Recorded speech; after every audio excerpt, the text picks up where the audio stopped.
Silas Marner, The Weaver of Raveloe, by George Eliot. 1861, Part 1, Chapter 1. In the days when the spinning wheels hummed busily in the farmhouses, and even great ladies, clothed in silk and thread lace, had their toy spinning wheels of polished oak, there might be seen in districts far away among the lanes or deep in the bosom of the hills certain pallid, undersized men who, by the side of the brawny country folk, looked like the remnants of a disinherited race. The shepherd's dog barked fiercely when one of these alien-looking men appeared on the upland, dark against the early winter sunset, for what dog likes a figure bent under a heavy bag? And these pale men rarely stirred abroad without that mysterious burden. The shepherd himself, though he had good reason to believe that the bag held nothing but flaxen thread, or else the long rolls of strong linen spun from that thread, was not quite sure that this trade of weaving, indispensable though it was, could be carried on entirely without the help of the evil one. In that far-off time, superstition clung easily around every person or thing that was at all unwonted or even intermittent and occasional, merely like the visits of the peddler or the knife-grinder. No one knew where wandering men had their homes or their origin, and how was a man to be explained unless you at least knew somebody who knew his father and mother? To the peasants of old times, the world outside their own direct experience was a region of vagueness and mystery. To their untraveled thought, a state of wandering was a conception as dim as the winter life of the swallows that came back with the spring, and even a settler, if he came from distant parts, hardly ever ceased to be viewed with a remnant of distrust, which would have prevented any surprise if a long course of inoffensive conduct on his part had ended in the commission of a crime.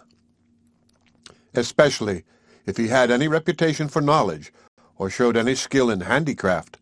All cleverness, whether in the rapid use of that difficult instrument, the tongue, or in some other art unfamiliar to villagers, was in itself suspicious. Honest folk, born and bred in a visible manner, were mostly not overwise or clever, at least not beyond such a matter as knowing the signs of the weather, and the process by which rapidity and dexterity of any kind were acquired was so wholly hidden that they partook of the nature of conjuring. In this way it came to pass that those scattered linen weavers, emigrants from the town into the country, were to the last regarded as aliens by their rustic neighbors, and usually contracted the eccentric habits which belong to a state of loneliness. In the early years of this century, such a linen weaver, named Silas Marner, worked at his vocation in a stone cottage that stood among the nutty hedgerows near the village of Raveloe, and not far from the edge of a deserted stone pit. The questionable sound of Silas's loom, so unlike the natural, cheerful trotting of the winnowing machine, or the simple rhythm of the flail, had a half-fearful fascination for the Raveloe boys, who would often leave off their nutting or birds' nesting to peep in at the window of the stone cottage, counterbalancing a certain awe at the mysterious action of the loom, by a pleasant sense of scornful superiority drawn from the mockery of its alternating noises, along with the bent, treadmill attitude of the weaver.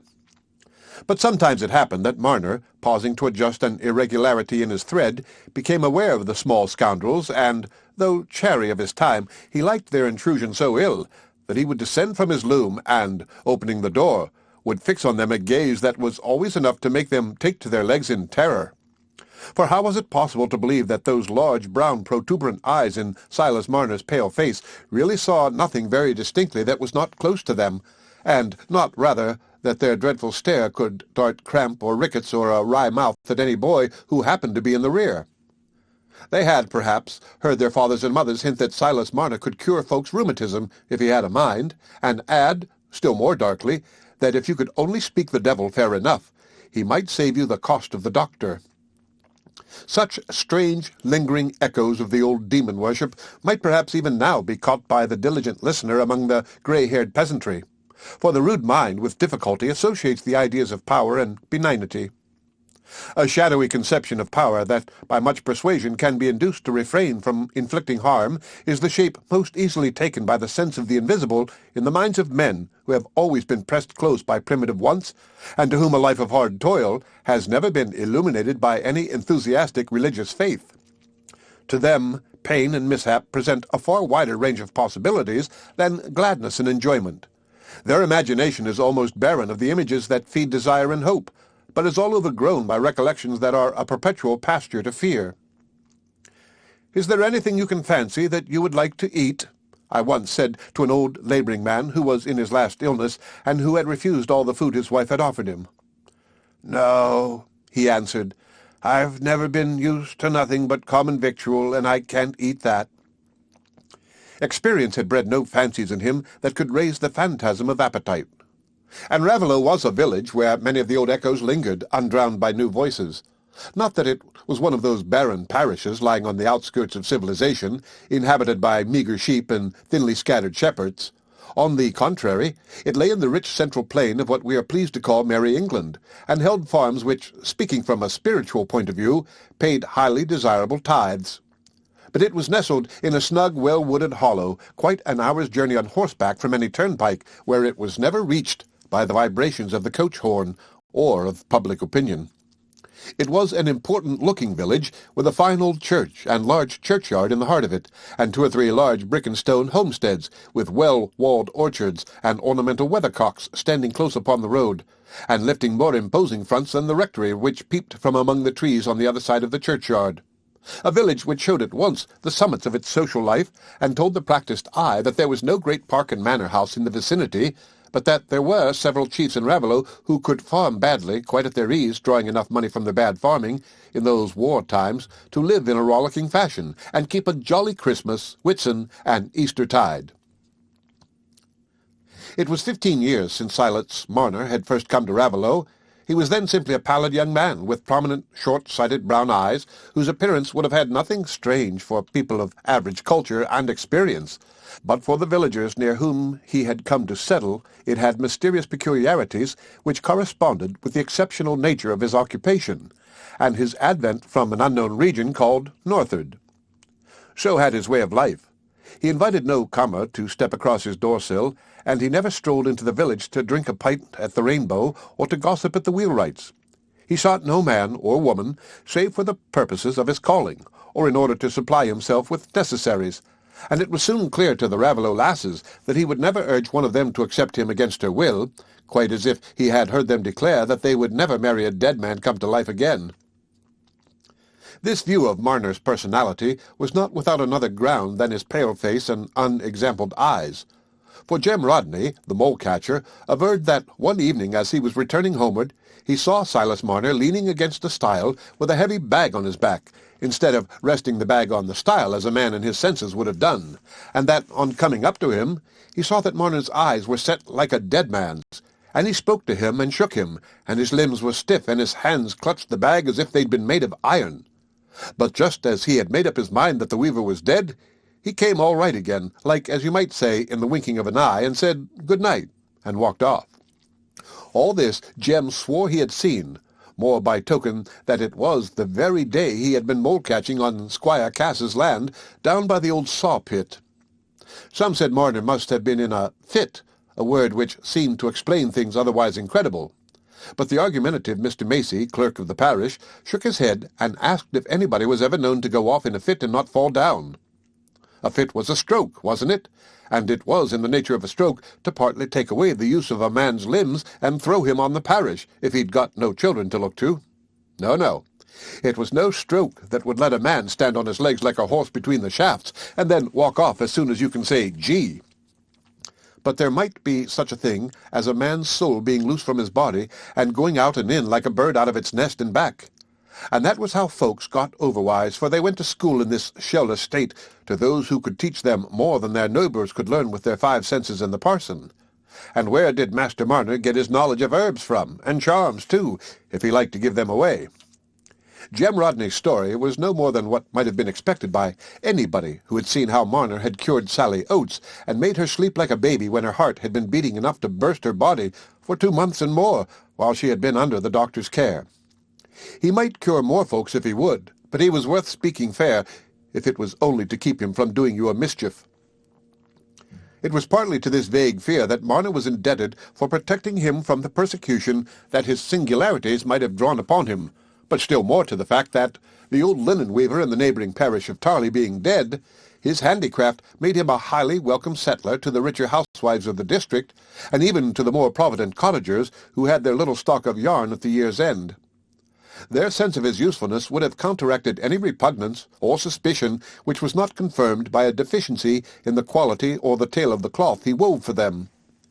And the years had rolled on without producing any change in the impressions of the neighbors concerning Marner, except the change from novelty to habit. At the end of 15 years, the Raveloe men said just the same things about Silas Marner as at the beginning. They did not say them quite so often, but they believed them much more strongly when they did say them. There was only one important addition which the years had brought. It was that Master Marner had laid by a fine sight of money somewhere, and that he could buy up bigger men than himself. But while opinion concerning him had remained nearly stationary, and his daily habits had presented scarcely any visible change, Marner's inward life had been a history and a metamorphosis, as that of every fervid nature must be when it has fled or been condemned to solitude. His life, before he came to Raveloe, had been filled with the movement, the mental activity, and the close fellowship which, in that day as in this, marked the life of an artisan early incorporated in a narrow religious sect, where the poorest layman has the chance of distinguishing himself by gifts of speech, and has, at the very least, the weight of a silent voter in the government of his community. Marner was highly thought of in that little hidden world known to himself as the church assembling in Lantern Yard.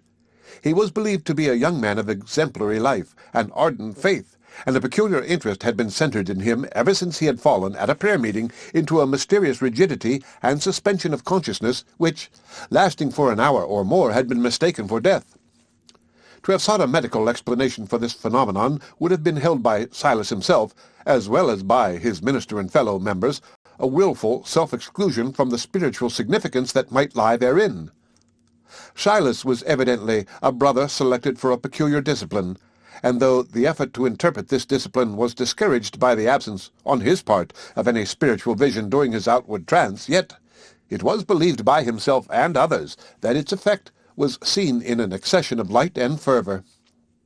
A less truthful man than he might have been tempted into the subsequent creation of a vision in the form of resurgent memory. A less sane man might have believed in such a creation. But Silas was both sane and honest, though, as with many honest and fervent men, culture had not defined any channels for his sense of mystery, and so it spread itself over the proper pathway of inquiry and knowledge. He had inherited from his mother some acquaintance with medicinal herbs, and their preparation, a little store of wisdom which she had imparted to him as a solemn bequest, but of late years he had had doubts about the lawfulness of applying this knowledge, believing that herbs could have no efficacy without prayer, and that prayer might suffice without herbs, so that the inherited delight he had in wandering in the fields in search of foxglove and dandelion and coltsfoot began to wear to him the character of a temptation. Among the members of his church there was one young man, a little older than himself, with whom he had long lived in such close friendship that it was the custom of their Lantern-Yard brethren to call them David and Jonathan. The real name of the friend was William Dane, and he, too, was regarded as a shining instance of youthful piety, though somewhat given to over-severity towards weaker brethren, and to be so dazzled by his own light as to hold himself wiser than his teachers. But whatever blemishes others might discern in William, to his friend's mind he was faultless, for Marner had one of those impressible, self-doubting natures which, at an experienced age, admire imperativeness and lean on contradiction. The expression of trusting simplicity in Marner's face, heightened by that absence of special observation, that defenseless, deer-like gaze which belongs to large prominent eyes, was strongly contrasted by the self-complacent suppression of inward triumph that lurked in the narrow slanting eyes and compressed lips of William Dane. One of the most frequent topics of conversation between the two friends was assurance of salvation. Silas confessed that he could never arrive at anything higher than hope mingled with fear, and listened with longing wonder when William declared that he had possessed unshaken assurance ever since, in the period of his conversion, he had dreamed that he saw the words calling and election sure standing by themselves on a white page in the open Bible. Such colloquies have occupied many a pair of pale-faced weavers, whose unnurtured souls have been like young winged things fluttering forsaken in the twilight. It had seemed to the unsuspecting Silas that the friendship had suffered no chill even from its formation of another attachment of a closer kind. For some months He had been engaged to a young servant woman, waiting only for a little increase to their mutual savings in order to their marriage, and it was a great delight to him that Sarah did not object to William's occasional presence in their Sunday interviews.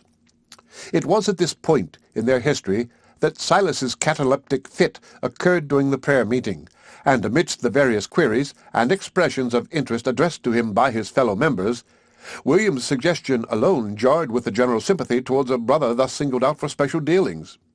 He observed that, to him, this trance looked more like a visitation of Satan than a proof of divine favor, and exhorted his friend to see that he hid no accursed thing within his soul.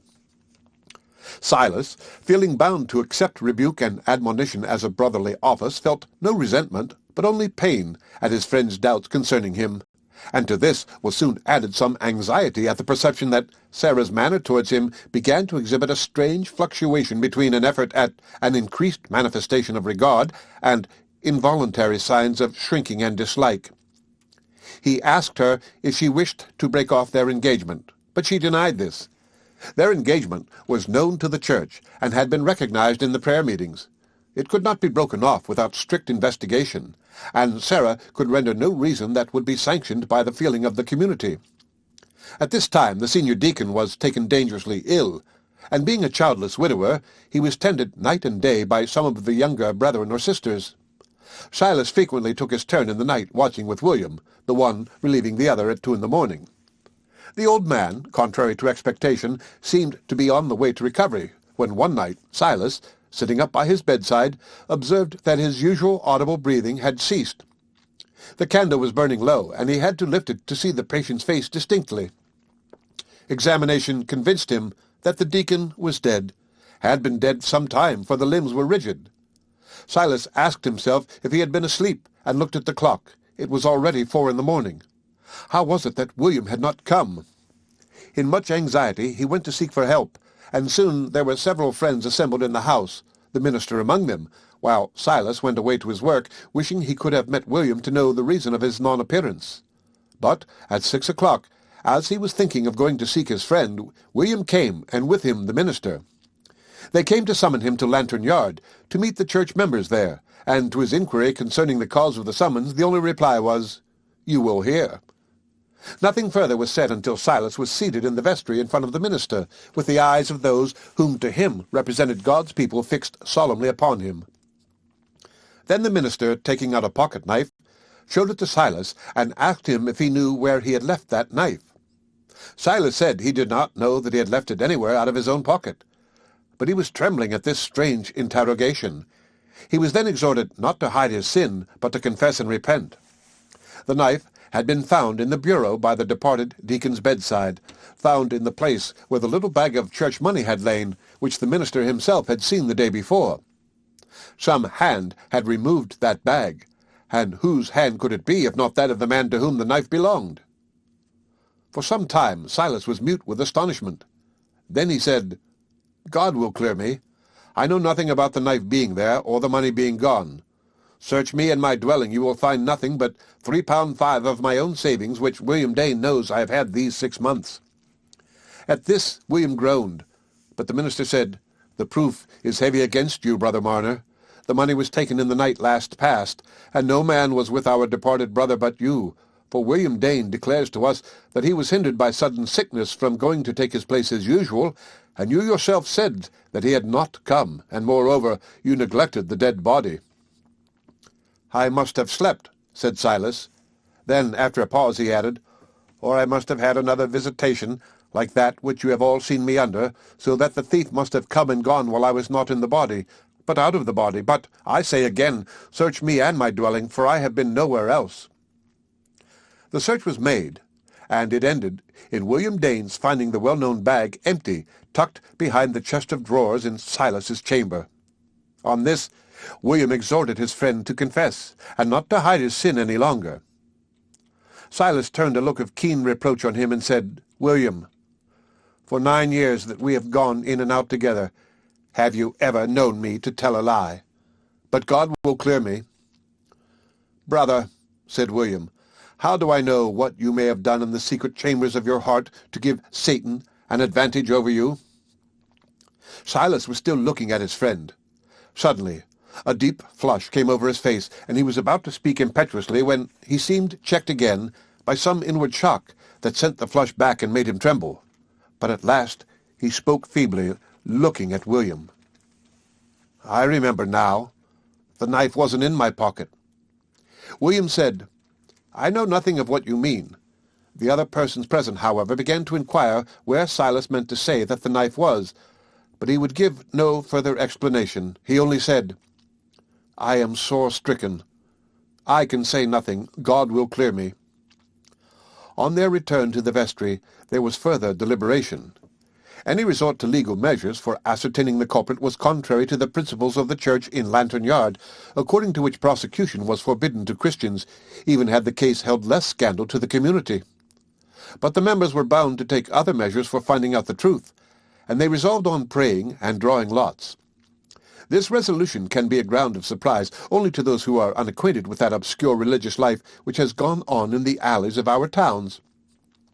Silas knelt with his brethren, relying on his own innocence being certified by immediate divine interference, but feeling that there was sorrow and mourning behind for him even then, that his trust in man had been cruelly bruised. The lots declared that Silas Marner was guilty.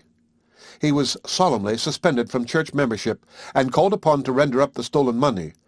Only on confession, as the sign of repentance, could he be received once more within the folds of the church.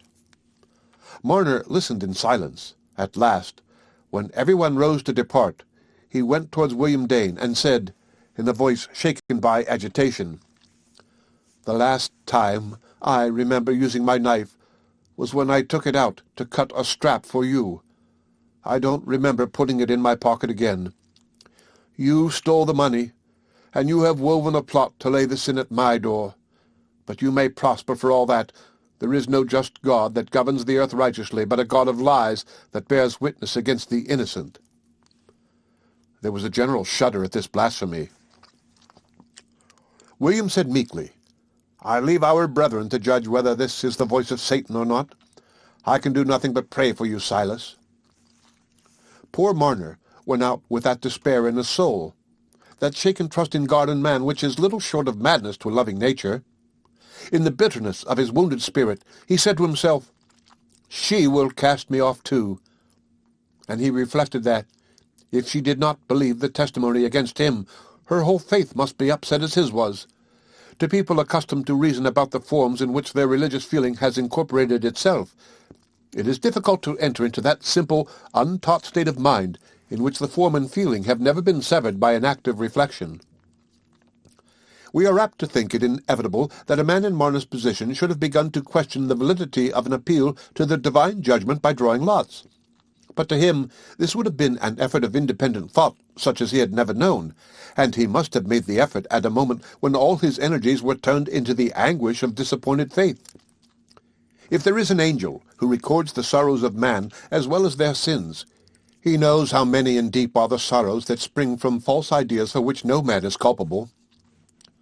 Marner went home, and for a whole day sat alone, stunned by despair, without any impulse to go to Sarah and attempt to win her belief in his innocence. The second day he took refuge from benumbing unbelief by getting into his loom and working away as usual, and before many hours were past, the minister and one of the deacons came to him with a message from Sarah that she held her engagement to him at an end. Silas received the message mutely, and then turned away from the messengers to work at his loom again. In little more than a month from that time, Sarah was married to William Dane, and not long afterwards it was known to the brethren in Lantern Yard that Silas Marner had departed from the town. The end of Part 1, Chapter 1, of Silas Marner. Chapter 2. Even people whose lives have been made various by learning sometimes find it hard to keep a fast hold on their habitual views of life, on their faith in the invisible, nay, on the sense that their past joys and sorrows are a real experience when they are suddenly transported to a new land, where the beings around them know nothing of their history and share none of their ideas, where their Mother Earth shows another lap, and human life has other forms than those on which their souls have been nourished. Minds that have been unhinged from their old faith and love have perhaps sought this Lethean influence of exile in which the past becomes dreamy because its symbols have all vanished, and the present too is dreamy because it is linked with no memories. But even their experience may hardly enable them thoroughly to imagine what was the effect on a simple weaver like Silas Marner when he left his own country and people and came to settle in Raveloe. Nothing could be more unlike his native town, set within sight of the widespread hillsides, than this low, wooded region where he felt hidden, even from the heavens, by the screening trees and hedgerows. There was nothing here, when he rose in the deep morning quiet and looked out on the dewy brambles and rank tufted grass, that seemed to have any relation with that life centering in Lantern Yard, which had once been to him the altar-place of high dispensations. The whitewashed walls, the little pews where well-known figures entered with a subdued rustling, and where first one well-known voice and then another, pitched in a peculiar key of petition, uttered phrases at once occult and familiar, like the amulet worn on the heart, the pulpit where the minister delivered unquestioned doctrine, and swayed to and fro and handled the book in a long accustomed manner, the very pauses between the couplets of the hymns, as it was given out, and the current swell of voices in song. These things had been the channel of divine influences to Marner. They were the fostering home of his religious emotions. They were Christianity and God's kingdom upon earth. A weaver who finds hard words in his hymn book knows nothing of abstractions, as the little child knows nothing of parental love, but only knows one face and one lap, towards which it stretches its arms for refuge and nurture. And what could be more unlike that lantern-yard world than the world in Raveloe? Orchards looking lazy with neglected plenty, the large church in the wide churchyard which men gazed at lounging at their own doors in service time, the purple-faced farmers jogging along the lanes or turning in at the Rainbow, homesteads where men supped heavily and slept in the light of the evening hearth, and where women seemed to be laying up a stock of linen for the life to come. There were no lips in Raveloe from which a word could fall that would stir Silas Marner's benumbed faith to a sense of pain.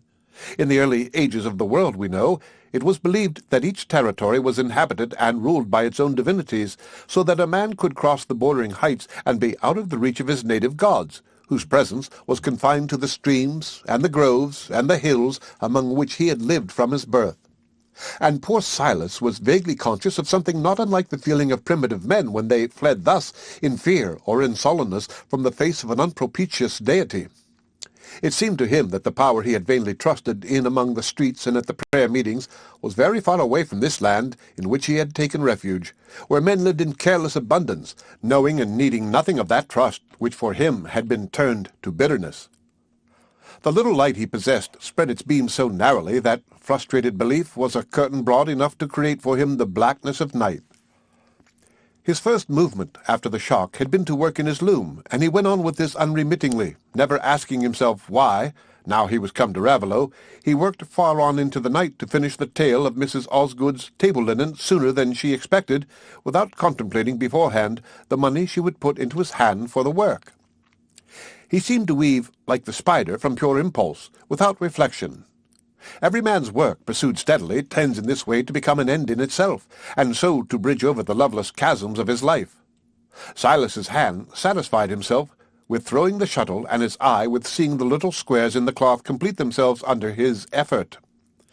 Then there were the calls of hunger, and Silas, in his solitude, had to provide his own breakfast, dinner, and supper, to fetch his own water from the well and put his own kettle on the fire, and all these immediate promptings helped, along with the weaving, to reduce his life to the unquestioning activity of a spinning insect.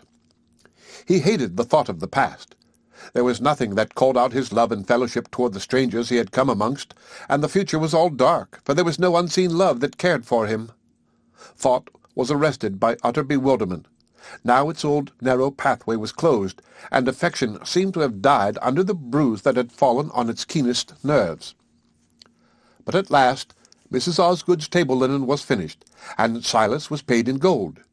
His earnings in his native town, where he worked for a wholesale dealer, had been after a lower rate. He had been paid weekly, and of his weekly earnings a large proportion had gone to objects of piety and charity. Now, for the first time in his life, he had 5 bright guineas put into his hand. No man expected a share of them, and he loved no man that he should offer him a share. But what were the guineas to him who saw no vista beyond countless days of weaving? It was needless for him to ask that, for it was pleasant to him to feel them in his palm, and look at their bright faces, which were all his own. It was another element of life, like the weaving and the satisfaction of hunger, subsisting quite aloof from the life of belief and love from which he had been cut off. The weaver's hand had known the touch of hard-won money even before the palm had grown to its full breadth. For 20 years, mysterious money had stood to him as the symbol of earthly good and the immediate object of toil. He had seemed to love it little in the years when every penny had its purpose for him, for he loved the purpose then. But now, when all purpose was gone, that habit of looking towards the money and grasping it with a sense of fulfilled effort made a loam that was deep enough for the seeds of desire. And as Silas walked homeward across the fields in the twilight, he drew out the money and thought it was brighter in the gathering gloom. About this time, an incident happened which seemed to open a possibility of some fellowship with his neighbors. One day, taking a pair of shoes to be mended, he saw the cobbler's wife seated by the fire, suffering from the terrible symptoms of heart disease and dropsy, which he had witnessed as the precursors of his mother's death. He felt a rush of pity at the mingled sight and remembrance, and, recalling the relief his mother had found from a simple preparation of foxglove, he promised Sally Oates to bring her something that would ease her, since the doctor did her no good. In this office of charity, Silas felt, for the first time since he had come to Raveloe, a sense of unity between his past and present life, which might have been the beginning of his rescue from the insect-like existence into which his nature had shrunk. But Sally Oates's disease had raised her into a personage of much interest and importance among the neighbors, and the fact of her having found relief from drinking Silas Marner's stuff became a matter of general discourse. When Dr. Kimball gave physic, it was natural that it should have an effect. But when a weaver, who came from nobody knew where, worked wonders with a bottle of brown waters, the occult character of the process was evident. Such a sort of thing had not been known since the wise woman at Tarley died, and she had charms as well as stuff. Everybody went to her when their children had fits. Silas Marner must be a person of the same sort, for how did he know what would bring back Sally Oates's breath if he didn't know a fine sight more than that? The wise woman had words that she muttered to herself so that you couldn't hear what they were, and if she tied a bit of red thread round the child's toe the while, it would keep off the water in the head. There were women in Raveloe at that present time who had worn one of the wise woman's little bags around their neck, and in consequence had never had an idiot child, as Ann Coulter had. Silas Marner could very likely do as much and more, and now it was all clear how he should have come from unknown parts and be so comical-looking. But Sally Oates must mind and not tell the doctor, for he would be sure to set his face against Marner. He was always angry about the wise woman, and used to threaten those who went to her that they should have none of his help any more. Silas now found himself in his cottage suddenly beset by mothers who wanted him to charm away the whooping cough or bring back the milk, and by men who wanted stuff against the rheumatics or the knots in the hands, and, to secure themselves against a refusal, the applicants brought silver in their palms. Silas might have driven a profitable trade in charms as well as in his small list of drugs, but money on this condition was no temptation to him. He had never known an impulse towards falsity, and he drove one after another away with growing irritation, for the news of him as a wise man had spread even to Tarley, and it was long before people ceased to take long walks for the sake of asking his aid. But the hope in his wisdom was at length changed into dread, for no one believed him when he said he knew no charms and could work no cures, and every man and woman who had an accident or a new attack after applying to him set the misfortune down to Master Marner's ill will and irritated glances.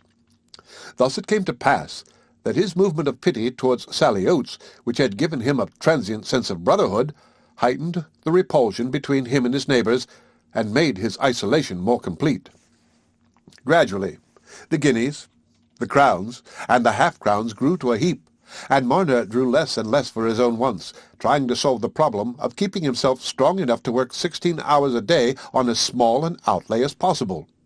Have not men, shut up in solitary imprisonment, found an interest in marking the movements by straight strokes of a certain length on the wall, until the growth of the sum of straight strokes arranged in triangles has become a mastering purpose? Do we not while away moments of inanity or fatigued waiting by repeating some trivial movement or sound until the repetition has bred a want which is incipient habit? That will help us to understand how the love of accumulating money grows an absorbing passion in men whose imaginations, even in the very beginning of their hoard, showed them no purpose beyond it. Marner wanted the heaps of 10 to grow into a square, and then into a larger square, and every added guinea, while it was itself a satisfaction, bred a new desire. In this strange world, made a hopeless riddle to him, he might, if he had had a less intense nature, have sat weaving, looking towards the end of his pattern, or towards the end of his web, till he forgot the riddle, and everything else but his immediate sensations. But the money had come to mark off his weaving into periods, and the money not only grew, but it remained with him. He began to think it was conscious of him, as his loom was, and he would on no account have exchanged those coins which had become his familiars for other coins with unknown faces. He handled them, he counted them, till their form and colour were like the satisfaction of a thirst to him. But it was only in the night, when his work was done, that he drew them out to enjoy their companionship. He had taken up some bricks in his floor underneath his loom, and here he had made a hole in which he set the iron pot that contained his guineas and silver coins, covering the bricks with sand whenever he replaced them. Not that the idea of being robbed presented itself often or strongly to his mind. Hoarding was common in country districts in those days. There were old labourers in the parish of Raveloe who were known to have their savings by them, probably inside their flock beds. But their rustic neighbours, though not all of them as honest as their ancestors in the days of King Alfred, had not imaginations bold enough to lay a plan of burglary. How could they have spent the money in their own village without betraying themselves? They would be obliged to run away, a course as dark and dubious as a balloon journey.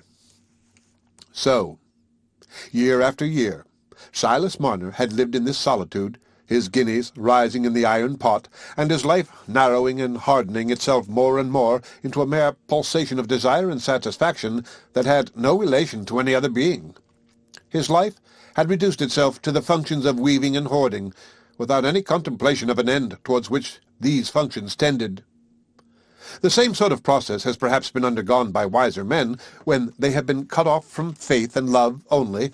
Instead of a loom and a heap of guineas, they have had some erudite research, some ingenious project, or some well-knit theory.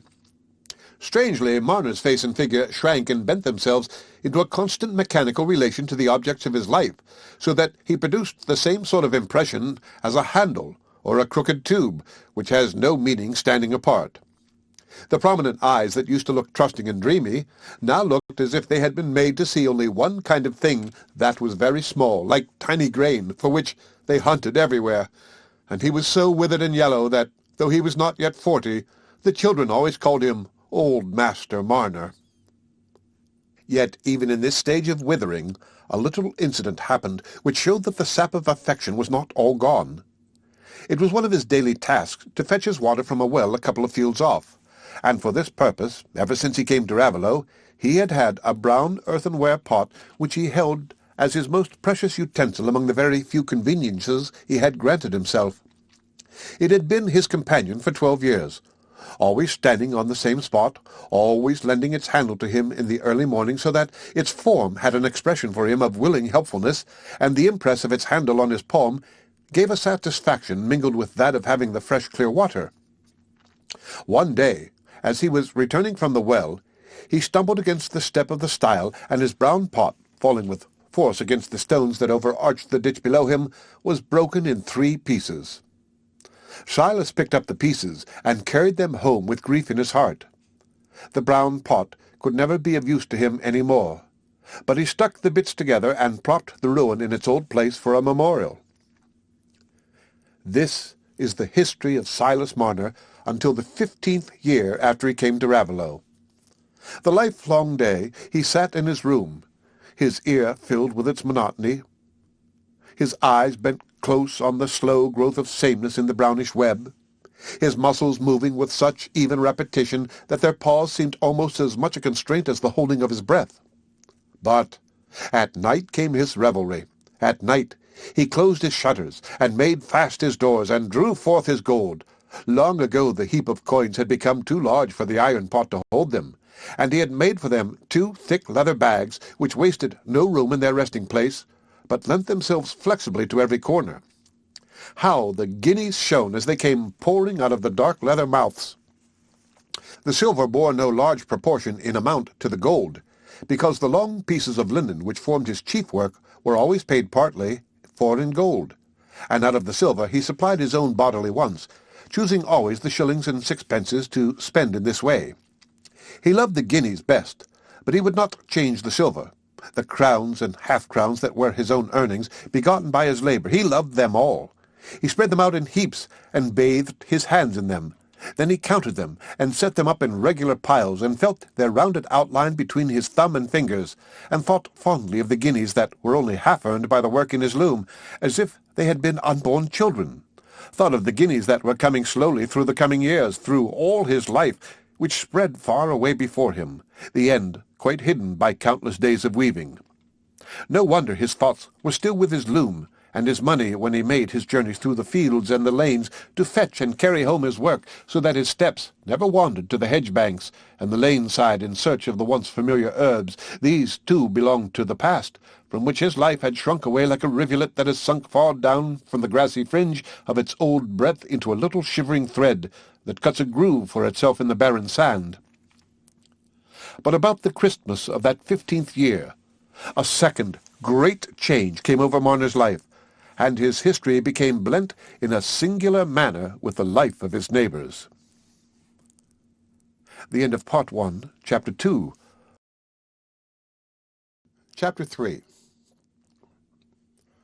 The greatest man in Raveloe was Squire Cass, who lived in the large red house with the handsome flight of stone steps in front and the high stables behind it, nearly opposite the church.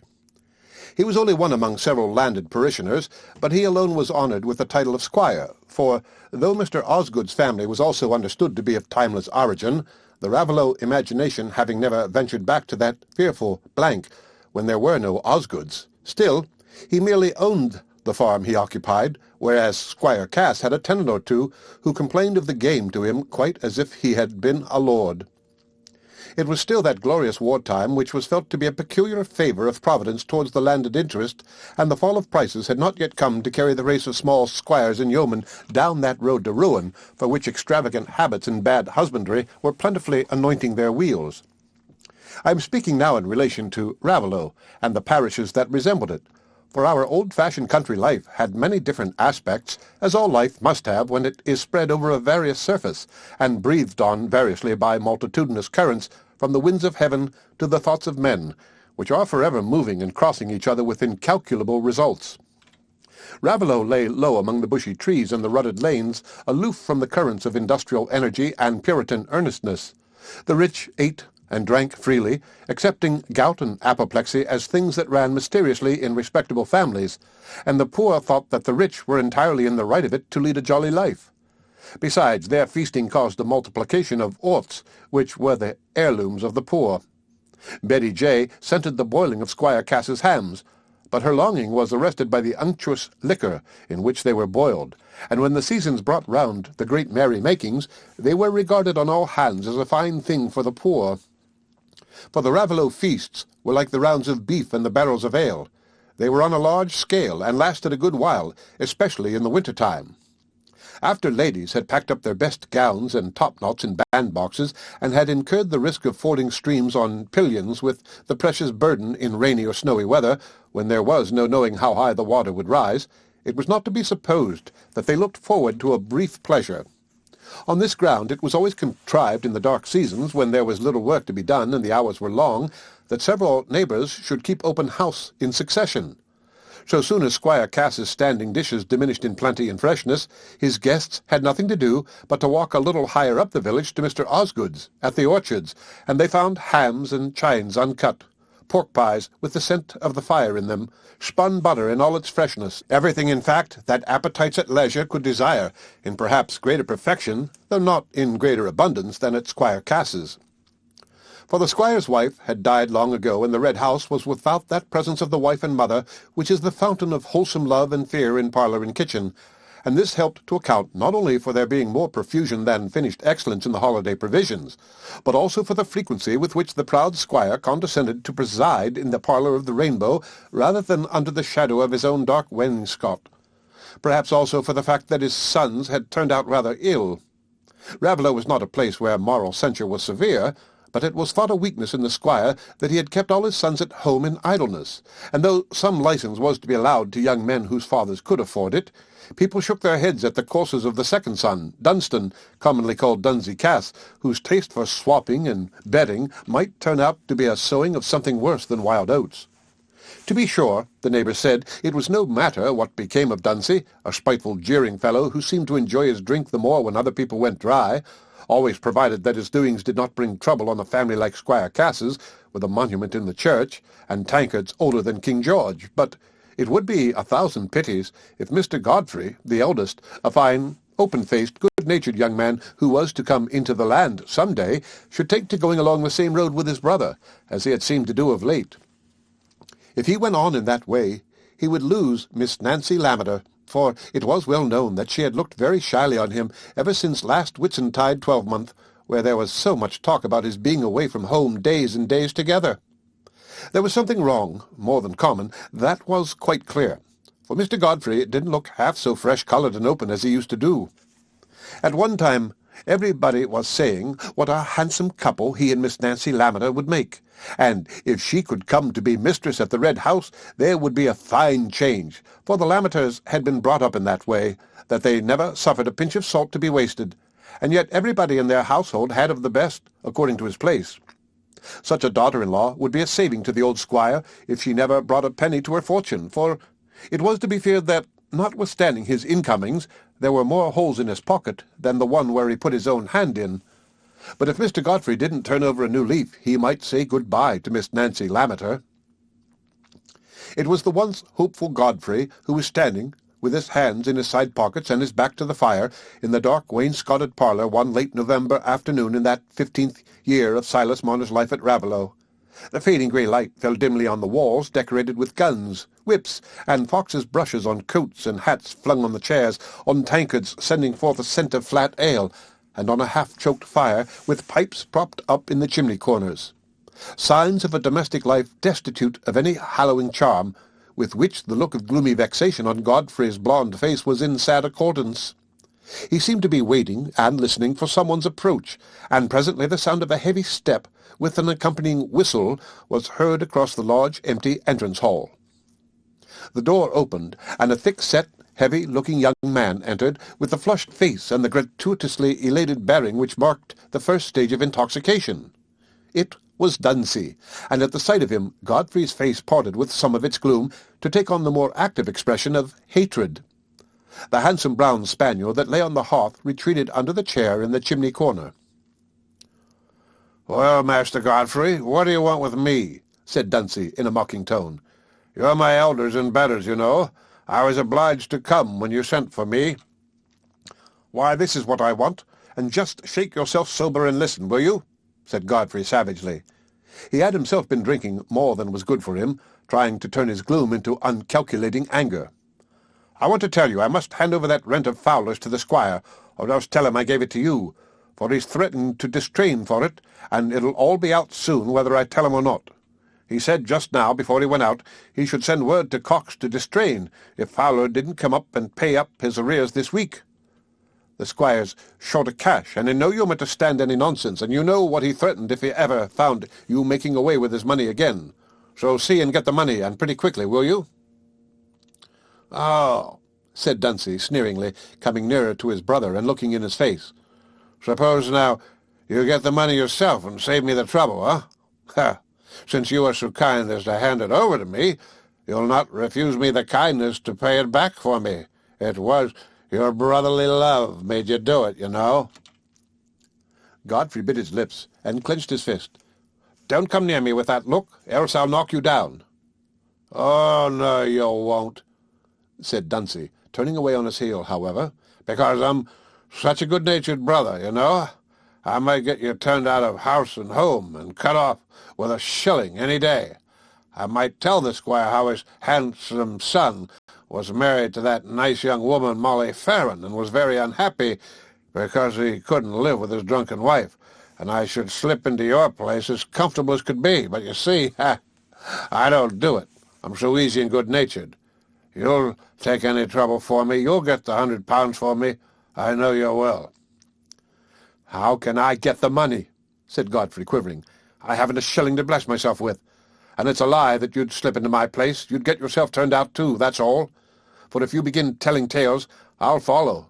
Bob's my father's favourite. You know that very well. He'd only think himself well rid of you." "Never mind. said Dunsey, nodding his head sideways as he looked out of the window. "It'd be very pleasant to me to go in your company. You're such a handsome brother, and we've always been so fond of quarreling with one another. I shouldn't know what to do without you. But you'd like better for us both to stay at home together. I know you would. So you'll manage to get that little sum of money, and I'll bid you goodbye, though I'm sorry to part." Dunstan was moving off, but Godfrey rushed after him and seized him by the arm, saying with an oath, "I tell you, I have no money.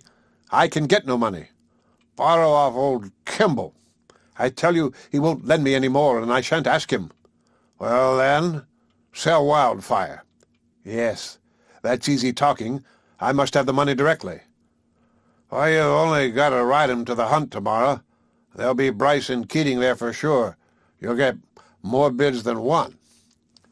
"I dare say, and get back home at 8 o'clock, splashed up to the chin. I'm going to Mrs. Osgood's birthday dance." "Oh," said Dunsey, turning his head on one side and trying to speak in a small, mincing treble. "And there's sweet Miss Nancy coming, and we shall dance with her and promise never to be naughty again, and be taken into favour, and—" "Hold your tongue about Miss Nancy, you fool," said Godfrey, turning red. "Else I'll throttle you."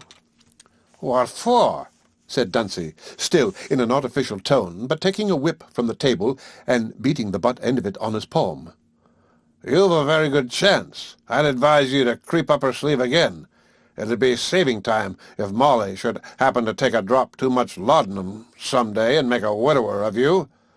Miss Nancy wouldn't mind being a second if she didn't know it, and you've got a good-natured brother who'll keep your secret well because you'll be so very obliging to him." "I'll tell you what it is," said Godfrey, quivering and pale again. "My patience is pretty near at an end. If you'd a little more sharpness in you, you might know that you may urge a man a bit too far and make one leap as easy as another. I don't know but what it is so now. I may as well tell the squire everything myself. I should get you off my back if I got nothing else. And after all, he'll know some time. She's been threatening to come herself and tell him. So don't flatter yourself that your secrecy is worth any price you choose to ask. You drain me of money till I have got nothing to pacify her with, and she'll do as she threatens some day. It's all one. I'll tell my father everything myself, and you may go to the devil." Dunsey perceived that he had overshot his mark, and that there was a point at which even the hesitating Godfrey might be driven into decision. But he said with an air of unconcern, "As you please, but I'll have a draught of ale first." And ringing the bell, he threw himself across 2 chairs and began to rap the window-seat with the handle of his whip. Godfrey stood, still with his back to the fire, uneasily moving his fingers among the contents of his side pockets and looking at the floor. That big, muscular frame of his held plenty of animal courage, but helped him to no decision when the dangers to be braved was such as could neither be knocked down nor throttled.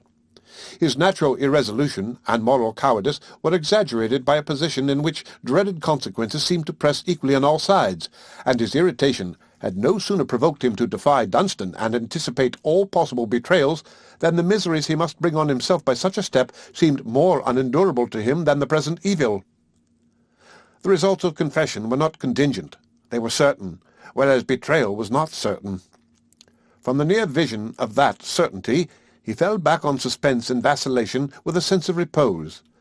The disinherited son of a small squire, equally disinclined to dig and to beg, was almost as helpless as an uprooted tree, which by the favour of earth and sky has grown to a handsome bulk on the spot where it first shot upward.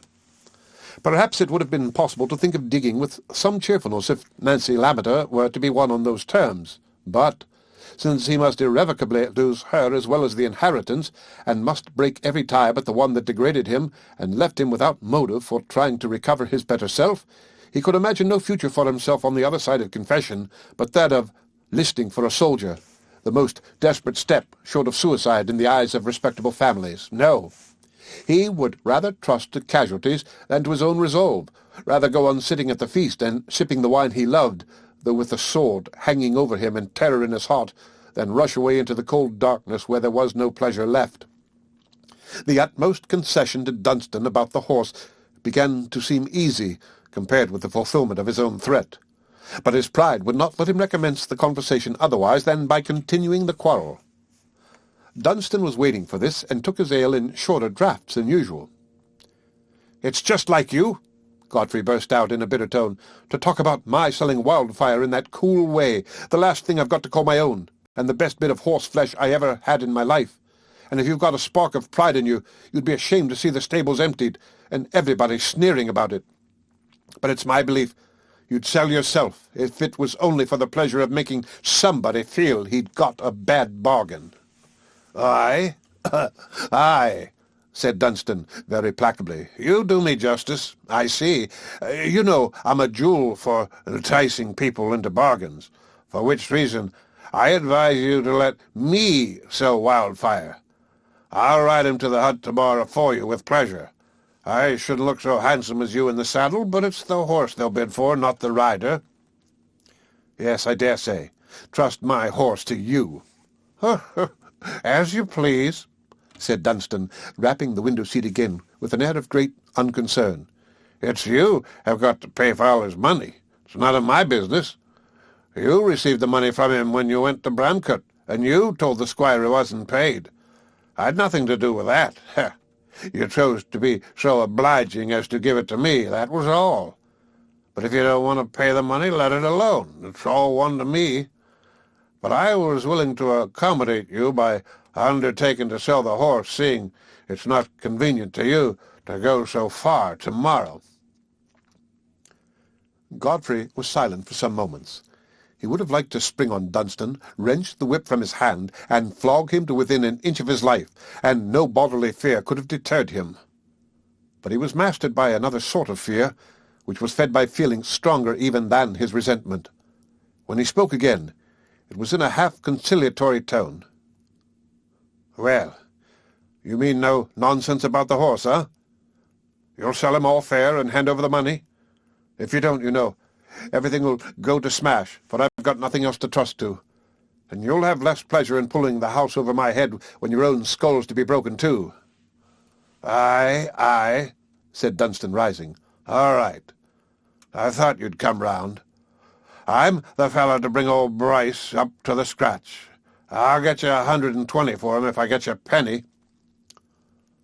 "But it'll perhaps rain cats and dogs tomorrow as it did yesterday, and then you can't go," said Godfrey, hardly knowing whether he wished for that obstacle or not. "Not it," said Dunstan. "I'm always lucky in my weather. It might rain if you wanted to go yourself. You never hold trump, you know. I always do. You've got the beauty, you see, and I've got the luck. So you must keep me by you for your crooked sixpence. You'll never get along without me." "Confound you, hold your tongue," said Godfrey impetuously, "and take care to keep sober tomorrow, else you'll get pitched on your head coming home, and Wildfire might be the worse for it." "Make your heart easy," said Dunstan, opening the door. "You'd never knew me see double when I got a bargain to make. It'd spoil the fun. Besides, whenever I fall, I'm warranted to fall on my legs."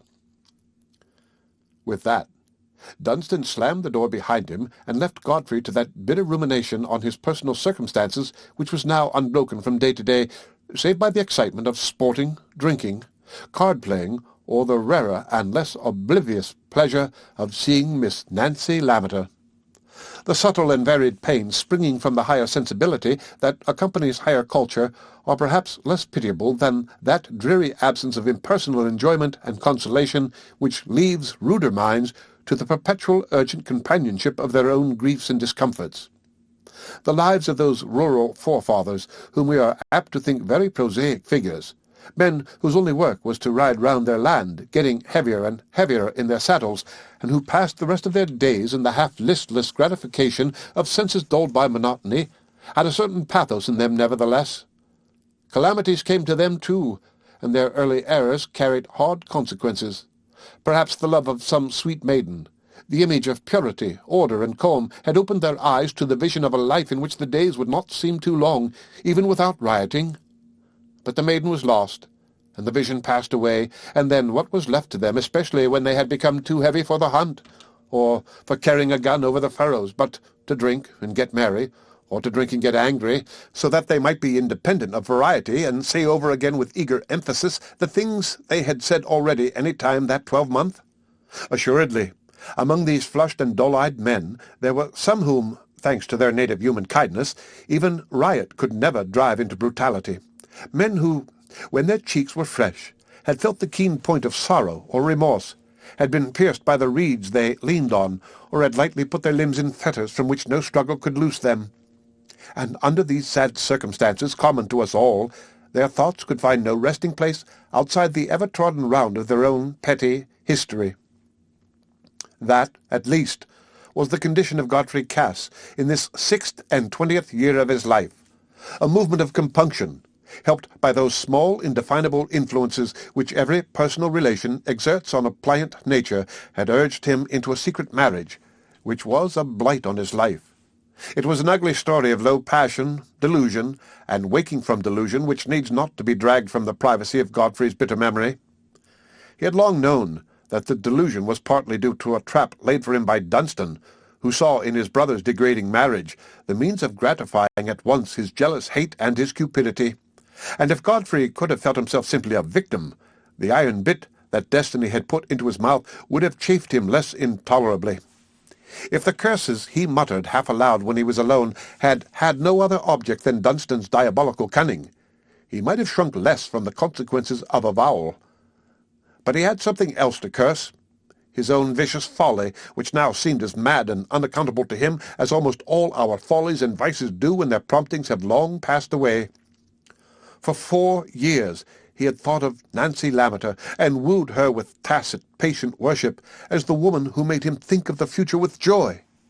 She would be his wife, and would make home lovely to him, as his father's home had never been, and it would be easy, when she was always near, to shake off those foolish habits that were no pleasures, but only a feverish way of annulling vacancy. Godfrey's was an essentially domestic nature, bred up in a home where the hearth had no smiles, and where the daily habits were not chastised by the presence of household order.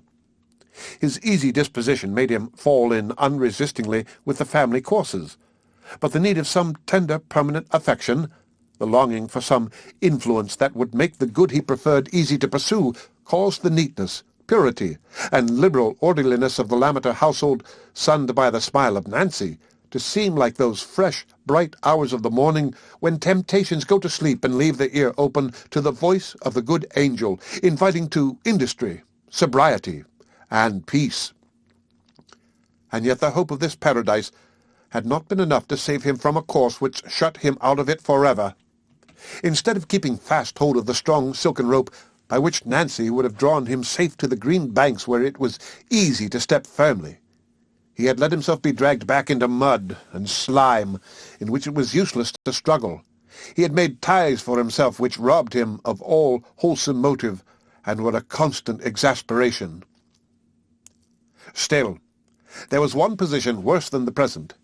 It was the position he would be in when the ugly secret was disclosed, and the desire that continually triumphed over every other was that of warding off the evil day when he would have to bear the consequences of his father's violent resentment for the wound inflicted on his family pride, would have perhaps to turn his back on that hereditary ease and dignity which, after all, was a sort of reason for living, and would carry with him the certainty that he was banished for ever from the sight and esteem of Nancy Lammeter. The longer the interval, the more chance there was of deliverance from some, at least, of the hateful consequences to which he had sold himself. The more opportunities remained for him to snatch the strange gratification of seeing Nancy, and gathering some faint indications of her lingering regard. Towards this gratification he was impelled, fitfully, every now and then, after having passed weeks in which he had avoided her as the far-off, bright-winged prize that only made him spring forward and find his chain all the more galling. One of those fits of yearning was on him now, and it would have been strong enough to have persuaded him to trust Wildfire to Dunstan rather than disappoint the yearning, even if he had not had another reason for his disinclination towards the morrow's hunt. That other reason was the fact that the morning's meet was near Batherley, the market town where the unhappy woman lived, whose image became more odious to him every day, and, to his thought, the whole vicinage was haunted by her. The yoke a man creates for himself by wrongdoing will breed hate in the kindliest nature, and the good-humoured, affectionate-hearted Godfrey Cass was fast becoming a bitter man, visited by cruel wishes that seemed to enter and depart, and enter again, like demons who had found in him a ready garnished home. What was he to do this evening to pass the time? He might as well go to the Rainbow and hear the talk about the cockfighting. Everybody was there, and what else was there to be done? Though, for his own part, he did not care a button for cockfighting. Snuff, the brown spaniel, who had placed herself in front of him and had been watching him for some time, now jumped up in impatience for the expected caress. But Godfrey thrust her away without looking at her and left the room, followed humbly by the unresenting Snuff, perhaps because she saw no other career open to her. The end of Part 1, Chapter 3 of Silas Marner. Chapter 4. Dunstan Cass, setting off in the raw morning, at the judiciously quiet pace of a man who is obliged to ride to cover on his hunter, had to take his way along the lane which, at its farther extremity, passed by the piece of unenclosed ground called the Stone Pit, where stood the cottage, once a stone-cutter's shed, now for 15 years inhabited by Silas Marner. The spot looked very dreary at this season, with the moist trodden clay about it, and the red muddy water high up in the deserted quarry. That was Dunstan's first thought as he approached it. The second was that the old fool of a weaver, whose loom he heard rattling already, had a great deal of money hidden somewhere. How was it that he, Dunstan Cass, who had often heard talk of Marner's miserliness, had never thought of suggesting to Godfrey that he should frighten or persuade the old fellow into lending the money on the excellent security of the young squire's prospects? The resource occurred to him now as so easy and agreeable, especially as Marner's hoard was likely to be large enough to leave Godfrey a handsome surplus beyond his immediate needs, and enable him to accommodate his faithful brother, that he had almost turned the horse's head towards home again. Godfrey would be ready enough to accept the suggestion. He would snatch eagerly at a plan that might save him from parting with Wildfire.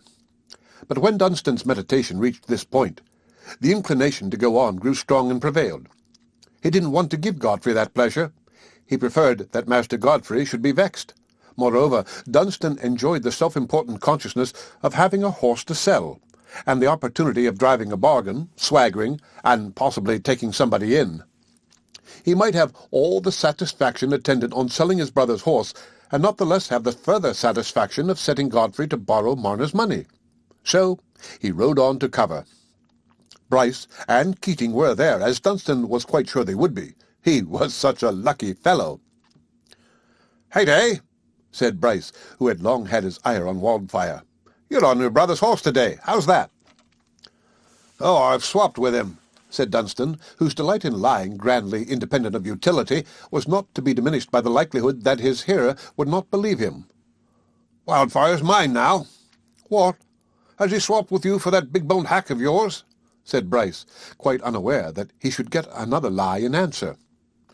"Oh, there was a little account between us," said Dunsey carelessly, "and Wildfire made it even. I accommodated him by taking the horse, though it was against my will, for I'd got an itch for a mare of Jordan's, as rare a bit of blood as ever you threw your leg across. But I shall keep Wildfire, now I've got him, though I'd a bid 150 for him the other day from a man over at Flitton. He's buying for Lord Cromlech, a fellow with a cast in his eye and a green waistcoat.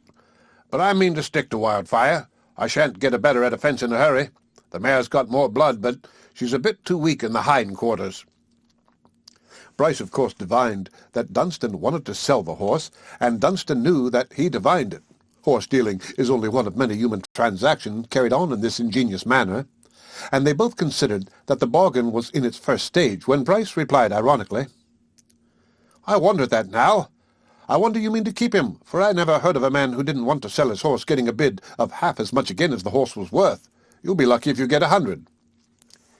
Keating rode up now, and the transaction became more complicated. It ended in the purchase of the horse by Bryce for 120, to be paid on the delivery of Wildfire, safe and sound, at the Bartherley stables. It did occur to Dunsey that it might be wise for him to give up the day's hunting, proceed at once to Batherley, and, having waited for Bryce's return, hire a horse to carry him home with the money in his pocket. But the inclination for a run, encouraged by confidence in his luck, and by a draught of brandy from his pocket pistol at the conclusion of the bargain, was not easy to overcome, especially with a horse under him that would take the fences to the admiration of the field. Dunstan, however, took one fence too many, and got his horse pierced with a headstake. His own ill-favoured person, which was quite unmarketable, escaped without injury. But poor Wildfire, unconscious of his price, turned on his flank and painfully panted his last. It happened that Dunstan, a short time before, having had to get down to arrange his stirrup, had muttered a good many curses at this interruption which had thrown him in the rear of the hunt near the moment of glory, and under this exasperation had taken the fences more blindly. He would soon have been up with the hounds again when the fatal accident happened, and hence he was between eager riders in advance, not troubling themselves about what happened behind them, and far-off stragglers who were as likely as not to pass quite aloof from the line of road in which Wildfire had fallen. Dunstan, whose nature it was to care more for immediate annoyances than for remote consequences, no sooner recovered his legs and saw that it was all over with Wildfire than he felt a satisfaction at the absence of witnesses to a position which no swaggering could make enviable. Reinforcing himself after his shake with a little brandy, and much swearing, he walked as fast as he could to a coppice on his right hand, through which it occurred to him that he could make his way to Batherley without danger of encountering any member of the hunt. His first intention was to hire a horse there, and ride home forthwith, for to walk many miles without a gun in his hand, and along an ordinary road, was as much out of the question to him as to other spirited young men of his kind. He did not much mind about taking the bad news to Godfrey, for he had to offer him at the same time the resource of Marner's money, and if Godfrey kicked, as he always did, at the notion of making a fresh debt from which he himself got the smallest share of advantage, why, he wouldn't kick long. Dunstan felt sure he could worry Godfrey into anything. The idea of Marner's money kept growing in vividness, now the want of it had become immediate. The prospect of having to make his appearance with the muddy boots of a pedestrian at Batherley, and to encounter the grinning queries of stablemen, stood unpleasantly in the way of his impatience to be back at Raveloe, and carry out his felicitous plan. And a casual visitation of his waistcoat pocket, as he was ruminating, awakened his memory to the fact that the 2 or 3 small coins his forefinger encountered there were of too pale a colour to cover that small debt, without payment of which the stable-keeper had declared he would never do any more business with Dunsey Cass. After all, according to the direction in which the run had brought him, he was not so very much farther from home than he was from Batherley. But Dunsey, not being remarkable for clearness of head, was only led to this conclusion by the gradual perception that there were other reasons for choosing the unprecedented course of walking home. It was now nearly 4 o'clock, and the mist was gathering. The sooner he got into the road, the better. He remembered having crossed the road and seen the finger-post only a little while before Wildfire broke down, so, buttoning his coat, twisting the lash of his hunting-whip compactly round the handle, and rapping the tops of his boots with a self-possessed air, as if to assure himself that he was not at all taken by surprise, he set off with the sense that he was undertaking a remarkable feat of bodily exertion, which somehow and at some time he should be able to dress up and magnify to the admiration of a select circle at the Rainbow. When a young gentleman like Dunsey is reduced to so exceptional a mode of locomotion as walking, a whip in his hand is a desirable corrective to a too bewildering dreamy sense of unwontedness in his position, and Dunstan, as he went along through the gathering mist, was always rapping his whip somewhere. It was Godfrey's whip, which he had chosen to take without leave, because it had a gold handle. Of course, no one could see, when Dunstan held it, that the name Godfrey Cass was cut in deep letters on that gold handle. They could only see that it was a very handsome whip. Dunsey was not without fear that he might meet some acquaintance in whose eyes he would cut a pitiable figure, for mist is no screen when people get close to each other. But when he at last found himself in the well-known Raveloe lanes without having met a soul, he silently remarked that that was part of his usual good luck. But now the mist, helped by the evening darkness, was more of a screen than he desired, for it hid the ruts into which his feet were liable to slip, hid everything, so that he had to guide his steps by dragging his whip along the low bushes in advance of the hedgerow. He must, he thought, be getting near the opening of the stone pits. He should find it out by the break in the hedgerow. He found it out, however, by another circumstance which he had not expected, namely, by certain gleams of light which he presently guessed to proceed from Silas Marner's cottage. That cottage, and the money hidden within it, had been in his mind continually during his walk, and he had been imagining ways of cajoling and tempting the weaver to part with the immediate possession of his money for the sake of receiving interest. Dunstan felt as if there must be a little frightening added to the cajolery, for his own arithmetical convictions were not clear enough to afford him any forcible demonstration as to the advantages of interest. And as for security, he regarded it vaguely as a means of cheating a man by making him believe that he would be paid. Altogether, the operation on the miser's mind was a task that Godfrey would be sure to hand over to his more daring and cunning brother. Dunstan had made up his mind to that, and by the time he saw the light gleaming through the chinks of Marner's shutters, the idea of a dialogue with the weaver had become so familiar to him that it occurred to him as quite a natural thing to make the acquaintance forthwith. There might be several conveniences attending this course. The weaver had possibly got a lantern, and Dunstan was tired of feeling his way. He was still nearly 3/4 of a mile from home, and the lane was becoming unpleasantly slippery, for the mist was passing into rain.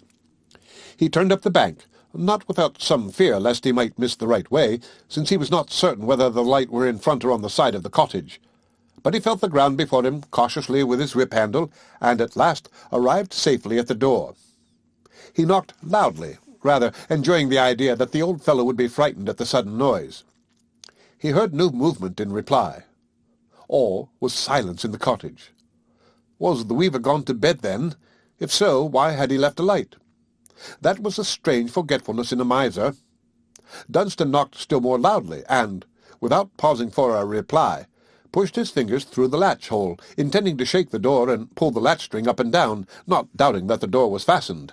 But, to his surprise, at this double motion the door opened, and he found himself in front of a bright fire which lit up every corner of the cottage, the bed, the loom, the 3 chairs and the table, and showed him that Marner was not there. Nothing at that moment could be much more inviting to Dunsey than the bright fire on the brick hearth. He walked in and seated himself by it at once. There was something in front of the fire, too, that would have been inviting to a hungry man if it had been in a different stage of cooking. It was a small bit of pork suspended from the kettle hanger by a string passed through a large door-key, in a way known to primitive housekeepers unpossessed of jacks. But the pork had been hung at the farthest extremity of the hanger, apparently to prevent the roasting from proceeding too rapidly during the owner's absence. The old staring simpleton had hot meat for his supper, then, thought Dunstan. People had always said he lived on mouldy bread on purpose to check his appetite. But where could he be at this time, and on such an evening, leaving his supper in this stage of preparation, and his door unfastened? Dunstan's own recent difficulty in making his way suggested to him that the weaver had perhaps gone outside his cottage to fetch in fuel, or for some such brief purpose, and had slipped into the stone-pit. That was an interesting idea to Dunstan, carrying consequences of entire novelty. If the weaver was dead, who had a right to his money? Who would know where his money was hidden? Who would know that anybody had come to take it away? He went no farther into the subtleties of evidence. The pressing question, "Where is the money?" now took such entire possession of him as to make him quite forget that the weaver's death was not a certainty. A dull mind, once arriving at an inference that flatters a desire, is rarely able to retain the impression that the notion from which the inference started was purely problematic, and Dunstan's mind was as dull as the mind of a possible felon usually is. There were only 3 hiding-places where he had ever heard of cottagers' hoards being found: the thatch, the bed, and a hole in the floor. Marner's cottage had no thatch, and Dunstan's first act, after a train of thought made rapid by the stimulus of cupidity, was to go up to the bed. But while he did so, his eyes travelled eagerly over the floor, where the bricks, distinct in the firelight, were discernible under the sprinkling of sand. But not everywhere, for there was one spot, and one only, which was quite covered with sand, and sand showing the marks of fingers, which had apparently been careful to spread it over a given space. It was near the treadles of the loom. In an instant, Dunstan darted to that spot, swept away the sand with his whip, and, inserting the thin end of the hook between the bricks, found that they were loose. In haste he lifted up 2 bricks, and saw what he had no doubt was the object of his search. For what could there be but money in these 2 leathern bags? And, from their weight, they must be filled with guineas. Dunstan felt round the hole to be certain that it held no more, then hastily replaced the bricks and spread the sand over them. Hardly more than 5 minutes had passed since he entered the cottage, but it seemed to Dunstan like a long while, and though he was without any distinct recognition of the possibility that Marner might be alive and might re-enter the cottage at any moment, He felt an undefinable dread laying hold on him as he rose to his feet with the bags in his hand. He would hasten out into the darkness, and then consider what he should do with the bags. He closed the door behind him immediately, that he might shut in the stream of light. A few steps would be enough to carry him beyond betrayal by the gleams from the shutter chinks and the latch-hole. The rain and darkness had got thicker, and he was glad of it, though it was awkward walking with both hands filled, so that it was as much as he could do to grasp his whip along with one of the bags. But when he had gone a yard or two, he might take his time. So he stepped forward into the darkness. The end of Part 1. Chapter 4.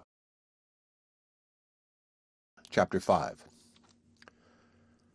When Dunstan Cass turned his back on the cottage, Silas Marner was not more than 100 yards away from it, plodding along from the village, with a sack thrown round his shoulders as an overcoat, and with a horn lantern in his hands.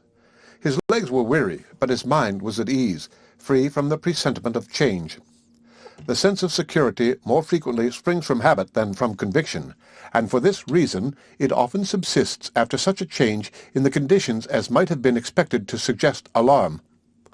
The lapse of time during which a given event has not happened is, in this logic of habit, constantly alleged as a reason why the event should never happen, even when the lapse of time is precisely the added condition which makes the event imminent. A man will tell you that he has worked in a mine for 40 years unhurt by an accident as a reason why he should apprehend no danger, though the roof is beginning to sink, and it is often observable that the older a man gets, the more difficult it is to him to retain a believing conception of his own death. This influence of habit was necessarily strong in a man whose life was so monotonous as Marner's, who saw no new people, and heard of no new events to keep alive in him the idea of the unexpected and the changeful, and it explains simply enough why his mind could be at ease, though he had left his house and his treasure more defenceless than usual. Silas was thinking with double complacency of his supper, first, because it would be hot and savoury, and secondly, because it would cost him nothing, for the little bit of pork was a present from that excellent housewife, Miss Priscilla Lammeter, to whom he had this day carried home a handsome piece of linen, and it was only on occasion of a present like this that Silas indulged himself with roast meat. Supper was his favourite meal, because it came at his time of revelry, when his heart warmed over his gold. Whenever he had roast meat, he always chose to have it for supper. But this evening he had no sooner ingeniously knotted his string fast round his bit of pork, twisted the string according to rule over his door-key, passed it through the handle, and made it fast on the hanger, than he remembered that a piece of very fine twine was indispensable to his setting up a new piece of work in his loom early in the morning. It had slipped his memory because, in coming from Mr. Lammeter's, he had not had to pass through the village, but to lose time by going on errands in the morning was out of the question. It was a nasty fog to turn out into, but there were things Silas loved better than his own comfort. So, drawing his pork to the extremity of the hanger, and arming himself with his lantern and his old sack, he set out on what, in ordinary weather, would have been a 20-minutes errand. He could not have locked his door without undoing his well-knotted string and retarding his supper. It was not worth his while to make that sacrifice. What thief would find his way to the stone pits on such a night as this? And why should he come on this particular night, when he had never come through all the 15 years before? These questions were not distinctly present in Silas's mind. They merely served to represent the vaguely felt foundation of his freedom from anxiety. He reached his door in such satisfaction that his errand was done. He opened it, and to his short-sighted eyes everything remained as he had left it, except that the fire sent out a welcome increase of heat. He trod about the floor while putting by his lantern and throwing aside his hat and sack, so as to merge the marks of Dunstan's feet on the sand in the marks of his own nailed boots. Then he moved his pork nearer to the fire, and sat down to the agreeable business of tending the meat and warming himself at the same time. Anyone who had looked at him as the red light shone upon his pale face, strange, straining eyes, and meagre form, would perhaps have understood the mixture of contemptuous pity, dread, and suspicion with which he was regarded by his neighbours in Raveloe. Yet few men could be more harmless than poor Marner. In his truthful, simple soul, not even the growing greed and worship of gold could beget any vice directly injurious to others. The light of his faith quite put out, and his affections made desolate, he had clung with all the force of his nature to his work and his money. and like all objects to which a man devotes himself, they had fashioned him into correspondence with themselves. His loom, as he wrought in it without ceasing, had in its turn wrought on him, and confirmed more and more the monotonous craving for its monotonous response. His gold, as he hung over it and saw it grow, gathered his power of loving together into a hard isolation like its own. As soon as he was warm, he began to think it would be a long while to wait till after supper before he drew out his guineas, and it would be pleasant to see them on the table before him as he ate his unwonted feast. For joy is the best of wine, and Silas's guineas were a golden wine of that sort. He rose and placed his candle unsuspectingly on the floor near his loom, swept away the sand without noticing any change, and removed the bricks. The sight of the empty hole made his heart leap violently, but the belief that his gold was gone could not come at once, only terror and the eager effort to put an end to the terror.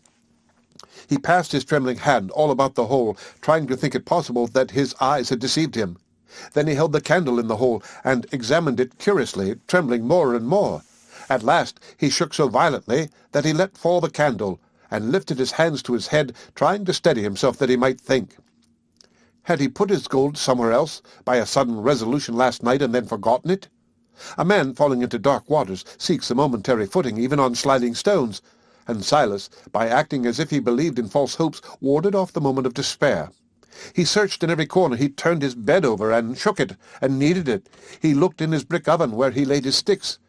When there was no other place to be searched, he kneeled down again and felt once more all round the hole.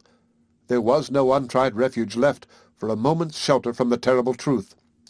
Yes, there was a sort of refuge which always comes with the prostration of thought under an overpowering passion. It was that expectation of impossibilities, that belief in contradictory images, which is still distinct from madness because it is capable of being dissipated by the external fact. Silas got up from his knees trembling, and looked round at the table. Didn't the gold lie there after all? The table was bare. Then he turned and looked behind him, looked all round his dwelling, seeming to strain his brown eyes after some possible appearance of the bags where he had already sought them in vain. He could see every object in his cottage, and his gold was not there. Again he put his trembling hands to his head, and gave a wild ringing scream, the cry of desolation. For a few moments after he stood motionless, but the cry had relieved him from the first maddening pressure of the truth. He turned and tottered towards his loom, and got into the seat where he worked, instinctively seeking this as the strongest assurance of reality. And now that all false hopes had vanished, and the first shock of certainty was past, the idea of a thief began to present itself, and he entertained it eagerly, because a thief might be caught and made to restore the gold. The thought brought some new strength with it, and he started from his loom to the door. As he opened it, the rain beat in upon him, for it was falling more and more heavily. There were no footsteps to be tracked on such a night. Footsteps? When had the thief come? During Silas's absence in the daytime the door had been locked, and there had been no marks of any inroad on his return by daylight. And in the evening, too, he said to himself, everything was the same as when he had left it. The sand and bricks looked as if they had not been moved. Was it a thief who had taken the bags, or was it a cruel power that no hands could reach, which had delighted in making him a second time desolate? He shrank from this vaguer dread, and fixed his mind with struggling effort on the robber with hands who could be reached by hands. His thoughts glanced at all the neighbors who had made any remarks or asked any questions which he might now regard as a ground of suspicion. There was Jem Rodney, a known poacher, and otherwise disreputable. He had often met Marner in his journeys across the fields, and had said something jestingly about the weaver's money. Nay, he had once irritated Marner by lingering at the fire when he called to light his pipe instead of going about his business. Jem Rodney was the man. There was ease in the thought. Jem could be found and made to restore the money. Marner did not want to punish him, but only to get back his gold, which had gone from him, and left his soul like a forlorn traveller on an unknown desert. The robber must be laid hold of. Marner's ideas of legal authority were confused, but he felt that he must go and proclaim his loss, and the great people in the village, the clergyman, the constable, and Squire Cass would make Jem Rodney or somebody else deliver up the stolen money. He rushed out in the rain under the stimulus of this hope, forgetting to cover his head, not caring to fasten his door, for he felt as if he had nothing left to lose. He ran swiftly till want of breath compelled him to slacken his pace as he was entering the village at the turning close to the Rainbow. The Rainbow, in Marner's view, was a place of luxurious resort for rich and stout husbands whose wives had superfluous stores of linen. It was the place where he was likely to find the powers and dignities of Raveloe, and where he could most speedily make his loss public. He lifted the latch and turned into the bright bar or kitchen on the right hand, where the less lofty customers of the house were in the habit of assembling, the parlour on the left being reserved for the more select society in which Squire Cass frequently enjoyed the double pleasure of conviviality and condescension. But the parlour was dark tonight, the chief personages who ornamented its circle being all at Mrs. Osgood's birthday dance, as Godfrey Cass was, and in consequence of this, the party on the high-screened seats in the kitchen was more numerous than usual. Several personages who would otherwise have been admitted into the parlour and enlarged the opportunity of hectoring and condescension for their betters, being content this evening to vary their enjoyment by taking their spirits and water where they could themselves hector and condescend in company that called for beer. The end of Part 1, Chapter 5. Chapter 6. The conversation, which was at a high pitch of animation when Silas approached the door of the Rainbow, had, as usual, been slow and intermittent when the company first assembled. The pipes began to be puffed in a silence which had an air of severity. The more important customers who drank spirits and sat nearest the fire, staring at each other as if a bet were depending on the first man who winked, while the beer-drinkers, chiefly men in fustian jackets and smock frocks, kept their eyelids down and rubbed their hands across their mouths, as if their draughts of beer were a funereal duty attended with embarrassing sadness. At last, Mr. Snell, the landlord, a man of a neutral disposition, accustomed to stand aloof from human differences as those of beings who were all alike in need of liquor, broke silence by saying in a doubtful tone to his cousin the butcher, "Some folks would say that was a fine beast you druv in yesterday, Bob." The butcher, a jolly, smiling, red-haired man, was not disposed to answer rashly. He gave a few puffs before he spat and replied, "And they wouldn't be fur wrong, John." After this feeble, delusive thaw, the silence set in as severely as before. "Was it a red Durham?" said the farrier, taking up the thread of discourse after the lapse of a few minutes. The farrier looked at the landlord, and the landlord looked at the butcher, as the person who must take the responsibility of answering. "Red it was," said the butcher in his good, humoured, husky treble, "and a Durham it was." "Then you needn't tell me who you bought it of," said the farrier, looking round with some triumph. "I know who it is has got the red Durhams of this countryside, and she'd a white star on her brow, I'll bet a penny." The farrier leaned forward with his hands on his knees as he put this question, and his eyes twinkled knowingly. "Well, yes, she might," said the butcher, slowly considering that he was giving a decided affirmative. "I don't say contrary." "I knew that very well," said the farrier, throwing himself backward again, and speaking defiantly. "If I don't know Mr. Lammeter's cows, I should like to know who does, that's all. And as for the cow you've bought, bargain or no bargain, I've been at the drenching of her, contradict me who will." The farrier looked fierce, and the mild butcher's conversational spirit was roused a little. "I'm not for contradicting no man," he said. "I'm for peace and quietness. Some are for cutting long ribs, I'm for cutting 'em short myself. But I don't quarrel with 'em. All I say is, it's a lovely carcass, and anybody as was reasonable, it'd bring tears into their eyes to look at it." "Well, it's the cow as I drenched, whatever it is," pursued the farrier angrily. "And it was Mr. Lammeter's cow, else you told a lie when you said it was a red Durham." "I tell no lies," said the butcher, with the same mild huskiness as before, "and I contradict none, not if a man was to swear himself black. He's no meat of mine, nor none of my bargains. All I say is, it's a lovely carcass, and what I say I'll stick to, but I'll quarrel with no man." "No," said the farrier with bitter sarcasm, looking at the company generally, "and perhaps you aren't pig-headed, and perhaps you didn't say the cow was a red Durham, and perhaps you didn't say she'd got a star on her brow. Stick to that now you're at it." "Come, come," said the landlord, "let the cow alone. The truth lies atween you. You're both right, and both wrong, as I always says, and as for the cow's being Mr. Lammeter's, I say nothing to that.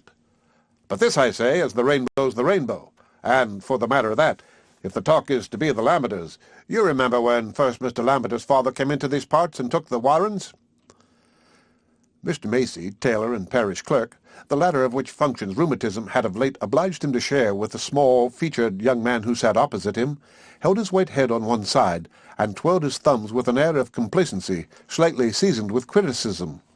He smiled pityingly in answer to the landlord's appeal, and said, "Aye, I know, but I let other folks talk. I've laid by now, and give up to the young uns. Ask them as have been to school at Tarley. They've learnt pronouncin'. That's come up since my day." "If you're pointing at me, Mr. Macy," said the deputy clerk with an air of anxious propriety, "I'm nowise a man to speak out of my place. As the psalm says, I know what's right, or only so, but also practice what I know." "Well, then, I wish you'd keep hold of the tune when it's set for you. If you're practicin', I wish you'd practice that," said a large, jocose-looking man, an excellent wheelwright in his weekday capacity, but on Sundays leader of the choir. He winked as he spoke at two of the company, who were known officially as the bassoon and the key bugle, in the confidence that he was expressing the sense of the musical profession in Raveloe. Mr. Tukey, the deputy clerk, who shared the unpopularity common to deputies, turned very red, but replied with careful moderation, "Mr. Winthrop, if you'll bring me any proof as I'm in the wrong, I'm not the man to say I won't alter.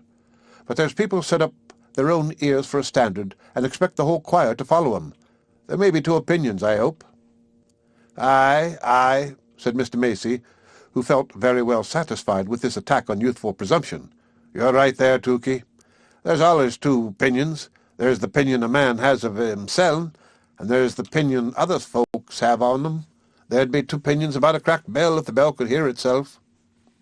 "Well, Mr. Macy," said poor Tukey, serious amidst the general laughter, "I undertook to partially fill up the office of parish clerk by Mr. Crackenthorpe's desire, whenever your infirmities should make you unfitting, and it's one of the rights thereof to sing in the choir. Else why have you done the same yourself?" "Ah, but the old gentleman and you are two folks," said Ben Winthrop. "The old gentleman's got a gift. Why, the squire used to invite him to take a glass, only to hear him sing the Red Rover. Didn't he, Mr. Macy? It's a natural gift. There's my little lad Aaron. He's got a gift. He can sing a tune off straight like a throstle. But as for you, Master Tukey, you'd better stick to your amens. Your voice is well enough when you keep it up in your nose. It's your inside as isn't right made for music. It's no better nor a hollow stalk." This kind of unflinching frankness was the most piquant form of joke to the company at the Rainbow, and Ben Winthrop's insult was felt by everybody to have capped Mr. Macy's epigram. "I see what it is plain enough," said Mr. Tukey, unable to keep cool any longer. "There's a conspiracy to turn me out of the choir, as I shouldn't share the Christmas money. That's where it is.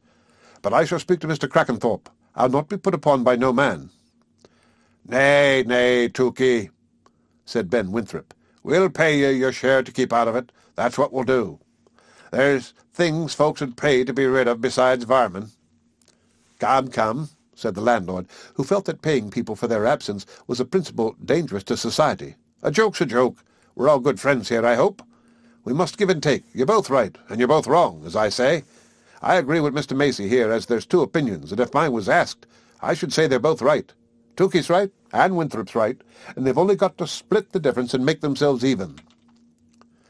The farrier was puffing his pipe rather fiercely in some contempt at this trivial discussion. He had no ear for music himself, and never went to church, as being of the medical profession and likely to be in requisition for delicate cows. But the butcher, having music in his soul, had listened with a divided desire for Tukey's defeat, and for the preservation of the peace. "To be sure," he said, following up the landlord's conciliatory view, "we're fond of our old clerk. It's natural, and him used to be such a singer, and got a brother as is known for the first fiddler in this countryside. Ah, it's a pity but what Solomon lived in our village, and could give us a tune when we liked, eh, Mr. Macy? I'd keep him in liver and lights for nothing, that I would." Aye, said Mr. Macy in the height of complacency. "Our family's been known for musicianaires as far back as anybody can tell. But them things are dying out, as I tell Solomon every time he comes round. There's no voices like what there used to be, and there's nobody remembers what we remember, if it isn't the old crows. Aye, you remember when first Mr. Lamberter's father came into these parts, don't you, Mr. Macy?" said the landlord.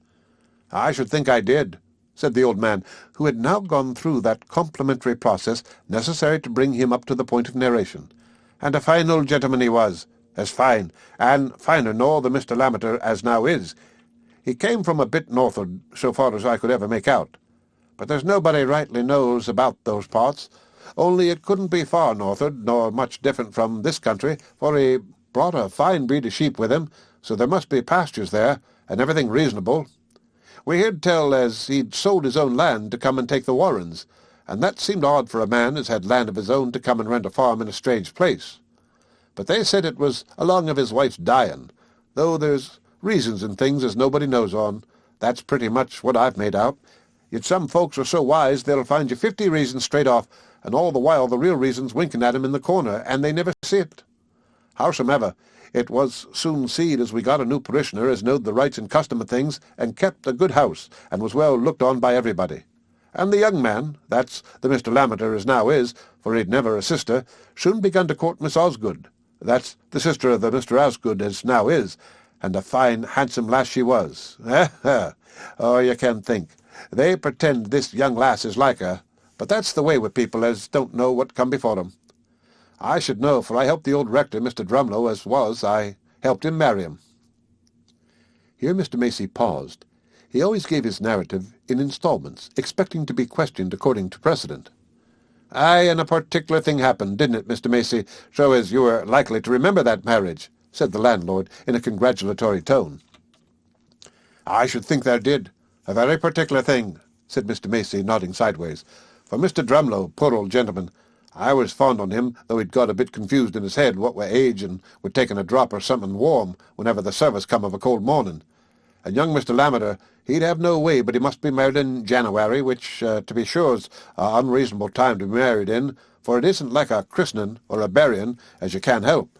And so Mr. Drumlow, poor old gentleman, I was fond on him, but when he come to put the questions, he put 'em by the rule contrary like, and he says, 'Wilt thou have this man to thy wedded wife?' says he. And then he says, 'Wilt thou have this woman to thy wedded husband?' says he.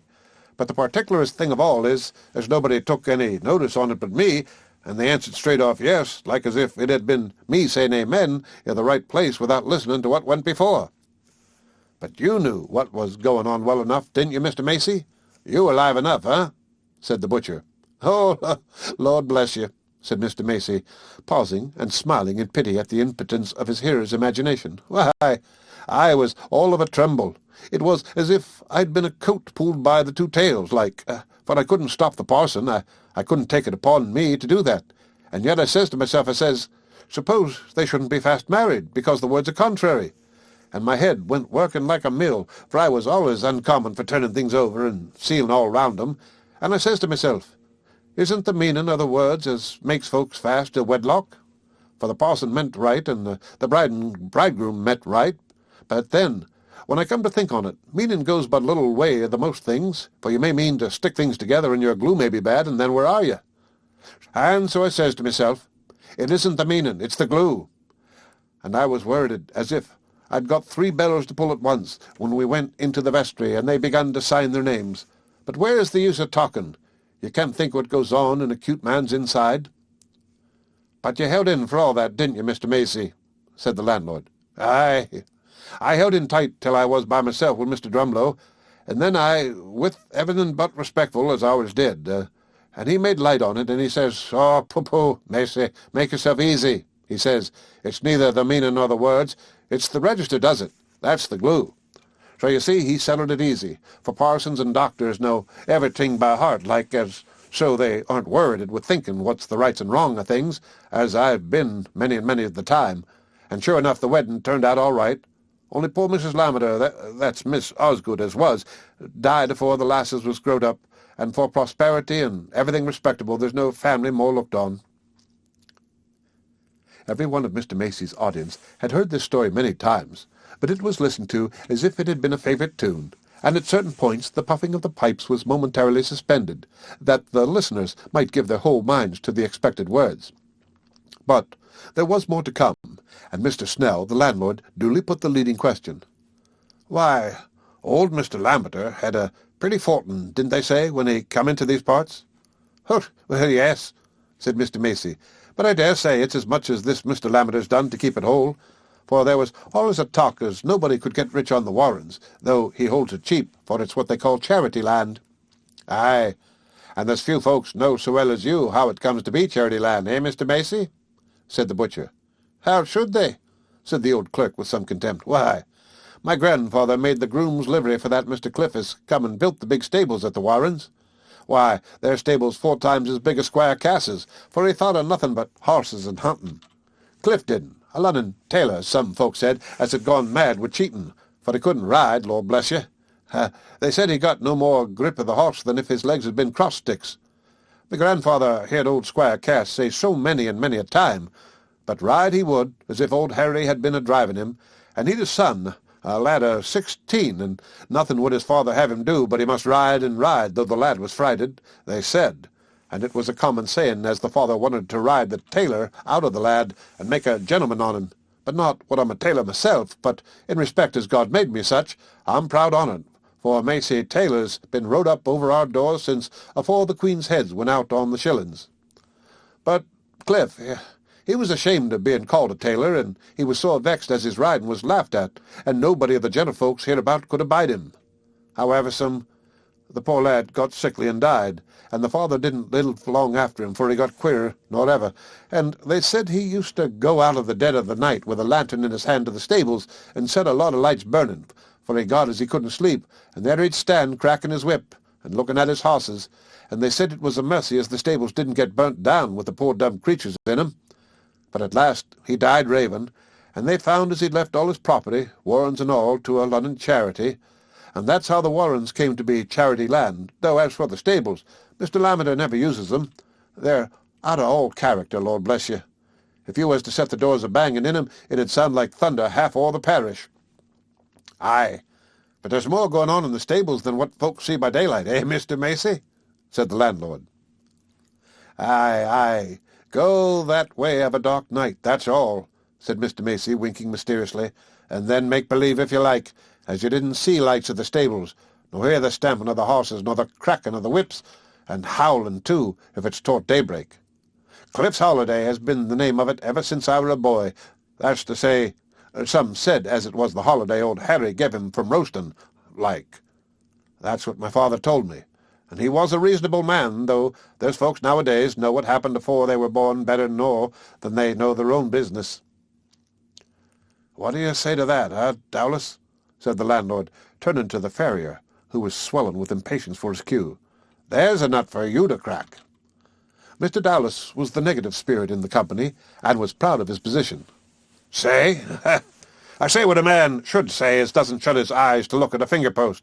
I say as I'm ready to wager any man £10 if he'll stand out with me any dry night in the pasture before the Warren stables, as we shall neither see lights nor hear noises, if it isn't the blowing of our own noses. That's what I say, and I've said it many a time. But there's nobody'll venture a £10 note on their ghosses as they make so sure of. Why, Dowlas, that's easy betting, that is, said Ben Winthrop. You might as well bet a man as he wouldn't catch the rheumatiz if he stood up to his neck in the pool of a frosty night. It'd be fine fun for a man to win his bet as he'd catch the rheumatiz. Folks as believe in Cliff's Holiday aren't going to venture near it for a matter of £10. If Master Dowlas wants to know the truth on it, said Mr. Macy, with a sarcastic smile, tapping his thumbs together, he's no call to lay any bet. Let him go and stand by himself. There's nobody'll hinder him, and then he can let the parishioners know if they're wrong. Thank you. I'm obliged to you, said the farrier with a snort of scorn. If folks are fools, it's no business of mine. I don't want to make 'em out the truth about ghostes. I know it already. But I'm not against a bet. Everything fair and open. Let any man bet me £10 as I shall see Cliff's Holiday, and I'll go and stand by myself. I want no company. I'd as lief do it as I'd fill this pipe. Ah, but who's to watch you, Dowlas, and see you do it? That's no fair bet, said the butcher. No fair bet, replied Mr. Dowlas angrily. I should like to hear any man stand up and say I want to bet unfair. Come now, Master Lundy, I should like to hear you say it. Very like you would, said the butcher, but it's no business of mine. You're none of my bargains, and I aren't going to try and bait your price. If anybody will bid for you at your own valley, let him. I'm for peace and quietness, I am. "Yes, that's whatever a yapping cur is when you hold a stick up at him," said the farrier. "But I'm afraid of neither man nor ghost, and I'm ready to lay a fair bet I aren't a turn-tail cur." "Aye, but there's this in it, doubtless," said the landlord, speaking in a tone of much candour and tolerance. "There's folks, in my opinion, they can't see ghosts, not if they stood as plain as a pikestaff before them. And there's reason of that, for there's my wife now, can't smell, not if she'd the strongest of cheese under her nose. I'd never see a ghost myself, but then I says to myself, very like I haven't got the smell of 'em. I mean, putting a ghost for a smell, or else contrariwise, and so I'm for holding with both sides, for as I say, the truth lies between 'em. And if Dallas was to go and stand and say he'd never seen a wink of Cliff's holiday all the night through, I'd back him. And if anybody said his Cliff's holiday was certain sure, for all that, I'd back him too, for the smell's what I go by." The landlord's analogical argument was not well received by the farrier, a man intensely opposed to compromise. "Tut, tut," he said, setting down his glass with refreshed irritation. "What's the smell got to do with it? Did ever a ghost give a man a black eye? That's what I should like to know. If ghosts want me to believe in 'em, let 'em leave off skulking in the dark and in the lone places. Let 'em come where there's company and candles." "As if ghosts would want to be believed in by somebody so ignorant," said Mr. Macy, in deep disgust at the farrier's crass incompetence to apprehend the conditions of ghostly phenomena. The end of Part 1, Chapter 6. Chapter 7. Yet the next moment there seemed to be some evidence that ghosts had a more condescending disposition than Mr. Macy attributed to them, for the pale, thin figure of Silas Marner was suddenly seen standing in the warm light, uttering no word, but looking round at the company with his strange, unearthly eyes. The long pipes gave a simultaneous movement, like the antennae of startled insects, and every man present, not excepting even the sceptical farrier, had an impression that he saw, not Silas Marner in the flesh, but an apparition, for the door by which Silas had entered was hidden by the high screened seats, and no one had noticed his approach. Mr. Macy, sitting a long way off the ghost, might be supposed to have felt an argumentative triumph which would tend to neutralize his share of the general alarm. Had he not always said that when Silas Marner was in that strange trance of his soul went loose from his body? Here was the demonstration. Nevertheless, on the whole, he would have been as well contented without it. For a few moments there was a dead silence, Marner's want of breath and agitation not allowing him to speak. The landlord, under the habitual sense that he was bound to keep his house open to all company, and confident in the protection of his unbroken neutrality, at last took on himself the task of adjuring the ghost. "Master Marner," he said in a conciliatory tone, "what's lacking to you? What's your business here?" "Robbed," said Silas gaspingly. "I've been robbed. I want the constable, and the justice, and Squire Cass, and Mr. Crackenthorpe." "Lay hold on him, Jem Rodney," said the landlord, the idea of a ghost subsiding. "He's off his head, I doubt. He's wet through." Jem Rodney was the outermost man, and sat conveniently near Marner's standing place, but he declined to give his services. "Come and lay hold on him yourself, Mr. Snell, if you've a mind," said Jem rather solemnly. "He's been robbed, and murdered too, for what I know," he added in a muttering tone.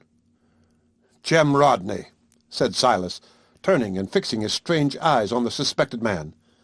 "Aye, Master Marner, what do you want with me?" said Jem, trembling a little, and seizing his drinking-can as a defensive weapon. "If it was you stole my money," said Silas, clasping his hands entreatingly, and raising his voice to a cry, "give it me back, and I won't meddle with you. I won't set the constable on you. Give it me back, and I'll let you have a guinea." "Me stole your money?" said Jem angrily. "I'll pitch this can at your eye if you talk of my stealing your money." "Come, come, Master Marner," said the landlord, now rising resolutely and seizing Marner by the shoulder. "If you've got any information to lay, speak it out sensible, and show as you're in your right mind if you expect anybody to listen to you. You're as wet as a drowned rat. Sit down and dry yourself, and speak straightforward." "Ah, to be sure, man," said the farrier, who began to feel that he had not been quite on a par with himself and the occasion. "Let's have no more staring and screaming, else we'll have you strapped for a madman. That was why I didn't speak at the first, thinks I. The man's run mad." "Aye, aye, make him sit down," said several voices at once, well pleased that the reality of ghosts remained still an open question. The landlord forced Marner to take off his coat, and then to sit down on a chair, aloof from everyone else, in the center of the circle, and in the direct rays of the fire. The weaver, too feeble to have any distinct purpose beyond that of getting help to recover his money, submitted unresistingly. The transient fears of the company were now forgotten in their strong curiosity, and all faces were turned towards Silas, when the landlord, having seated himself again, said, "Now then, Master Marner, what's this you've got to say, as you've been robbed? Speak out." "He'd better not say again as it was me robbed him," cried Jem Rodney hastily. "What could I have done with his money? I could easily steal the parson's surplice and wear it." "Hold your tongue, Jem, and let's hear what he's got to say," said the landlord. "Now then, Master Marner." Silas now told his story under frequent questioning as the mysterious character of the robbery became evident. This strangely novel situation of opening his trouble to the Raveloe neighbors, of sitting in the warmth of a hearth not his own, and feeling the presence of faces and voices which were his nearest promise of help, had doubtless its influence on Marner in spite of his passionate preoccupation with his loss. Our consciousness rarely registers the beginning of a growth within us any more than without us. There have been many circulations of the sap before we detect the smallest sign of the bud. The slight suspicion with which his hearers at first listened to him gradually melted away before the convincing simplicity of his distress. It was impossible for the neighbors to doubt that Marner was telling the truth, not because they were capable of arguing at once from the nature of his statements to the absence of any motive for making them falsely, but because, as Mr. Macy observed, folks as had the devil to back 'em were not likely to be so mushed as poor Silas was. Rather, from the strange fact that the robber had left no traces, and had happened to know the nick of time, utterly incalculable by mortal agents, when Silas would go away from home without locking his door, the more probable conclusion seemed to be that his disreputable intimacy in that quarter, if it ever existed, had been broken up, and that in consequence this ill turn had been done to Marner by somebody it was quite in vain to set the constable after. Why this preternatural felon should be obliged to wait till the door was left unlocked was a question which did not present itself. "It isn't Jem Rodney as has done this work, Master Marner," said the landlord. "You mustn't be a-casting your eye at poor Jem. There may be a bit of reckoning against Jem for the matter of a hair or so, if anybody was bound to keep their eyes staring open and niver to wink. But Jem's been a-sitting here drinking his can like the decentest man in the parish since before you left your house, Master Marner, by your own account." "Aye, aye," said Mr. Macy. "Let's have no accusing of the innocent. That isn't the law. There must be folks to swear agin a man before he can be taken up. Let's have no accusing of the innocent, Master Marner." Memory was not so utterly torpid in Silas that it could not be awakened by these words.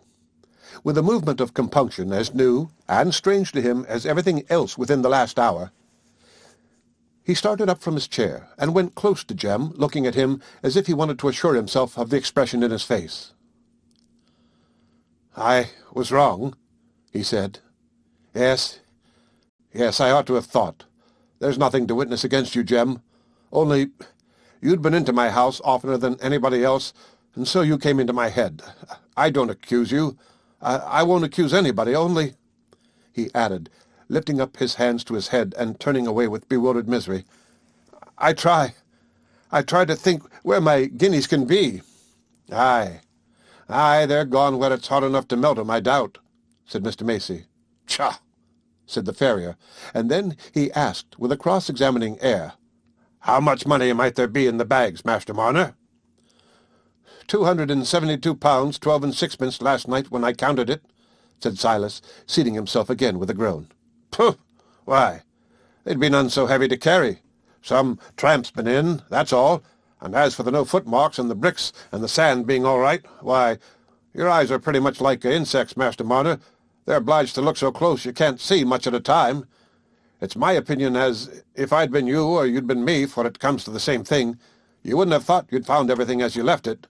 But what I vote is, as two of the sensiblest of the company should go with you to Master Kench, the constable's, he's ill abed, I know that much, and get him to appoint one of us his deputy, for that's the law, and I don't think anybody'll come upon him to contradict me there. It isn't much of a walk to Kench's, and then, if it's me as his deputy, I'll go back with you, Master Marner, and examine your premises, and if anybody's got any fault to find with that, I'll thank him to stand up and say it out like a man." By this pregnant speech, the farrier had re-established his self-complacency, and waited with confidence to hear himself named as one of the superlatively sensible men. "Let us see how the night is, though," said the landlord, who also considered himself personally concerned in this proposition. "Why, it rains heavy still," he said, returning from the door. "Well, I'm not the man to be afraid of the rain," said the farrier, "for it'll look bad when Justice Malem hears as respectable men like us had information laid before him and took no steps."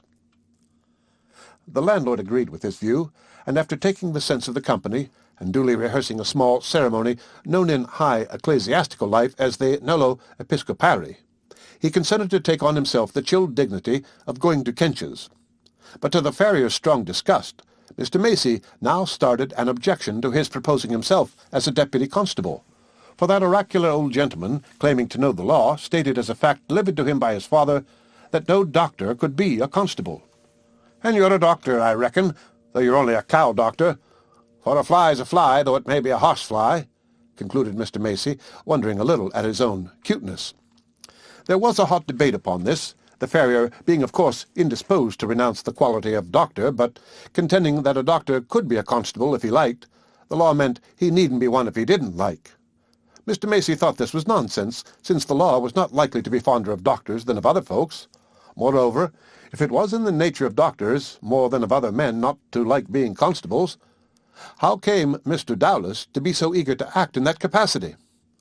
"I don't want to act the constable," said the farrier, driven into a corner by this merciless reasoning, "and there's no man can say it of me if he'd tell the truth. But if there's to be any jealousy and envying about going to Kench's in the rain, let them go as like it. You won't get me to go, I can tell you." By the landlord's intervention, however, the dispute was accommodated. Mr. Dowlas consented to go as a second person disinclined to act officially, and so poor Silas, furnished with some old coverings, turned out with his two companions into the rain again, thinking of the long night hours before him, not as those do who long to rest, but as those who expect to watch for the morning. The end of Chapter 7. Chapter 8. When Godfrey Cass returned from Mrs. Osgood's party at midnight, he was not much surprised to learn that Dunsey had not come home. Perhaps he had not sold Wildfire and was waiting for another chance. Perhaps, on that foggy afternoon, he had preferred housing himself at the Red Lion at Batherley for the night, if the run had kept him in that neighbourhood, for he was not likely to feel much concern about leaving his brother in suspense. Godfrey's mind was too full of Nancy Lammeter's looks and behaviour, too full of the exasperation against himself and his lot, which the sight of her always produced in him, for him to give much thought to Wildfire, or to the probabilities of Dunstan's conduct. The next morning, the whole village was excited by the story of the robbery, and Godfrey, like everyone else, was occupied in gathering and discussing news about it, and in visiting the stone pits. The rain had washed away all possibility of distinguishing footmarks, but a close investigation of the spot had disclosed, in the direction opposite to the village, a tinder-box with a flint and steel half sunk in the mud. It was not Silas's tinder-box, for the only one he had ever had was still standing on his shelf, and the inference generally accepted was that the tinder-box in the ditch was somehow connected with the robbery. A small minority shook their heads and intimated their opinion that it was not a robbery to have much light thrown on it by tinder-boxes, that Master Marner's tale had a queer look with it, and that such things had been known as a man's doing himself a mischief, and then setting the justice to look for the doer.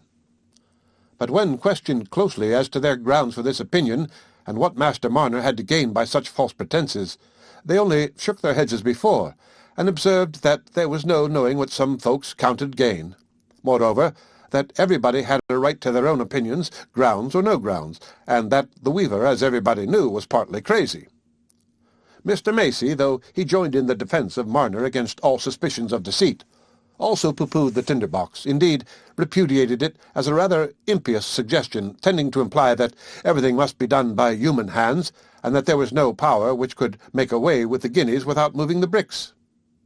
Nevertheless, He turned round rather sharply on Mr. Tukey, when the zealous deputy, feeling that this was a view of the case peculiarly suited to a parish clerk, carried it still further, and doubted whether it was right to inquire into a robbery at all when the circumstances were so mysterious. "As if," concluded Mr. Tukey, "as if there was nothing but what could be made out by justices and constables." "Now don't you be for overshooting the mark, Tukey," said Mr. Macey, nodding his head aside admonishingly. "That's what you're allers at. If I throw a stone and hit, you think there's summat better than hitting, and you try to throw a stone beyond. What I said was against the tinder-box. I said nothing against justices and constables, for they're King George's making, and it'd ill become a man in a parish office to fly out against King George." While these discussions were going on amongst the group outside the Rainbow, a higher consultation was being carried on within, under the presidency of Mr. Crackenthorpe, the rector, assisted by Squire Cass and other substantial parishioners. It had just occurred to Mr. Snell, the landlord, he being, as he observed, a man accustomed to put two and two together, to connect with the tinder-box which, as deputy constable, he himself had had the honourable distinction of finding certain recollections of a pedlar who had called to drink at the house about a month before, and had actually stated that he carried a tinder-box about with him to light his pipe. Here, surely, was a clue to be followed out. And, as memory, when duly impregnated with ascertained facts, is sometimes surprisingly fertile, Mr. Snell gradually recovered a vivid impression of the effect produced on him by the pedlar's countenance and conversation. He had a look with his eye which fell unpleasantly on Mr. Snell's sensitive organism. To be sure, he didn't say anything particular, no, except that about the tinder-box, but it isn't what a man says, it's the way he says it. Moreover, he had a swarthy foreignness of complexion which boded little honesty. "Did he wear earrings?" Mr. Crackenthorpe wished to know, having some acquaintance with foreign customs. "Well, stay, let me see," said Mr. Snell, like a docile clairvoyant, who would really not make a mistake if she could help it. After stretching the corners of his mouth and contracting his eyes as if he were trying to see the earrings, he appeared to give up the effort and said, "Well, he'd got earrings in his box to sell, so it's natural to suppose he might wear 'em. But he called at every house, almost, in the village. There's somebody else, mayhaps, saw 'em in his ears, though I can't take upon me rightly to say." Mr. Snell was correct in his surmise that somebody else would remember the pedlar's earrings, for, on the spread of inquiry among the villagers, it was stated with gathering emphasis that the person had wanted to know whether the pedlar wore earrings in his ears, and an impression was created that a great deal depended on the eliciting of this fact. Of course, everyone who heard the question, not having any distinct image of the pedlar as without earrings, immediately had an image of him with earrings, larger or smaller as the case might be, and the image was presently taken for a vivid recollection, so that the glazier's wife, a well-intentioned woman not given to lying, and whose house was among the cleanest in the village, was ready to declare, as sure as ever she meant to take the sacrament the very next Christmas that was ever coming, that she had seen big earrings in the shape of the young moon in the pedlar's 2 ears, while Jinny Oates, the cobbler's daughter, being a more imaginative person, stated not only that she had seen them too, but that they had made her blood creep, as it did at that very moment while there she stood.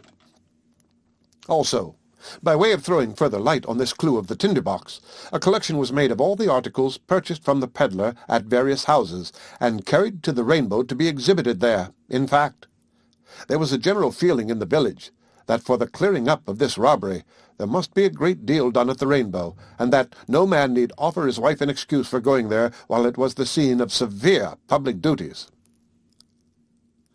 Some disappointment was felt, and perhaps a little indignation also, when it became known that Silas Marner, on being questioned by the squire and the parson, had retained no other recollection of the pedlar than that he had called at his door, but had not entered his house, having turned away at once when Silas, holding the door ajar, had said that he wanted nothing.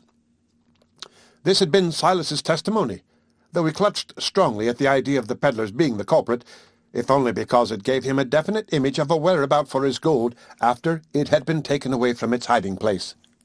He could see it now in the pedlar's box, but it was observed with some irritation in the village that anybody but a blind creature like Marner would have seen the man prowling about, for how came he to leave his tinder-box in the ditch close by if he hadn't been lingering there?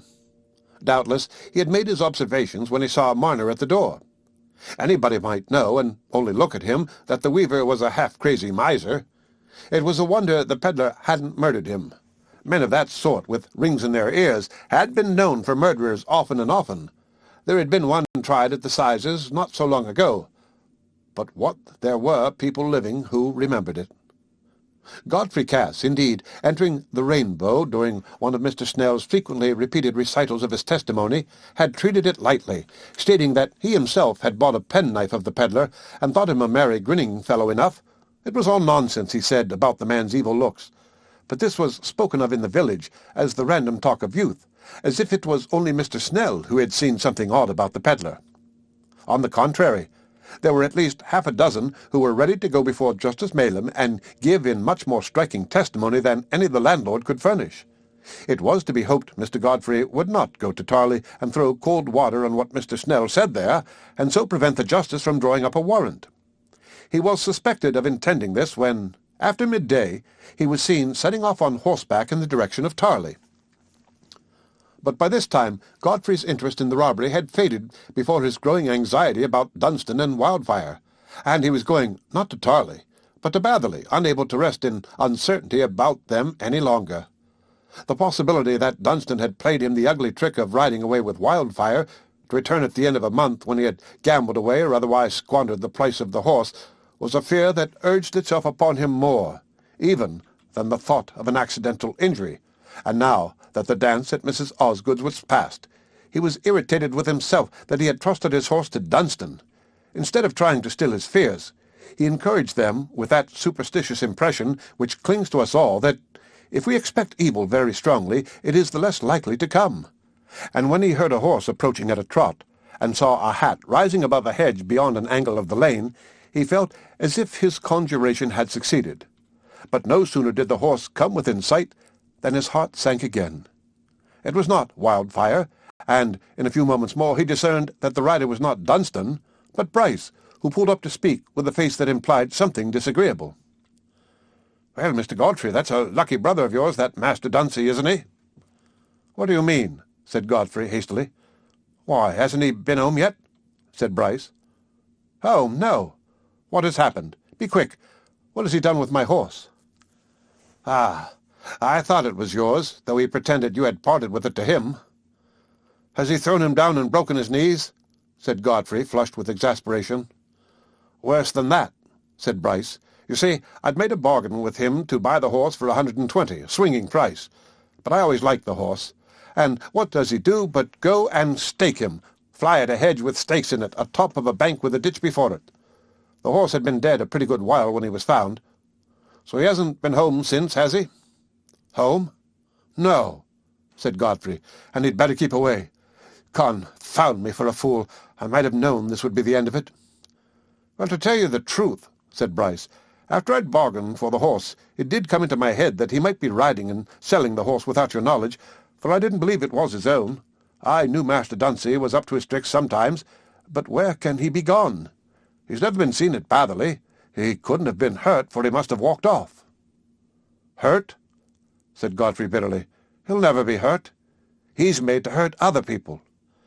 "And so you did give him leave to sell the horse, huh?" said Bryce.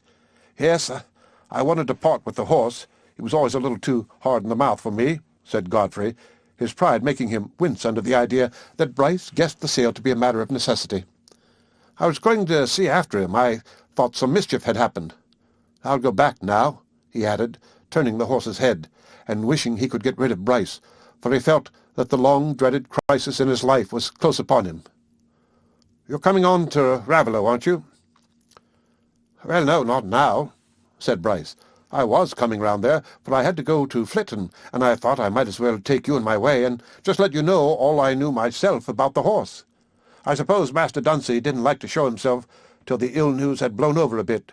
He's perhaps gone to pay a visit at the 3 Crowns by Whitbridge. I know he's fond of the house." "Perhaps he is," said Godfrey, rather absently. Then, rousing himself, he said, with an effort at carelessness, "We shall hear of him soon enough, I'll be bound." "Well, here's my turning," said Bryce, not surprised to perceive that Godfrey was rather down. "So I'll bid you good day, and I wish I may bring you better news another time." Godfrey rode along slowly, representing to himself the scene of confession to his father, from which he felt that there was now no longer any escape. The revelation about the money must be made the very next morning, and if he withheld the rest, Dunstan would be sure to come back shortly, and finding that he must bear the brunt of his father's anger, would tell the whole story out of spite, even though he had nothing to gain by it. There was one step, perhaps, by which he might still win Dunstan's silence and put off the evil day. He might tell his father that he had himself spent the money paid to him by Fowler, and, as he had never been guilty of such an offence before, the affair would blow over after a little storming. But Godfrey could not bend himself to this. He felt that, in letting Dunstan have the money, he had already been guilty of a breach of trust hardly less culpable than that of spending the money directly for his own behoof. And yet there was a distinction between the two acts which made him feel that the one was so much more blackening than the other as to be intolerable to him. "I don't pretend to be a good fellow," he said to himself, "but I'm not a scoundrel, at least. I'll stop short somewhere. I'll bear the consequences of what I have done sooner than make believe I've done what I never would have done. I'd never have spent the money for my own pleasure. I was tortured into it." Through the remainder of this day, Godfrey, with only occasional fluctuations, kept his will bent in the direction of a complete avowal to his father, and he withheld the story of Wildfire's loss till the next morning, that it might serve him as an introduction to heavier matter. The old squire was accustomed to his son's frequent absence from home, and thought neither Dunstan's nor Wildfire's non-appearance a matter calling for remark. Godfrey said to himself again and again that if he let slip this one opportunity of confession, he might never have another. The revelation might be made even in a more odious way than by Dunstan's malignity. She might come, as she had threatened to do, and then he tried to make the scene easier to himself by rehearsal. He made up his mind how he would pass from the admission of his weakness in letting Dunstan have the money to the fact that Dunstan had a hold on him which he had been unable to shake off, and how he would work up his father to expect something very bad before he told him the fact. The old squire was an implacable man. He made resolutions in violent anger, and he was not to be moved from them after his anger had subsided, as fiery, volcanic matters cool and harden into rock. Like many violent and implacable men, he allowed evils to grow under favour of his own heedlessness, till they pressed upon him with exasperating force, and then he turned round with fierce severity and became unrelentingly hard. This was his system with his tenants. He allowed them to get into arrears, neglect their fences, reduce their stock, sell their straw, and otherwise go the wrong way, and then, when he became short of money in consequence of this indulgence, he took the hardest measures and would listen to no appeal. Godfrey knew all this, and felt it with the greater force because he had constantly suffered annoyance from witnessing his father's sudden fits of unrelentingness, for which his own habitual irresolution deprived him of all sympathy. He was not critical on the faulty indulgence which preceded these fits. That seemed to him natural enough. Still, there was just the chance, Godfrey thought, that his father's pride might see this marriage in a light that would induce him to hush it up, rather than turn his son out and make the family the talk of the country for 10 miles round. This was the view of the case that Godfrey managed to keep before him pretty closely till midnight, and he went to sleep thinking that he had done with inward debating. But when he awoke in the still morning darkness, he found it impossible to reawaken his evening thoughts. It was as if they had been tired out and were not to be roused to further work. Instead of arguments for confession, he could now feel the presence of nothing but its evil consequences. The old dread of disgrace came back, the old shrinking from the thought of raising a hopeless barrier between himself and Nancy, the old disposition to rely on chances which might be favourable to him and save him from betrayal. Why, after all, should he cut off the hope of them by his own act? He had seen the matter in a wrong light yesterday. He had been in a rage with Dunstan, and had thought of nothing but a thorough break-up of their mutual understanding, but what it would be really wisest for him to do was to try and soften his father's anger against Dunsey, and keep things as nearly as possible in their old condition.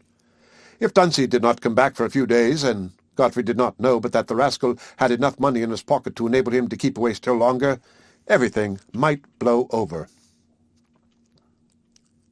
The end of Part 1, Chapter 8. Chapter 9.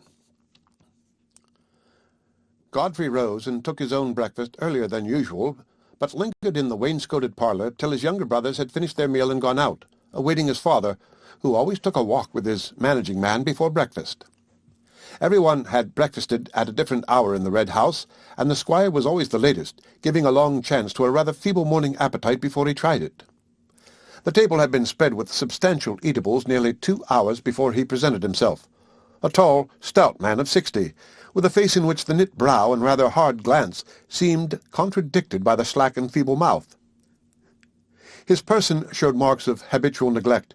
His dress was slovenly, and yet there was something in the presence of the old squire distinguishable from that of the ordinary farmers in the parish, who were perhaps every whit as refined as he, but, having slouched their way through life with a consciousness of being in the vicinity of their betters, wanted that self-possession and authoritativeness of voice and carriage which belonged to a man who thought of superiors as remote existences with whom he had personally little more to do than with America or the stars. The squire had been used to parish homage all his life, used to the presupposition that his family, his tankards, and everything that was his were the oldest and best, and as he never associated with any gentry higher than himself, his opinion was not disturbed by comparison. He glanced at his son as he entered the room and said, "What, sir? Haven't you had your breakfast yet?" But there was no pleasant morning greeting between them, not because of any unfriendliness, but because the sweet flower of courtesy is not a growth of such homes as the Red House. "Yes, sir," said Godfrey. "I've had my breakfast, but I was waiting to speak to you." "Ah, well," said the squire, throwing himself indifferently into his chair, and speaking in a ponderous, coughing fashion, which was felt in Raveloe to be a sort of privilege of his rank, while he cut a piece of beef and held it up before the deer-hound that had come in with him. "Ring the bell for my ale, will you? You youngsters' business is your own pleasure, mostly. There's no hurry about it for anybody but yourselves." The squire's life was quite as idle as his son's, but it was a fiction kept up by himself and his contemporaries in Raveloe that youth was exclusively the period of folly, and that their aged wisdom was constantly in a state of endurance mitigated by sarcasm. Godfrey waited before he spoke again, until the ale had been brought and the door closed, an interval during which Fleet, the deer-hound, had consumed enough bits of beef to make a poor man's holiday dinner. "There's been a cursed piece of ill-luck with Wildfire," he began. "Happened the day before yesterday." "What?" "Broke his knees," said the squire, after taking a draught of ale. "I thought you knew how to ride better than that, sir. I never threw a horse down in my life. If I had, I might have whistled for another, for my father wasn't quite so ready to unstring as some other fathers I know of. But they must turn over a new leaf. They must. What with mortgages and arrears, I'm as short of cash as a roadside pauper. And that fool Kimball says the newspaper's talking about peace. Why, the country wouldn't have a leg to stand on. Prices had run down like a jack, and I should never get my arrears, not if I sold all the fellows up. And there's that damned Fowler. I won't put up with him any longer. I've told Winthrop to go to Cox this very day. The lying scoundrel told me he'd be sure to pay me 100 last month. He takes advantage because he's on that outlying farm and thinks I shall forget him." The squire had delivered this speech in a coughing and interrupted manner, but with no pause long enough for Godfrey to make it a pretext for taking up the word again. He felt that his father meant to ward off any request for money on the ground of the misfortune with Wildfire, and that the emphasis he had thus been led to lay on his shortness of cash and his arrears was likely to produce an attitude of mind the utmost unfavourable for his own disclosure. But he must go on, now he had begun. "It's worse than breaking the horse's knees. He's been staked and killed," he said, as soon as his father was silent and had begun to cut his meat. "But I wasn't thinking of asking you to buy me another horse. I was only thinking I'd lost the means of paying you with the price of Wildfire, as I'd meant to do. Dunsey took him to the hunt to sell him for me the other day, and after he'd made a bargain for 120 with Bryce, he went after the hounds and took some fool's leap or other that did for the horse at once. If it hadn't been for that, I should have paid you £100 this morning." The squire had laid down his knife and fork, and was staring at his son in amazement, not being sufficiently quick of brain to form a probable guess as to what could have caused so strange an inversion of the paternal and filial relations as this proposition of his son to pay him £100. "The truth is, sir, I'm very sorry. I was quite to blame," said Godfrey. "Fowler did pay that £100. He paid it to me when I was over there one day last month. And Dunsey bothered me for the money, and I let him have it, because I hoped I should be able to pay it you before this." The squire was purple with anger before his son had done speaking, and found utterance difficult. "You let Dunsey have it, sir? And how long have you been so thick with Dunsey that you must collogue with him to embezzle my money? Are you turning out a scamp? I tell you, I won't have it. I'll turn the whole pack of you out of the house together, and marry again. I'd have you to remember, sir, my property's got no entail on it. Since my grandfather's time, the Casses can do as they like with their land. Remember that, sir. Let Dunsey have the money. Why should you let Dunsey have the money? There's some lie at the bottom of it." "There's no lie, sir," said Godfrey. "I wouldn't have spent the money myself. But Dunsey bothered me, and I was a fool and let him have it. But I meant to pay it, whether he did or not. That's the whole story. I never meant to embezzle money, and I'm not the man to do it. You never knew me do a dishonest trick, sir." "Where's Dunsey, then? What do you stand talking there for? Go and fetch Dunsey, as I tell you, and let him give me an account of what he wanted the money for, and what he's done with it. He shall repent it. I'll turn him out. I said I would, and I'll do it. He shan't brave me. Go and fetch him, sir." "Dunsey isn't come back, sir." "What? Did he break his own neck, then?" said the squire with some disgust at the idea that, in that case, he could not fulfil his threat. "No, he wasn't hurt, I believe, for the horse was found dead, and Dunsey must have walked off. I dare say we shall see him again by and by. I don't know where he is." "And what must you be letting him have my money for? Answer me that," said the squire, attacking Godfrey again, since Dunsey was not within reach. "Well, sir, I don't know," said Godfrey hesitatingly. That was a feeble evasion, but Godfrey was not fond of lying, and, not being sufficiently aware that no sort of duplicity can long flourish without the help of vocal falsehoods, he was quite unprepared with invented motives. "You don't know? I tell you what it is, sir. You've been up to some trick, and you've been bribing him not to tell," said the squire, with a sudden acuteness which startled Godfrey, who felt his heart beat violently at the nearness of his father's guess. The sudden alarm pushed him on to take the next step. A very slight impulse suffices for that on a downward road. "Why, sir," he said, trying to speak with careless ease, "it was a little affair between me and Dunsey. It's no matter to anybody else. It's hardly worth while to pry into young men's fooleries. It wouldn't have made any difference to you, sir. If I'd not had the bad luck to lose Wildfire, I should have paid you the money." "Fooleries? Pshaw! It's time you'd done with fooleries. And I'd have you know, sir, that you must have done with them," said the squire, frowning, and casting an angry glance at his son. "Your goings-on are not what I shall find money for any longer. There's my grandfather had his stables full of horses and kept a good house too, and in worse times, by what I can make out, and so might I, if I hadn't 4 good-for-nothing fellows to hang on me like horse-leeches. I've been too good a father to you all, that's what it is. But I shall pull up, sir." Godfrey was silent. He was not likely to be very penetrating in his judgments, but he had always had a sense that his father's indulgence had not been kindness, and had had a vague longing for some discipline that would have checked his own errant weakness and helped his better will. The squire ate his bread and meat hastily, took a deep draught of ale, then turned his chair from the table and began to speak again. "It'll be all the worse for you, you know. You'd need try and help me keep things together." "Well, sir, I've often offered to take the management of things, but you know you've taken it ill always, and seemed to think I wanted to push you out of your place." "I know nothing of your offering, nor am I taking it ill," said the squire, whose memory consisted in certain strong impressions, unmodified by detail. "But I know one why you seem to be thinking of marrying, and I didn't offer to put any obstacles in your way, as some fathers would. I'd as leave you married Lamberter's daughter as anybody. I suppose if I'd said you nay, you'd have kept on with it. But for one contradiction, you've changed your mind. You're a shilly-shally fellow. You take after your poor mother. She never had a will of her own. A woman has no call for one if she's got a proper man for her husband. But your wife had need have one, for you hardly know your own mind enough to make both your legs walk one way. The lass hasn't said downright she won't have you, has she?" "No," said Godfrey, feeling very hot and uncomfortable. "But I don't think she will." "Think? Why haven't you the courage to ask her?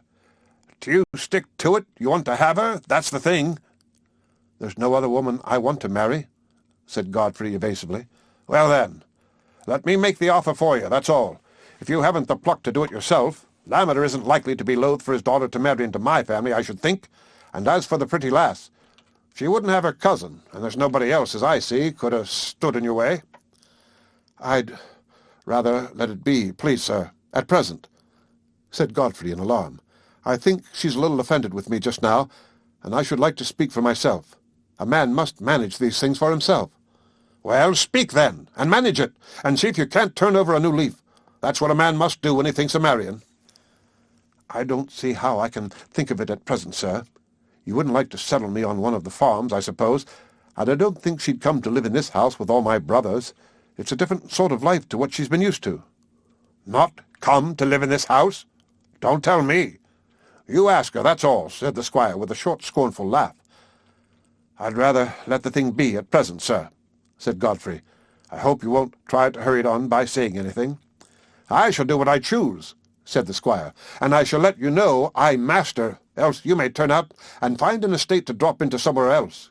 Go out and tell Winthrop not to go to Cox's, but wait for me, and tell him to get my horse saddled, and stop. Look out and get that hack of Duncy's sold, and hand me the money, will you? He'll keep no more hacks at my expense. And if you know where he's sneaking, I dare say you do, you may tell him to spare himself the journey of coming back home. Let him turn ostler and keep himself.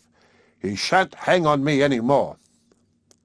"I don't know where he is, sir, and if I did, it isn't my place to tell him to keep away," said Godfrey, moving towards the door. "Confound it, sir! Don't stay arguing, but go and order my horse," said the squire, taking up a pipe. Godfrey left the room, hardly knowing whether he were more relieved by the sense that the interview was ended without having made any change in his position, or more uneasy that he had entangled himself still further in prevarication and deceit. What had passed about his proposing to Nancy had raised a new alarm, lest by some after-dinner words of his father's to Mr. Lammeter he should be thrown into the embarrassment of being obliged absolutely to decline her when she seemed to be within his reach. He fled to his usual refuge, that of hoping for some unforeseen turn of fortune, some favourable chance which would save him from unpleasant consequences, perhaps even justify his insincerity by manifesting its prudence. And in this point of trusting to some throw of fortune's dice, Godfrey can hardly be called specially old-fashioned. Favourable chance, I fancy, is the god of all men who follow their own devices instead of obeying a law they believe in. Let even a polished man of these days get into a position he is ashamed to avow, and his mind will be bent on all the possible issues that may deliver him from the calculable results of that position. Let him live outside his income, or shirk the resolute honest work that brings wages, and he will presently find himself dreaming of a possible benefactor, a possible simpleton who may be cajoled into using his interest, a possible state of mind in some possible person not yet forthcoming. Let him neglect the responsibilities of his office, and he will inevitably anchor himself on the chance that the thing left undone may turn out not to be of the supposed importance. Let him betray his friend's confidence, and he will adore that same cunning complexity called chance, which gives him the hope that his friend will never know. Let him forsake a decent craft, that he may pursue the gentilities of a profession to which nature never called him, and his religion will infallibly be the worship of blessed chance, which he will believe in as the mighty creator of success.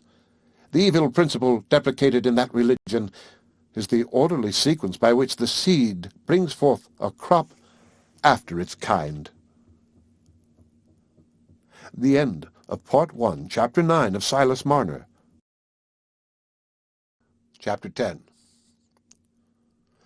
Justice Malam was naturally regarded in Tarley and Raveloe as a man of capacious mind, seeing that he could draw much wider conclusions without evidence than could be expected of his neighbours who were not on the commission of the peace. Such a man was not likely to neglect the clue of the tinder-box, and an inquiry was set on foot concerning a pedlar, name unknown, with curly black hair and a foreign complexion, carrying a box of cutlery and jewellery, and wearing a large ring in his ears. but either because inquiry was too slow-footed to overtake him, or because the description applied to so many peddlers that inquiry did not know how to choose among them, weeks passed away, and there was no other result concerning the robbery than a gradual cessation of the excitement it had caused in Raveloe. Dunstan Cass's absence was hardly a subject of remark. He had once before had a quarrel with his father, and had gone off, nobody knew whither, to return at the end of 6 weeks, take up his old quarters unforbidden, and swagger as usual. His own family, who equally expected this issue with the sole difference that the squire was determined this time to forbid him the old quarters, never mentioned his absence, and when his uncle, Kimball, or Mr. Osgood, noticed it, the story of his having killed Wildfire and committed some offence against his father was enough to prevent surprise. To connect the fact of Dunsey's appearance with that of the robbery occurring on the same day lay quite away from the track of everyone's thought, even Godfrey's, who had better reason than anyone else to know what his brother was capable of. He remembered no mention of the weaver between them since the time, 12 years ago, when it was their devilish sport to deride him, and besides, his imagination constantly created an alibi for Dunstan. He saw him continually in some congenial haunt, to which he had walked off on leaving Wildfire, saw him sponging on chance acquaintances, and meditating a return home to the old amusement of tormenting his elder brother. Even if any brain in Raveloe had put the said two facts together, I doubt whether a combination so injurious to the prescriptive respectability of a family with a mural monument and venerable tankards would not have been suppressed as of unsound tendency. But Christmas puddings, brawn, and abundance of spirituous liquors, throwing the mental originality into the channel of nightmare, are great preservatives against a dangerous spontaneity of waking thought.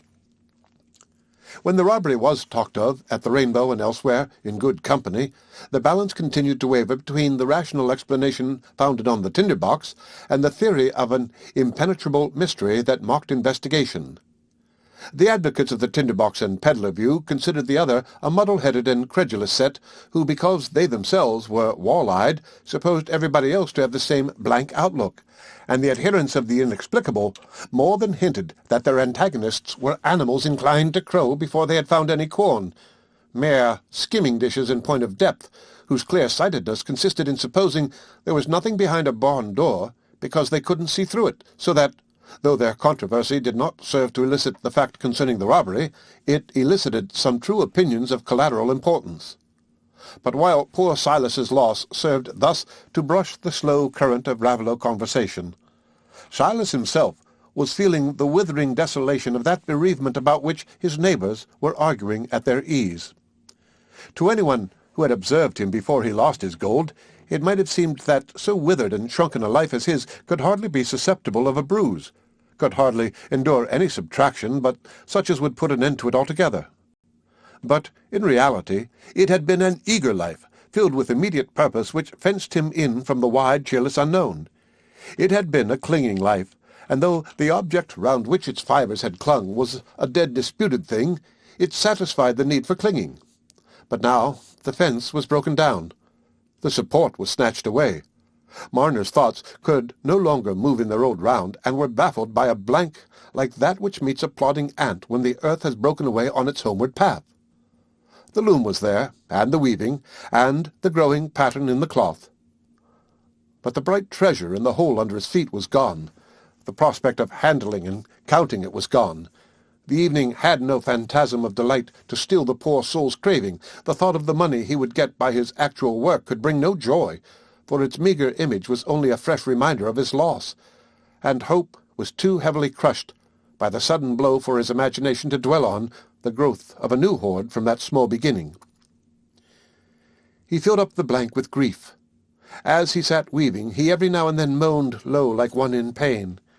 It was the sign that his thoughts had come round again to the sudden chasm, to the empty evening time, and all the evening, as he sat in his loneliness by his dull fire, he leaned his elbows on his knees, and clasped his head with his hands, and moaned very low, not as one who seeks to be heard.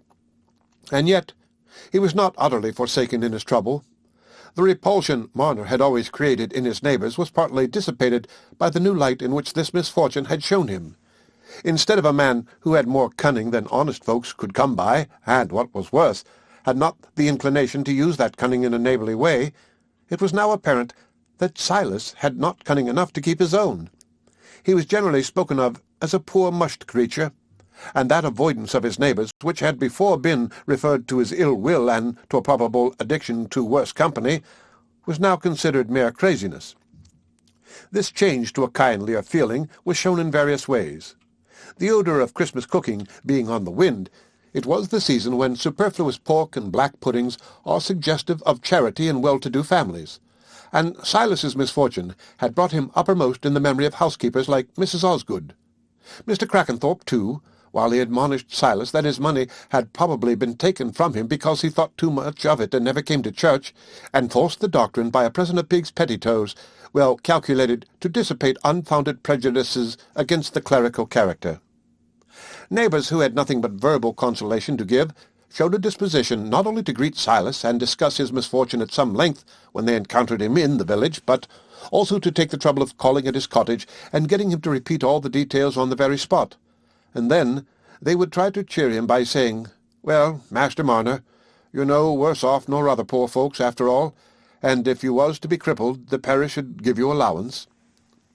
I suppose one reason why we are seldom able to comfort our neighbours with our words is that our goodwill gets adulterated, in spite of ourselves, before it can pass our lips.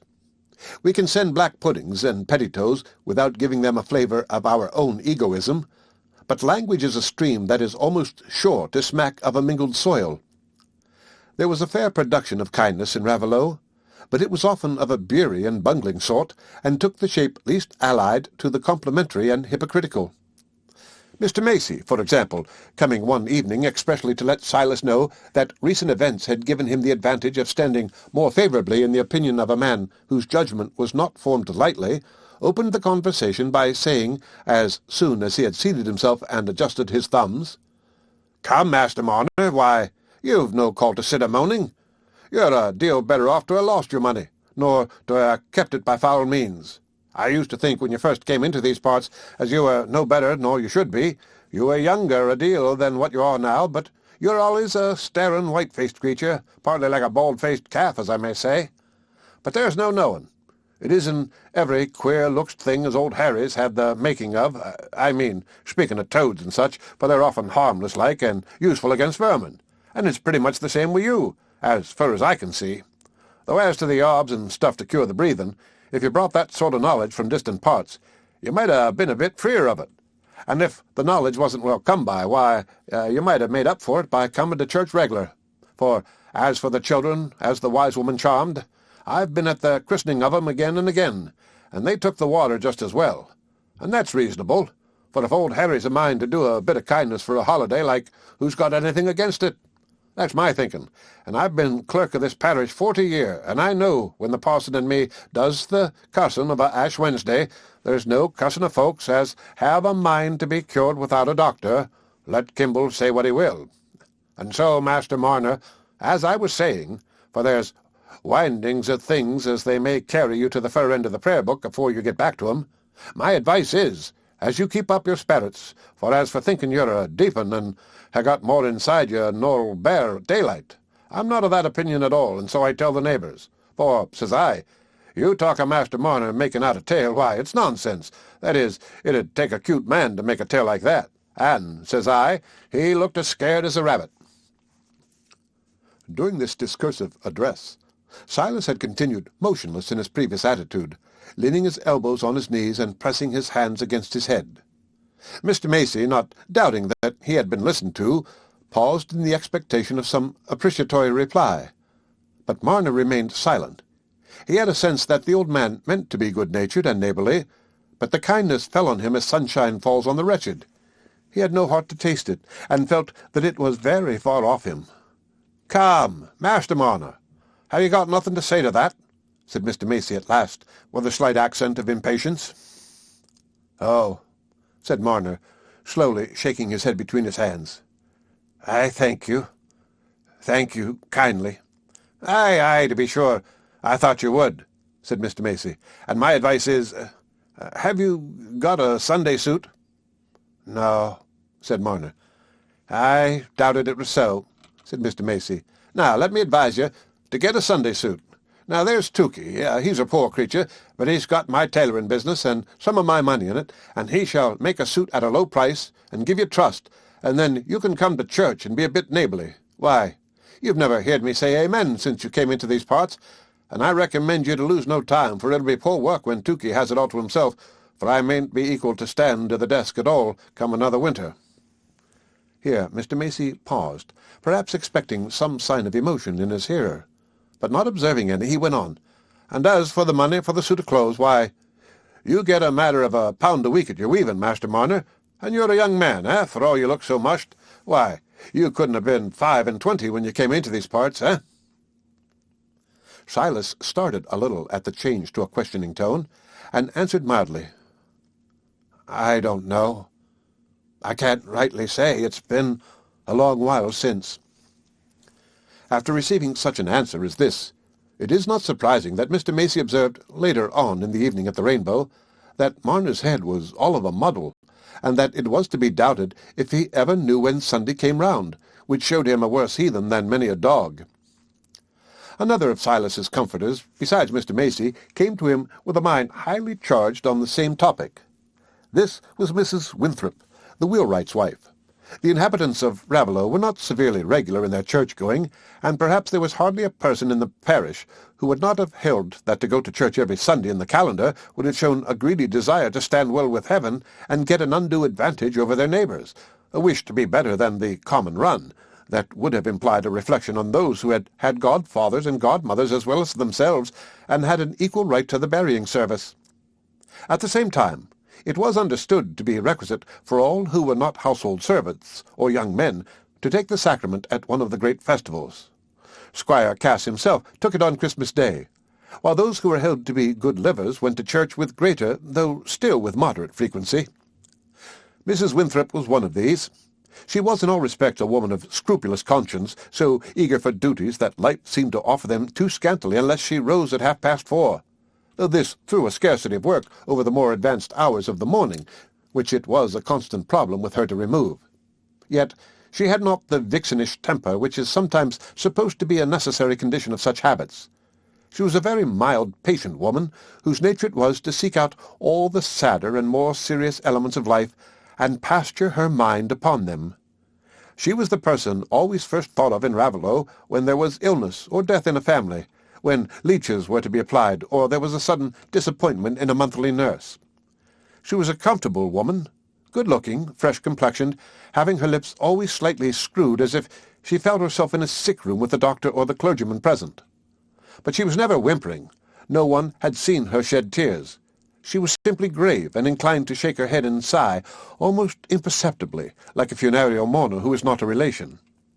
It seemed surprising that Ben Winthrop, who loved his quart-pot and his joke, got along so well with Dolly. But she took her husband's jokes and joviality as patiently as everything else, considering that men would be so, and viewing the stronger sex in the light of animals whom it had pleased heaven to make naturally troublesome, like bulls and turkey-cocks. This good, wholesome woman could hardly fail to have her mind drawn strongly towards Silas Marner, now that he appeared in the light of a sufferer. And one Sunday afternoon she took her little boy Aaron with her, and went to call on Silas, carrying in her hands some small lard cakes, flat paste-like articles much esteemed in Raveloe. Aaron, an apple-cheeked youngster of 7, with a clean starched frill which looked like a plate for the apples, needed all his adventurous curiosity to embolden him against the possibility that the big-eyed weaver might do him some bodily injury, and his dubiety was much increased when on arriving at the stone pits they heard the mysterious sound of the loom. It is as I thought," said Mrs. Winthrop sadly. They had to knock loudly before Silas heard them.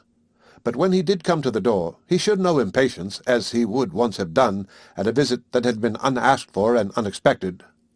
Formerly his heart had been as a locked casket with its treasure inside. But now the casket was empty, and the lock was broken. Left groping in darkness with his prop utterly gone, Silas had inevitably a sense, though a dull and half-despairing one, that if any help came to him, it must come from without. And there was a slight stirring of expectation at the sight of his fellow men, a faint consciousness of dependence on their goodwill. He opened the door wide to admit Dolly, but without otherwise returning her greeting than by moving the armchair a few inches as a sign that she was to sit down in it. Dolly, as soon as she was seated, removed the white cloth that covered her lard cakes, and said in her gravest way, "I'd a baking yesterday, Master Marner, and the lard cakes turned out better nor common, and I'd asked you to accept some if you'd thought well. I don't eat such things myself, for a bit of bread's what I like from one year's end to the other, but men's stomachs are made so comical, they want a change, they do, I know, God help 'em." Dolly sighed gently as she held out the cakes to Silas, who thanked her kindly and looked very close at them, absently, being accustomed to look so at everything he took into his hand, eyed all the while by the wondering bright orbs of the small Aaron, who had made an outwork of his mother's chair and was peeping around from behind it. "There's letters picked on 'em," said Dolly. "I can't read 'em myself, and there's nobody, not Mr. Macy himself, rightly knows what they mean, but they've a good meaning, for they've the same as is on the pulpit cloth at church. What are they, Aaron, my dear?" Aaron retreated completely behind his outwork. "Oh, God, that's naughty," said his mother mildly. "Well, whatever the letters are, they're a good meaning, and it's a stamp as has been in our house, Ben says, ever since he was a little un, and his mother used to put it on the cakes, and I've always put it on too, for if there's any good, we've need of it in this world." "It's IHS," said Silas, at which proof of learning Aaron peeped round the chair again. "Well, to be sure, you can read 'em off," said Dolly. "Ben's read 'em to me many and many a time, but they slip out of me mind again, the more's the pity, for they're good letters, else they wouldn't be in the church, and so I prick 'em on all the loaves and all the cakes.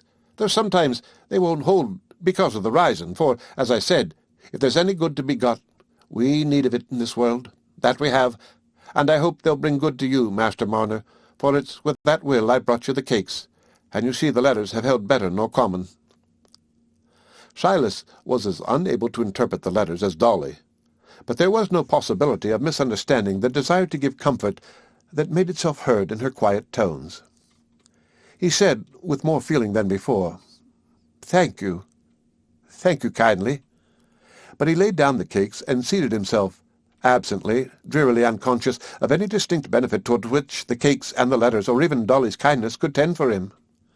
"Ah, if there's good anywhere, we've need of it," repeated Dolly, who did not lightly forsake a serviceable phrase. She looked at Silas pityingly as she went on. "But you didn't hear the church bells this morning, Master Marner? I doubt you didn't know it was Sunday. Living so lone here, you lose your count, I dare say, and then when your loom makes a noise you can't hear the bells, more particular now the frost kills the sound." "Yes, I did. I heard 'em," said Silas, to whom Sunday bells were a mere accident of the day, and not part of its sacredness. There had been no bells in Lantern Yard. "Dear heart," said Dolly, pausing before she spoke again, "but what a pity it is you should work of a Sunday and not clean yourself. If you didn't go to church, for if you'd a roasting bit, it might be as you couldn't leave it, being a lone man. But there's the bakers, if you would make up your mind to spend a twopence on the oven now and then. Not every week, in course. I shouldn't like to do that myself.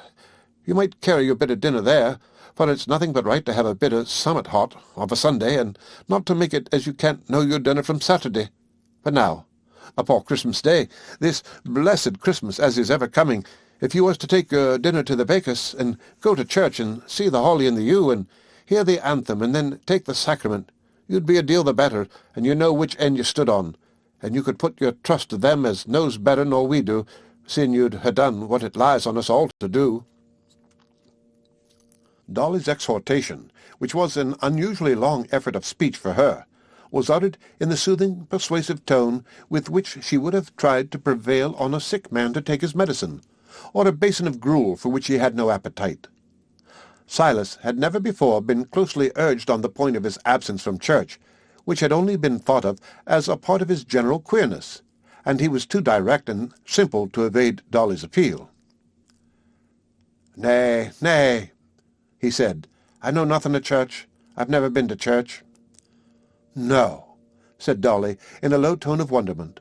Then, bethinking herself of Silas's advent from an unknown country, she said, "Could it have been as they'd no church where you was born?"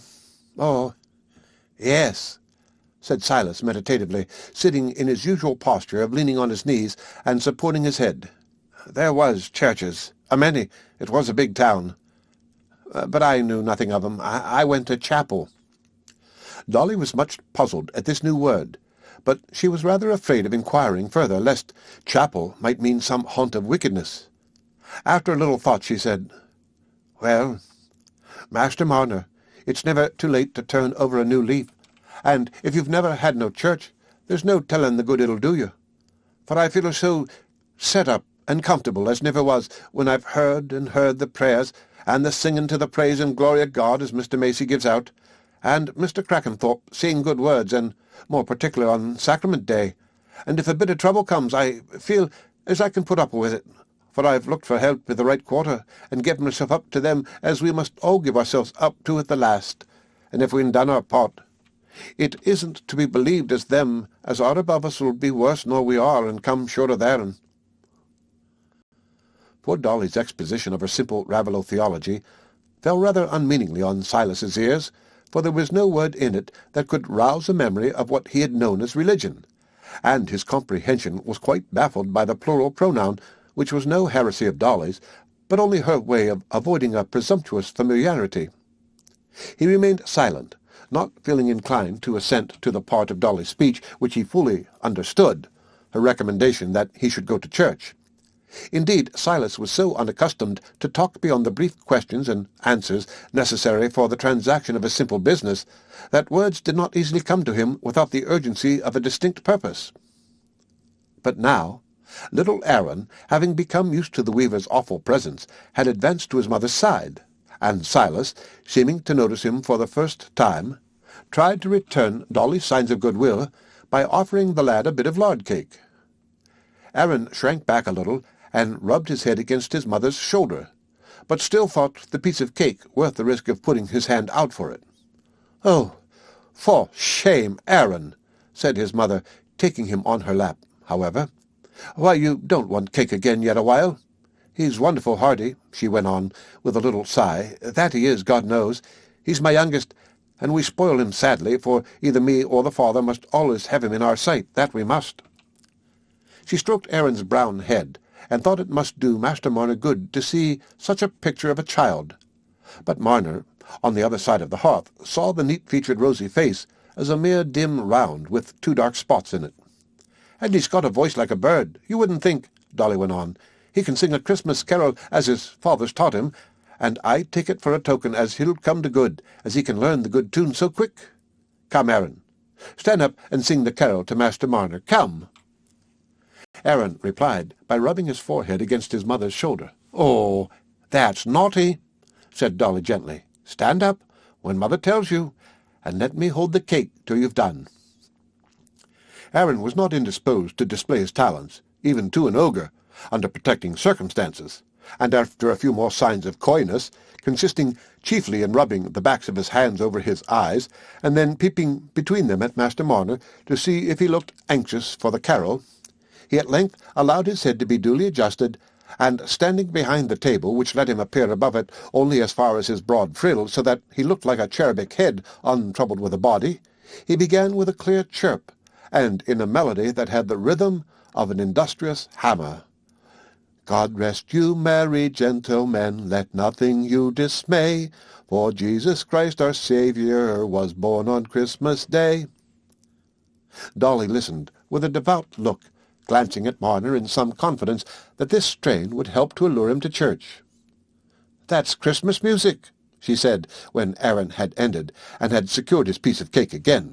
"There's no other music equal to the Christmas music. Hark the errol angels sing, and you may judge what it is at church, Master Marner, with the bassoon and the voices, as you can't help thinking you've got to be a better place already, for I wouldn't speak ill of this world, seeing as them put us in it as knows best.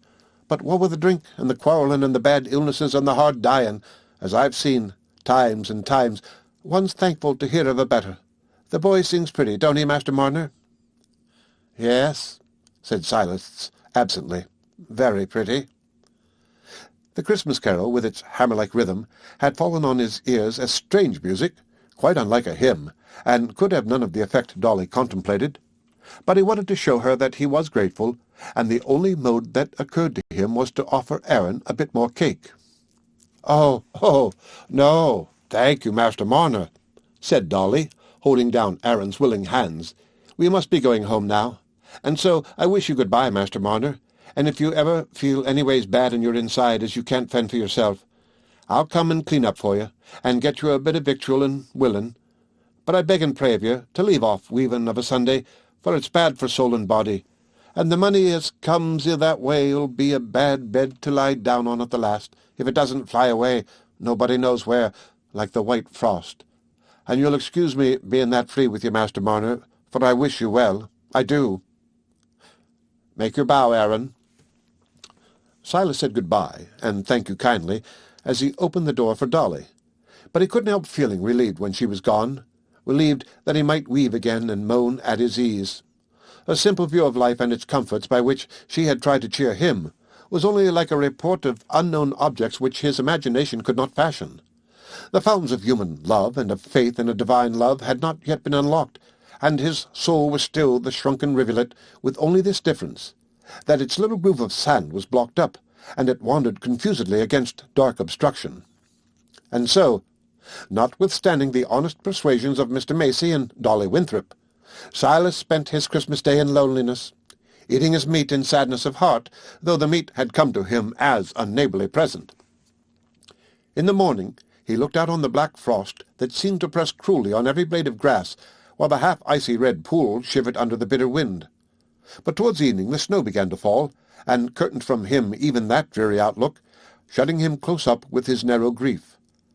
And he sat in his robbed home through the livelong evening, not caring to close his shutters or lock his door, pressing his head between his hands and moaning, till the cold grasped him and told him that his fire was grey. Nobody in this world but himself knew that he was the same Silas Marner who had once loved his fellow with tender love, and trusted in an unseen goodness. Even to himself that past experience had become dim. But in Raveloe village the bells rang merrily, and the church was fuller than all through the rest of the year, with red faces among the abundant dark green boughs, faces prepared for a longer service than usual by an odorous breakfast of toast and ale. Those green boughs, the hymn and anthem never heard but at Christmas, even the Athanasian Creed, which was discriminated from the others only as being longer and of exceptional virtue, since it was only read on rare occasions, brought a vague exulting sense, for which the grown men could as little have found words as the children, that something great and mysterious had been done for them in heaven above and in earth below, which they were appropriating by their presence. And then the red faces made their way through the black biting frost to their own homes, feeling themselves free for the rest of the day to eat, drink, and be merry, and using that Christian freedom without diffidence. At Squire Cass's family party that day nobody mentioned Dunstan. Nobody was sorry for his absence, or feared it would be too long. The doctor and his wife, Uncle and Aunt Kimball, were there, and the annual Christmas talk was carried through without any omissions, rising to the climax of Mr. Kimball's experience when he walked the London hospitals 30 years back, together with striking professional anecdotes then gathered. Whereupon cards followed with Aunt Kimball's annual failure to follow suit, and Uncle Kimball's irascibility concerning the odd trick which was rarely explicable to him when it was not on his side, without a general visitation of tricks to see that they were formed on sound principles, the whole being accompanied by a strong, steaming odour of spirits and water. But the party on Christmas Day, being a strictly family affair, was not the pre-eminently brilliant celebration of the season at the Red House. It was the great dance on New Year's Eve that made the glory of Squire Cass's hospitality as of his forefathers' time out of mind. This was the occasion when all the society of Raveloe and Tarley, whether old acquaintances separated by long rutty distances, or cool acquaintances separated by misunderstandings concerning runaway calves, or acquaintances founded on intermittent condescension, counted on meeting and on comporting themselves with mutual appropriateness. This was the occasion on which fair dames who came on pillions sent their band-boxes before them, supplied with more than their evening costume, for the feast was not to end with a single evening like a paltry town entertainment, where the whole supply of eatables is put on the table at once and bedding is scanty. The Red House was provisioned as if for a siege, and as for the spare feather-beds ready to be laid on floors, they were as plentiful as might naturally be expected in a family that had killed its own geese for many generations. Godfrey Cass, was looking forward to this New Year's Eve with a foolish, reckless longing that made him half deaf to his importunate companion, anxiety. Dunsey will be coming home soon. There will be a great blow-up, and how will you bribe his spite to silence? Said anxiety. Oh, he won't come home before New Year's Eve, perhaps, said Godfrey, and I shall sit by Nancy then, and dance with her, and get a kind look from her in spite of herself. But money is wanted in another quarter, said anxiety, in a louder voice, and how will you get it without selling your mother's diamond pin? And if you don't get it? Well, but something may happen to make things easier. At any rate, there's one pleasure for me close at hand. Nancy is coming. Yes. And suppose your father should bring matters to a pass that will oblige you to decline marrying her and to give your reasons? Hold your tongue, and don't worry me. I can see Nancy's eyes just as they will look at me, and feel her hand in mine already.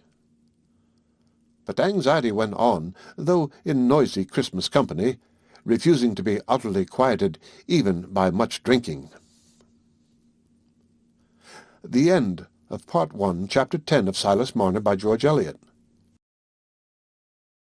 Part 1, Chapter 11. Some women, I grant, would not appear to advantage seated on a pillion, and attired in a drab Joseph and a drab beaver bonnet with a crown resembling a small stewpan, for a garment suggesting a coachman's greatcoat cut out under an exiguity of cloth that would only allow of miniature capes, is not well adapted to conceal deficiencies of contour, nor is drab a colour that will throw sallow cheeks into lively contrast. It was all the greater triumph to Miss Nancy Lammeter's beauty that she looked thoroughly bewitching in that costume, as, seated on the pillion behind her tall, erect father, she held one arm around him, and looked down with open-eyed anxiety at the treacherous, snow-covered pools and puddles which sent up formidable splashings of mud under the stamp of Dobbin's foot. A painter would perhaps have preferred her in those moments when she was free from self-consciousness, but certainly the bloom on her cheeks was at its highest point of contrast with the surrounding drab when she arrived at the door of the Red House, and saw Mr. Godfrey Cass ready to lift her from the pillion. She wished her sister Priscilla had come up at the same time behind the servant, for then she would have contrived that Mr. Godfrey should have lifted off Priscilla first, and in the meantime she would have persuaded her father to go round to the horse-block instead of alighting at the doorsteps. It was very painful, when you had made it quite clear to a young man that you were determined not to marry him, however much he might wish it, that he would still continue to pay you marked attentions. Besides, why didn't he always show the same attentions if he meant them sincerely, instead of being so strange as Mr. Godfrey Cass was, sometimes behaving as if he didn't want to speak to her, and taking no notice of her for weeks and weeks, and then, all on a sudden, almost making love again? Moreover, it was quite plain he had no real love for her, else he would not let people have that to say of him which they did say. Did he suppose that Miss Nancy Lammeter was to be won by any man, squire or no squire, who led a bad life? That was not what she had been used to see in her own father, who was the soberest and best man in that countryside, only a little hot and hasty now and then, if things were not done to the minute. All these thoughts rushed through Miss Nancy's mind in their habitual succession in the moments between her first sight of Mr. Godfrey Cass standing at the door and her own arrival there. Happily the squire came out too, and gave a loud greeting to her father, so that, somehow, under cover of this noise, she seemed to find concealment for her confusion and neglect of any suitable formal behaviour, while she was being lifted from the pillion by strong arms which seemed to find her ridiculously small and light. And there was the best reason for hastening into the house at once, since the snow was beginning to fall again, threatening an unpleasant journey for such guests as were still on the road. These were a small minority, for already the afternoon was beginning to decline, and there would not be too much time for the ladies who came from a distance to attire themselves in readiness for the early tea, which was to inspirit them for the dance. There was a buzz of voices through the house as Miss Nancy entered, mingled with the scrape of a fiddle preluding in the kitchen, but the Lammeters were guests whose arrival had evidently been thought of so much that it had been watched for from the windows, for Mrs. Kimball, who did the honours at the Red House on these great occasions, came forward to meet Miss Nancy in the hall and conduct her upstairs. Mrs. Kimball was the squire's sister as well as the doctor's wife, a double dignity, with which her diameter was in direct proportion, so that, a journey upstairs being rather fatiguing to her, she did not oppose Miss Nancy's request to be allowed to find her way alone to the blue room, where the Miss Lammeters' bandboxes had been deposited on their arrival in the morning. There was hardly a bedroom in the house where feminine compliments were not passing and feminine toilettes going forward, in various stages, in space made scanty by extra beds spread upon the floor. And Miss Nancy, as she entered the blue room, had to make her little formal curtsy to a group of 6. On the one hand, there were ladies no less important than the 2 Miss Guns, the wine merchant's daughters from Litherley, dressed in the height of fashion, with the tightest skirts and the shortest waists, and gazed at by Miss Ladbroke of the old pastures with a shyness not unsustained by inward criticism. Partly, Miss Ladbroke felt that her own skirt must be regarded as unduly lax by the Miss Guns, and partly that it was a pity the Mrs. Guns did not show that judgment which she herself would show if she were in their place, by stopping a little on this side of the fashion. On the other hand, Mrs. Ladbroke was standing in skull-cap and front, with her turban in her hand, curtsying, and smiling blandly, and saying, "After you, ma'am," to another lady in similar circumstances, who had politely offered the precedence at the looking-glass.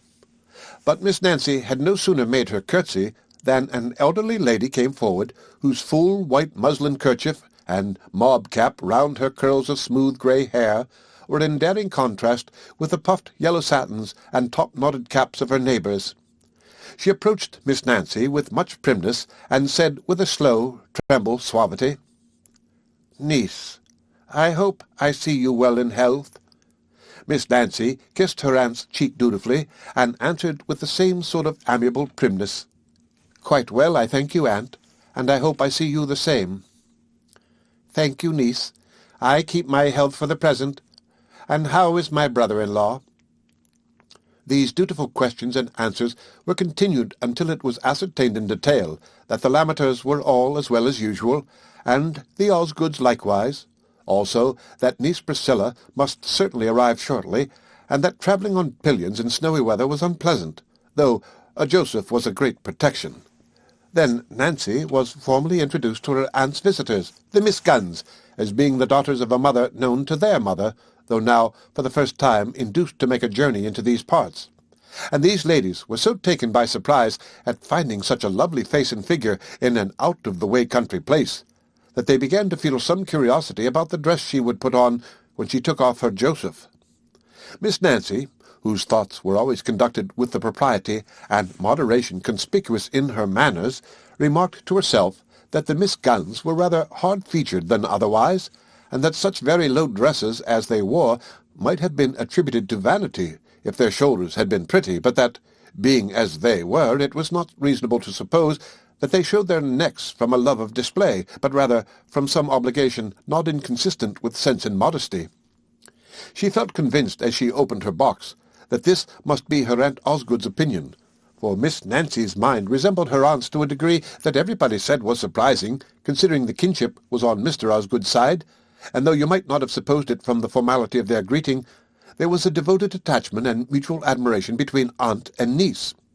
Even Miss Nancy's refusal of her cousin Gilbert Osgood, on the ground solely that he was her cousin, though it had grieved her aunt greatly, had not in the least cooled the preference which had determined her to leave Nancy several of her hereditary ornaments, let Gilbert's future wife be whom she might. 3 of the ladies quickly retired, but the Miss Guns were quite content that Mrs. Osgood's inclination to remain with her niece gave them also a reason for staying to see the rustic beauty's toilette, and it was really a pleasure, from the first opening of the bandbox, where everything smelt of lavender and rose-leaves, to the clasping of the small coral necklace that fitted closely round her little white neck. Everything belonging to Miss Nancy was of delicate purity and nattiness. Not a crease was where it had no business to be. Not a bit of her linen professed whiteness without fulfilling its profession. The very pins on her pincushion were stuck in after a pattern from which she was careful to allow no aberration, and as for her own person, it gave the same idea of perfect unvarying neatness as the body of a little bird. It is true that her light brown hair was cropped behind like a boy's, and was dressed in front in a number of flat rings that lay quite away from her face, but there was no sort of coiffure that could make Miss Nancy's cheek and neck look otherwise than pretty, and when at last she stood complete in her silvery twilled silk, her lace tucker, her coral necklace, and coral eardrops, the Miss Guns could see nothing to criticize except her hands, which bore the traces of butter-making, cheese-crushing, and even still coarser work. But Miss Nancy was not ashamed of that, for even while she was dressing she narrated to her aunt how she and Priscilla had packed their boxes yesterday because this morning was baking morning, and since they were leaving home it was desirable to make a good supply of meat pies for the kitchen, and as she concluded this judicious remark, she turned to the Miss Guns that she might not commit the rudeness of not including them in the conversation. The Miss Guns smiled stiffly, and thought what a pity it was that these rich country people, who could afford to buy such good clothes, really, Miss Nancy's lace and silk were very costly, should be brought up in utter ignorance and vulgarity. She actually said mate for meat, appin for perhaps, and os for horse, which to young ladies living in good lively society, who habitually said os, even in domestic privacy, and only said appin on the right occasions, was necessarily shocking.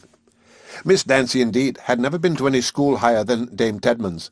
Her acquaintance with profane literature hardly went beyond the rhymes she had worked in her large sampler under The Lamb and the Shepherdess, and, in order to balance an account, she was obliged to effect her subtraction by removing visible metallic shillings and sixpences from a visible metallic total. There is hardly a servant-maid in these days who is not better informed than Miss Nancy. Yet she had the essential attributes of a lady: high veracity, delicate honour in her dealings, deference to others, and refined personal habits, and lest these should not suffice to convince grammatical fair ones that her feelings can at all resemble theirs, I will add that she was slightly proud and exacting, and as constant in her affection towards a baseless opinion as towards an erring lover. The anxiety about Sister Priscilla, which had grown rather active by the time the coral necklace was clasped, was happily ended by the entrance of that cheerful-looking lady herself, with a face made blowsy by cold and damp. After the first questions and greetings, she turned to Nancy and surveyed her from head to foot, then wheeled her round to ascertain that the back view was equally faultless. "What do you think of these gowns, Anne Osgood?" said Priscilla, while Nancy helped her to unrobe. "Very handsome indeed, niece," said Mrs. Osgood, with a slight increase of formality. She always thought niece Priscilla too rough. "I'm obliged to have the same as Nancy, you know, for all I'm 5 years older, and it makes me look yallow, for she never will have anything without I have mine just like it, because she wants us to look like sisters. And I tell her folks will think it's my weakness makes me fancy as I shall look pretty in what she looks pretty in, for I am ugly, there's no denying that. I feature my father's family, but law, I don't mind, do you?" Priscilla here turned to the Miss Guns, rattling on in too much preoccupation with the delight of talking to notice that her candour was not appreciated.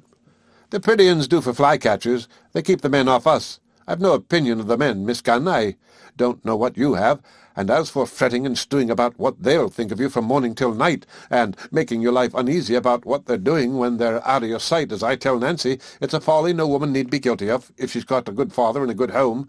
Let her leave it to them as have got no fortune and can't help themselves. As I say, Mr. Have-your-own-way is the best husband, and the only one I'd ever promise to obey. I know it isn't pleasant, when you've been used to living in a big way and managing hogsheads and all that, to go and put your nose in by somebody else's fireside, or to sit down by yourself to a scrag or a knuckle. But thank God my father's a sober man and likely to live, and if you've got a man by the chimney-corner, it doesn't matter if he's childish. The business needn't be brought up." The delicate process of getting her narrow gown over her head without injury to her smooth curls obliged Miss Priscilla to pause in this rapid survey of life, and Mrs. Osgood seized the opportunity of rising and saying, "Well, niece, you'll follow us. The Miss Guns would like to go down." "Sister," said Nancy when they were alone, "you've offended the Miss Guns, I'm sure." "What have I done, child?" said Priscilla in some alarm. "Why, you asked them if they minded about being ugly. You're so very blunt." "Law, did I? Well, it popped out. It's a mercy I said no more, for I'm a bad un to live with folks when they don't like the truth. But as for being ugly, look at me, child, in this silver-coloured silk. I told you how it'd be. I'd look as yallow as a daffodil. Anybody'd say you wanted to make a mocking of me." "No, Prissy, don't say so. I begged and prayed of you not to let us have this silk if you'd like another better. I was willing to have your choice, you know I was," said Nancy in anxious self-vindication. "Nonsense, child. You'd know you'd set your heart on this, and reason good, for you're the colour of cream. It'd be fine doings for you to dress yourself to suit my skin. What I find fault with is that notion of yours as I must dress myself just like you. But you do as you like with me. You always did, from when first you begun to walk. If you wanted to go the field's length you'd go, and there was no whipping you, for you looked as prim and innocent as a daisy all the while." "Prissy," said Nancy gently, as she fastened a coral necklace exactly like her own round Priscilla's neck, which was very far from being like her own, "I'm sure I'm willing to give away as far as is right, but who shouldn't dress alike if it isn't sisters? Would you have us go about looking as if we were no kin to one another, us that have got no mother and not another sister in the world? I'd do what was right if I dressed in a gown dyed with cheese colouring, and I'd rather you'd choose and let me wear what pleases you." "There you go again. You'd come round to the same thing if one talked to you from Saturday night till Saturday morning. It'll be fine fun to see how you'll master your husband, and never raise your voice above the singing of the kettle all the while. I like to see the men mastered." "Don't talk so, Prissy," said Nancy, blushing. "You know I don't mean ever to be married." "Oh, you never mean a fiddlestick's end," said Priscilla, as she arranged her discarded dress and closed her bandbox. "Who shall I have to work for when father's gone? If you are to go and take notions in your head and be an old maid because some folks are no better than they should be, I haven't a bit of patience with you, sitting on an addled egg forever, as if there was never a fresh un in the world. One old maid's enough out of two sisters, and I shall do credit to a single life, for God Almighty meant me for it. Come, we can go down now. I'm as ready as a mawkin can be. There's nothing a-wanting to frighten the crows, now I've got my eardroppers in." As the two Miss Lammeters walked into the large parlour together, anyone who did not know the character of both might certainly have supposed that the reason why the square-shouldered, clumsy, high-featured Priscilla wore a dress the facsimile of her pretty sister's was either the mistaken vanity of the one or the malicious contrivance of the other in order to set off her own rare beauty. But the good-natured, self-forgetful cheeriness and common sense of Priscilla would soon have dissipated the one suspicion, and the modest calm of Nancy's speech and manners told clearly of a mind free from all disavowed devices. Places of honour had been kept for the Miss Lammeters near the head of the principal tea-table in the wainscoted parlour, now looking fresh and pleasant, with handsome branches of holly, yew, and laurel from the abundant growths of the old garden. And Nancy felt an inward flutter that no firmness of purpose could prevent when she saw Mr. Godfrey Cass advancing to lead her to a seat between himself and Mr. Crackenthorpe, while Priscilla was called to the opposite side between her father and the squire. It certainly did make some difference to Nancy that the lover she had given up was the young man of quite the highest consequence in the parish, at home in a venerable and unique parlour, which was the extremity of grandeur in her experience, a parlour where she might one day have been mistress, with the consciousness that she was spoken of as Madam Cass, the squire's wife. These circumstances exalted her inward drama in her own eyes, and deepened the emphasis with which she declared to herself that not the most dazzling rank should induce her to marry a man whose conduct showed him careless of his character, but that love once, love always, was the motto of a true and pure woman, and no man should ever have any right over her which would be a call on her to destroy the dried flowers that she treasured, and always would treasure, for Godfrey Cass's sake. And Nancy was capable of keeping her word to herself under very trying conditions. Nothing but a becoming blush betrayed the moving thoughts that urged themselves upon her as she accepted the seat next to Mr. Crackenthorpe, for she was so instinctively neat and adroit in all her actions, and her pretty lips met each other with such quiet firmness, that it would have been difficult for her to appear agitated. It was not the rector's practice to let a charming blush pass without an appropriate compliment. He was not in the least lofty or aristocratic, but simply a merry-eyed, small-featured, grey-haired man, with his chin propped by an ample, many-creased white neckcloth which seemed to predominate over every other point in his person, and somehow to impress its peculiar character on his remarks, so that to have considered his amenities apart from his cravat would have been a severe and perhaps a dangerous effort of abstraction. "Ha! Ha! Miss Nancy!" he said, turning his head with his cravat and smiling down pleasantly upon her. When anybody pretends this has been a severe winter, I shall tell them I saw the roses blooming on New Year's Eve. Ah, Godfrey, what do you say?" Godfrey made no reply, and avoided looking at Nancy very markedly, for though these complimentary personalities were held to be in excellent taste in old-fashioned Raveloe society, reverent love has a politeness of its own which it teaches to men otherwise of small schooling. But the squire was rather impatient at Godfrey's showing himself a dull spark in this way. By this advanced hour of the day, the squire was always in higher spirits than we have seen him in at the breakfast-table, and felt it quite pleasant to fulfill the hereditary duty of being noisily jovial and patronizing. The large silver snuff-box was in active service, and was offered without fail to all neighbours from time to time, however often they might have declined the favour.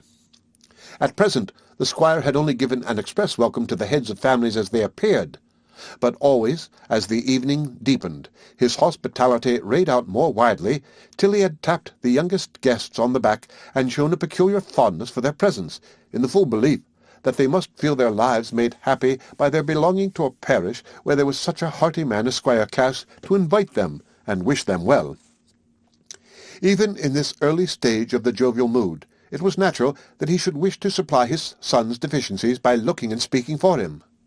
"Aye," he began, offering his snuff-box to Mr. Lammeter, who for the second time bowed his head and waved his hand in stiff rejection of the offer.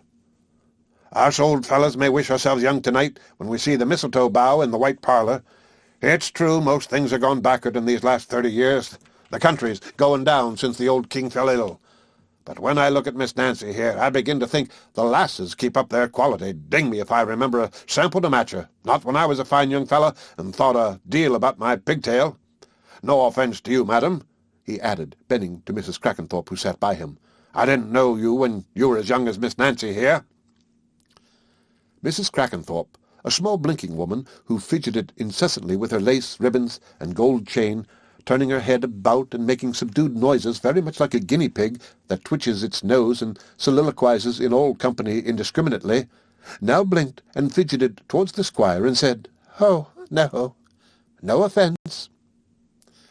This emphatic compliment of the squire's to Nancy was felt by others besides Godfrey to have a diplomatic significance, and her father gave a slight additional erectness to his back as he looked across the table at her with complacent gravity.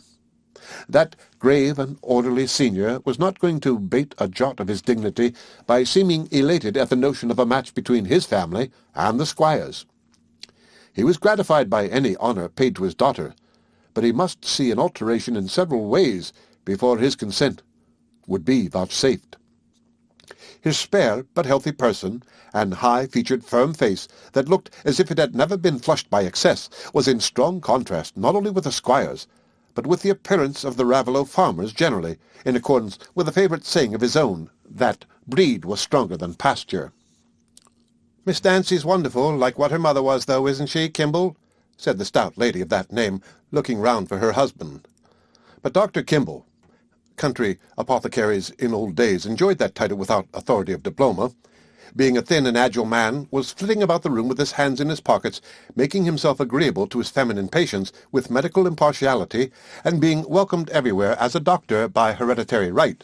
Not one of those miserable apothecaries who canvass for practice in strange neighbourhoods and spend all their income in starving their one horse, but a man of substance, able to keep an extravagant table like the best of his patients. Time out of mind, the Raveloe doctor had been a Kimble. Kimble was inherently a doctor's name, and it was difficult to contemplate firmly the melancholy fact that the actual Kimble had no son, so that his practice might one day be handed over to a successor with the incongruous name of Taylor or Johnson. But in that case, the wiser people in Raveloe would employ Dr. Blick of Flitton, as less unnatural. "Did you speak to me, my dear?" said the authentic doctor, coming quickly to his wife's side, but, as if foreseeing that she would be too much out of breath to repeat her remark, he went on immediately. "Ha, Miss Priscilla, the sight of you revives the taste of that super-excellent pork-pie. I hope the batch isn't near an end." "Yes, indeed it is, doctor," said Priscilla, "but I'll answer for it the next shall be as good. My pork-pies don't turn out well by chance." "Not as your doctoring does, Kimble? Because folks forget to take your physic, said the squire, who regarded physic and doctors as many loyal churchmen regard the church and the clergy, tasting a joke against them when he was in health, but impatiently eager for their aid when anything was the matter with him. He tapped his box and looked round with a triumphant laugh. "Oh, she has a quick wit, my friend Priscilla has," said the doctor, choosing to attribute the epigram to a lady rather than allow a brother-in-law that advantage over him. "She saves a little pepper to sprinkle over her talk. That's the reason why she never puts too much into her pies. There's my wife now. She never has an answer at her tongue's end, but if I offend her, she's sure to scarify my throat with black pepper the next day, or else give me the colic with watery greens. That's an awful tit-for-tat." Here the vivacious doctor made a pathetic grimace. "Did you ever hear the like?"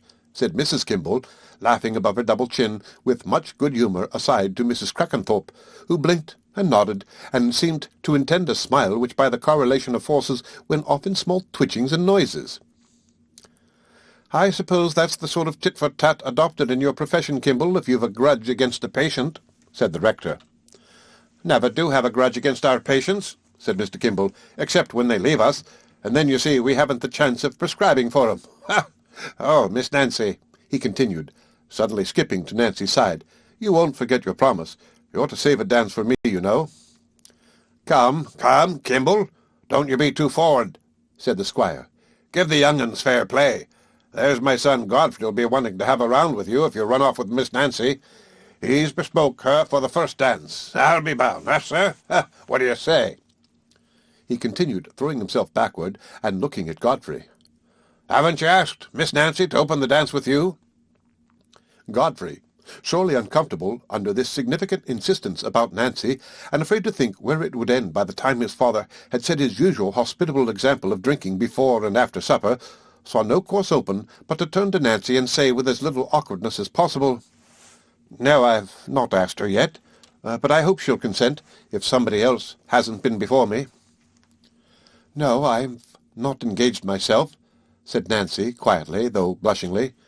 If Mr. Godfrey founded any hopes on her consenting to dance with him, he would soon be undeceived, but there was no need for her to be uncivil. "Then I hope you've no objections to dancing with me," said Godfrey, beginning to lose the sense that there was anything uncomfortable in this arrangement. "No objections," said Nancy in a cold tone. Oh, well, you're a lucky fellow, Godfrey," said Uncle Kimball. "But you're my godson, so I won't stand in your way. Else I'm not so very old, my dear?" he went on, skipping to his wife's side again. "You wouldn't mind my having a second after you were gone, not if I cried a good deal first?" Come, take a cup of tea and stop your tongue, do," said good-humoured Mrs. Kimball, feeling some pride in a husband who must be regarded as so clever and amusing by the company generally, if he had not only been so irritable at cards. While safe, well-tested personalities were enlivening the tea in this way, the sound of the fiddle approaching within a distance at which it could be heard distinctly made the young people look at each other with sympathetic impatience for the end of the meal. "Why, there's Solomon in the hall," said the squire, "and playing my favourite tune. I believe the flaxen-headed ploughboy, he's for giving us a hint, as we aren't enough in a hurry to hear him play. Bob," he called out to his third long-legged son, who was at the other end of the room, "open the door and tell Solomon to come in. He shall give us a tune here." Bob obeyed, and Solomon walked in, fiddling as he walked, for he would on no account break off in the middle of a tune. "Here, Solomon," said the squire, with loud patronage. "Round here, my man. Ha! Oh, I knew it was the flaxen-headed ploughboy. There's no finer tune." Solomon Macy, a small, hale old man with an abundant crop of long white hair reaching nearly to his shoulders, advanced to the indicated spot, bowing reverently while he fiddled, as much as to say that he respected the company, though he respected the keynote more. As soon as he had repeated the tune and lowered his fiddle, he bowed again to the squire and the rector, and said, "I hope I see your honour and your reverence well, and wishing you health and long life and a happy new year. And wishing the same to you, Mr. Lammeter, sir, and to the other gentlemen, and the madams, and the young lasses." As Solomon uttered the last words, he bowed in all directions solicitously, lest he should be wanting in due respect. But thereupon he immediately began to prelude, and fell into the tune which he knew would be taken as a special compliment by Mr. Lammeter.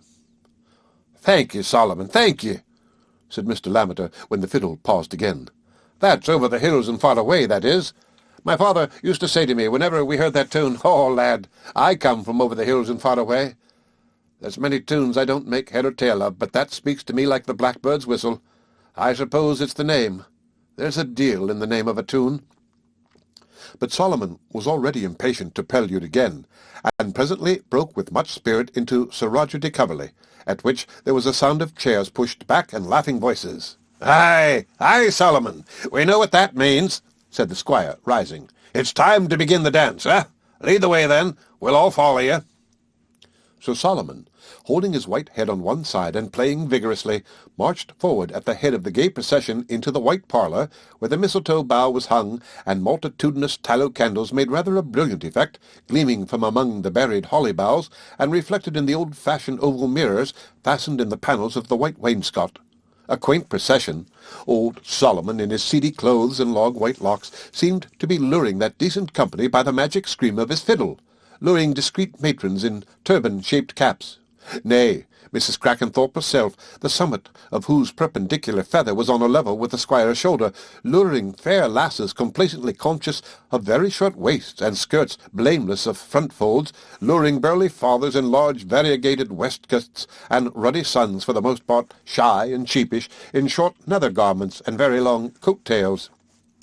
Already Mr. Macy and a few other privileged villagers, who were allowed to be spectators on these great occasions, were seated on benches placed for them near the door, and great was the admiration and satisfaction in that quarter when the couples had formed themselves for the dance, and the squire led off with Mrs. Crackenthorpe, joining hands with the rector and Mrs. Osgood.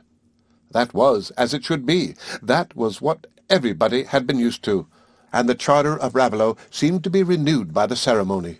It was not thought of as an unbecoming levity for the old and middle-aged people to dance a little before sitting down to cards, but rather as part of their social duties. For what were these, if not to be merry at appropriate times, interchanging visits and poultry with due frequency, paying each other old-established compliments in sound traditional phrases, passing well-tried personal jokes, urging your guests to eat and drink too much out of hospitality, and eating and drinking too much in your neighbour's house to show that you liked your cheer.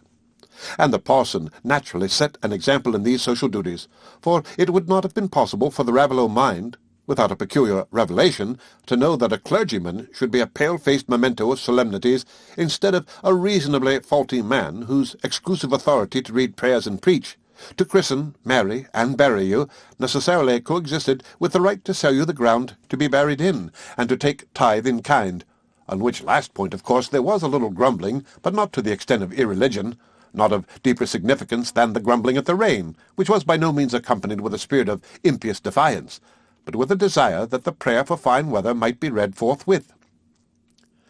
There was no reason, then, why the rector's dancing should not be received as part of the fitness of things quite as much as the squire's, or why, on the other hand, Mr. Macy's official respect should restrain him from subjecting the parson's performance to that criticism with which minds of extraordinary acuteness must necessarily contemplate the doings of their fallible fellow-men. "The squire's pretty spry, considering his weight," said Mr. Macy, "and he stamps uncommon well. But Mr. Lammeter beats him all for shapes. You see, he holds his head like a soldier, and he isn't so cushiony as most of the oldish gentlefolks. They run fat in general, and he's got a fine leg. The parson's nimble enough, but he hasn't got much of a leg. It's a bit too thick down'ard, and his knees might be a bit nearer without damage, but he might do worse, though he hasn't that grand way of waving his hand as the squire has." "Talk of nimbleness, look at Mrs. Osgood," said Ben Winthrop, who was holding his son Aaron between his knees. "She trips along with her little steps so as nobody can see how she goes. It's like as if she had little wheels to her feet. She doesn't look a day older nor last year. She's the finest made woman as is, let the next be where she will." "I don't heed how the women are made," said Mr. Macy, with some contempt. "They wear neither coat nor breeches. You can't make much out of their shapes." "Fader," said Aaron, whose feet were busy beating out the tune, "how does that big cock's feather stick in Mrs. Crackenthorpe's head? Is there a little hole for it, like in my shuttlecock?" "Hush, lad, hush. That's the way the ladies dress themselves, that is," said the father, adding, however, in an undertone to Mr. Macy, "It does make her look funny, though, partly like a short-necked bottle with a long quill in it. Hey! Oh, by jingo, there's the young squire leading off now, with Miss Nancy for partners. There's a lass for you, like a pink and white posy. There's nobody'd think as anybody could be so pretty. I shouldn't wonder if she's Madam Cass some day, arter all, and nobody more rightfuller, for they'd make a fine match. You can find nothing against Master Godfrey's shapes, Macy, I'll bet a penny." Mr. Macy screwed up his mouth, leaned his head further on one side, and twirled his thumbs with a presto movement as his eyes followed Godfrey up the dance. At last he summed up his opinion. "Pretty well, Downard, but a bit too round of the shoulder blades, and as for them coats as he gets from the Flint and Tailor, they're a poor cut to pay double money for." "Oh, Mr. Macy, you and me are two folks," said Ben, slightly indignant at this carping. "When I've got a pot of good ale, I like to swaller it and do my inside good instead of smelling and staring at it to see if I can't find fault with the brewing. I should like you to pick me out a finer limbed young fella nor Master Godfrey, one as'd knock you down easier or more pleasanter lookst when he's pert and merry." "Pshaw!" said Mr. Macy, provoked to increase severity. "He isn't come to his right colour yet. He's partly like a slack-baked pie, and I doubt he's got a soft place in his head. Why else should we be turned round the finger of that awful Dunsey as nobody's seen of late, and let him kill that fine hunting hoss as was the talk of the country? And one while he was allus after Miss Nancy, and then it all went off again like a smell of hot porridge, as I may say. That wasn't my way when I went a-courting." "Aye, but mayhap Miss Nancy hung off like, and your lass didn't," said Ben. "I should say she didn't," said Mr. Macy significantly. "Before I said sniff, I took care to know as she'd say snap, and pretty quick, too. I wasn't a-going to open my mouth like a dog at a fly and snap it to again with nothing to swaller." "Well, I think Miss Nancy's a-coming round again," said Ben, "for Master Godfrey doesn't look so downhearted tonight, and I see he's for taking her away to sit down, now they're at the end of the dance. That looks like sweethearting, that does." The reason why Godfrey and Nancy had left the dance was not so tender as Ben imagined. In the close press of couples, a slight accident had happened to Nancy's dress, which, while it was short enough to show her neat ankle in front, was long enough behind to be caught under the stately stamp of the squire's foot, so as to rend certain stitches at the waist, and cause much sisterly agitation in Priscilla's mind, as well as serious concern in Nancy's. One's thoughts may be much occupied with love struggles, but hardly so as to be insensible to a disorder in the general framework of things. Nancy had no sooner contemplated her duty in the figure they were dancing than she said to Godfrey, with a deep blush, that she must go and sit down till Priscilla could come to her, for the sisters had already exchanged a short whisper and an open-eyed glance full of meaning. No reason less urgent than this could have prevailed on Nancy to give Godfrey this opportunity of sitting apart with her. As for Godfrey, he was feeling so happy and oblivious under the long charm of the country dance with Nancy that he got rather bold on the strength of her confusion, and was capable of leading her straightway, without leave asked, into the adjoining small parlour where the card-tables were set. "Oh, no, thank you," said Nancy coldly, as soon as she perceived where he was going. "Not in there. I'll wait here till Priscilla's ready to come to me. I'm sorry to bring you out of the dance and make myself troublesome." "Why, you'll be more comfortable here by yourself," said the artful Godfrey. "I'll leave you here till your sister can come." He spoke in an indifferent tone. That was an agreeable proposition, and just what Nancy desired. Why, then, was she little hurt that Mr. Godfrey should make it? They entered, and she seated herself on a chair against one of the card tables, as the stiffest and most unapproachable position she could choose. "Thank you, sir," she said immediately. "I needn't give you any more trouble. I'm sorry you've had such an unlucky partner." "That's very ill-natured of you," said Godfrey, standing by her without any sign of intended departure. "To be sorry you've danced with me." "Oh, no, sir. I don't mean to say what's ill-natured at all," said Nancy, looking distractingly prim and pretty. "When gentlemen have so many pleasures, one dance can matter but very little." "You know that isn't true. You know one dance with you matters more to me than all the other pleasures in the world." It was a long, long while since Godfrey had said anything so direct as that, and Nancy was startled. But her instinctive dignity and repugnance to any show of emotion made her sit perfectly still, and only throw a little more decision into her voice as she said, "No, indeed, Mr. Godfrey, that's not known to me, and I have very good reasons for thinking different. But if it's true, I don't wish to hear it." "Would you never forgive me then, Nancy? Never think well of me? Let what would happen? Would you never think the present made amends for the past? Not if I turned a good fellow and gave up everything you didn't like?" Godfrey was half conscious that this sudden opportunity of speaking to Nancy alone had driven him beside himself, but blind feeling had got the mastery of his tongue. Nancy really felt much agitated by the possibility Godfrey's words suggested. But this very pressure of emotion that she was in danger of finding too strong for her roused all her power of self-command. "I should be glad to see a good change in anybody, Mr. Godfrey," she answered with the slightest discernible difference of tone, "but it'd be better if no change was wanted." "You're very hard-hearted, Nancy," said Godfrey pettishly. "You might encourage me to be a better fellow. I'm very miserable, but you've no feeling." "I think those have the least feeling that act wrong to begin with," said Nancy, sending out a flash in spite of herself. Godfrey was delighted with that little flash, and would have liked to go on and make her quarrel with him. Nancy was so exasperatingly quiet and firm. But she was not indifferent to him yet, though. The entrance of Priscilla, bustling forward and saying, "Dear heart alive, child, let us look at this gown," cut off Godfrey's hopes of a quarrel. "I suppose I must go now," he said to Priscilla. "It's no matter to me whether you go or stay," said that frank lady, searching for something in her pocket with a preoccupied brow. "Do you want me to go?" said Godfrey, looking at Nancy, who was now standing up by Priscilla's order.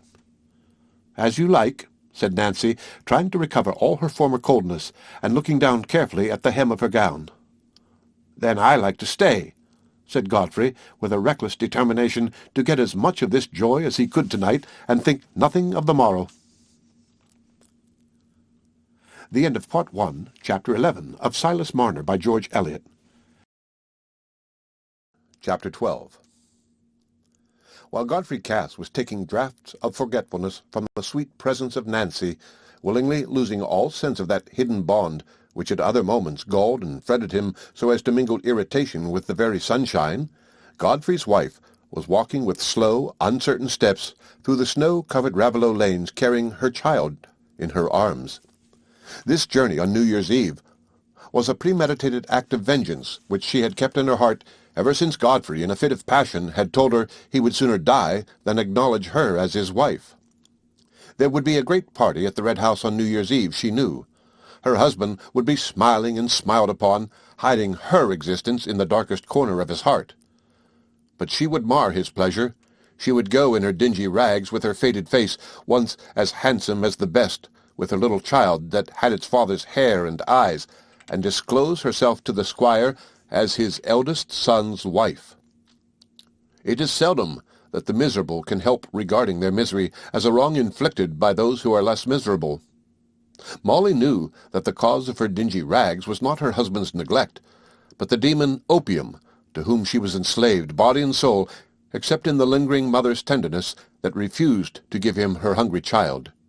She knew this well, and yet, in the moments of wretched, unbenumbed consciousness, the sense of her want and degradation transformed itself continually into bitterness towards Godfrey. He was well off, and if she had her rights, she would be well off too. The belief that he repented his marriage and suffered from it only aggravated her vindictiveness. Just and self-reproving thoughts do not come to us too thickly, even in the purest air, and with the best lessons of heaven and earth. How should those white-winged, delicate messengers make their way to Molly's poisoned chamber, inhabited by no higher memories than those of a barmaid's paradise of pink ribbons and gentlemen's jokes? She had set out at an early hour, but had lingered on the road, inclined by her indolence to believe that if she waited under a warm shed, the snow would cease to fall. She had waited longer than she knew, and now that she found herself belated in the snow, hidden ruggedness of the long lanes, even the animation of a vindictive purpose could not keep her spirit from failing. It was 7 o'clock, and by this time she was not very far from Raveloe, but she was not familiar enough with those monotonous lanes to know how near she was to her journey's end. She needed comfort, and she knew but one comforter, the familiar demon in her bosom. But she hesitated a moment, after drawing out the black remnant, before she raised it to her lips. In that moment, the mother's love pleaded for painful consciousness rather than oblivion, pleaded to be left in aching weariness rather than to have the encircling arms benumbed, so that they could not feel the dear burden. In another moment, Molly had flung something away. But it was not the black remnant. It was an empty vial. And she walked on again under the breaking cloud, from which there came now and then the light of a quickly veiled star, for a freezing wind had sprung up since the snowing had ceased. But she walked always more and more drowsily, and clutched more and more automatically the sleeping child at her bosom. Slowly, the demon was working his will, and cold and weariness were his helpers. Soon she felt nothing but a supreme, immediate longing that curtained off all futurity, the longing to lie down and sleep. She had arrived at a spot where her footsteps were no longer checked by a hedgerow, and she had wandered vaguely, unable to distinguish any objects, notwithstanding the wide whiteness around her and the growing starlight. She sank down against a straggling furze bush, an easy pillow enough, and the bed of snow, too, was soft. She did not feel that the bed was cold, and did not heed whether the child would wake and cry for her. But her arms had not yet relaxed their instinctive clutch, and the little one slumbered on, as gently as if it had been rocked in a lace-trimmed cradle. But the complete torpor came at last. The fingers lost their tension, the arms unbent. Then the little head fell away from the bosom, and the blue eyes opened wide on the cold starlight. At first there was a little peevish cry of "Mammy," and an effort to regain the pillowing arm and bosom. But Mammy's ear was deaf, and the pillow seemed to be slipping away backward. Suddenly, as the child rolled downward on its mother's knees, all wet with snow, its eyes were caught by a bright glancing light on the white ground, and, with the ready transition of infancy, it was immediately absorbed in watching the bright living thing running towards it, yet never arriving. That bright living thing must be caught, and in an instant the child had slipped on all fours and held out one little hand to catch the gleam. But the gleam would not be caught in that way, and now the head was held up to see where the cunning gleam came from. It came from a very bright place, and the little one, rising on its legs, toddled through the snow, the old grimy shawl in which it was wrapped trailing behind it, and the queer little bonnet dangling at its back, toddled on to the open door of Silas Marner's cottage, and right up to the warm hearth, where there was a bright fire of logs and sticks, which had thoroughly warmed the old sack, Silas's greatcoat, spread out on the bricks to dry. The little one, accustomed to be left to itself for long hours without notice from its mother, squatted down on the sack, and spread its tiny hands towards the blaze in perfect contentment, gurgling and making many inarticulate communications to the cheerful fire, like a new-hatched gosling beginning to find itself comfortable.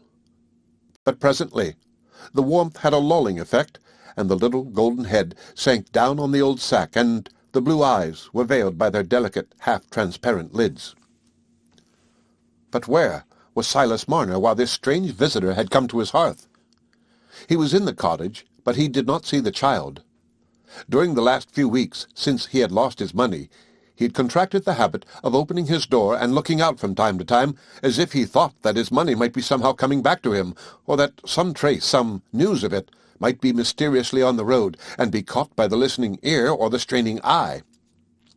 It was chiefly at night, when he was not occupied in his loom, that he fell into this repetition of an act for which he could have assigned no definite purpose, and which can hardly be understood, except by those who have undergone a bewildering separation from a supremely loved object. In the evening twilight, and later, whenever the night was not dark, Silas looked out on that narrow prospect around the stone pits, listening and gazing, not with hope, but with mere yearning and unrest. This morning he had been told by some of his neighbors that it was New Year's Eve, and that he must sit up and hear the old year rung out and the new rung in, because that was good luck and might bring his money back again. This was only a friendly Raveloe way of jesting with the half-crazy oddities of a miser, but it had perhaps helped to throw Silas into a more than usually excited state. Since the oncoming of twilight he had opened his door again and again, though only to shut it immediately at seeing all distance veiled by the falling snow. But the last time he opened it, the snow had ceased, and the clouds were parting here and there. He stood and listened, and gazed for a long while. There was really something on the road coming towards him then, but he caught no sign of it, and the stillness and the wide, trackless snow seemed to narrow his solitude, and touched his yearning with the chill of despair. He went in again, and put his right hand on the latch of the door to close it. But he did not close it. He was arrested, as he had been already since his loss, by the invisible wand of catalepsy, and stood like a graven image with wide but sightless eyes, holding open his door, powerless to resist either the good or the evil that might enter there. When Marner's sensibility returned, he continued the action which had been arrested and closed his door, unaware of the chasm in his consciousness, unaware of any intermediate change, except that the light had grown dim, and that he was chilled and faint. He thought he had been too long standing at the door and looking out.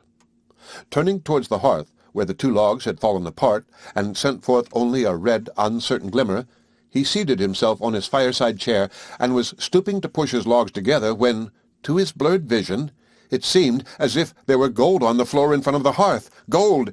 His own gold, brought back to him as mysteriously as it had been taken away. He felt his heart begin to beat violently, and for a few moments he was unable to stretch out his hand and grasp the restored treasure.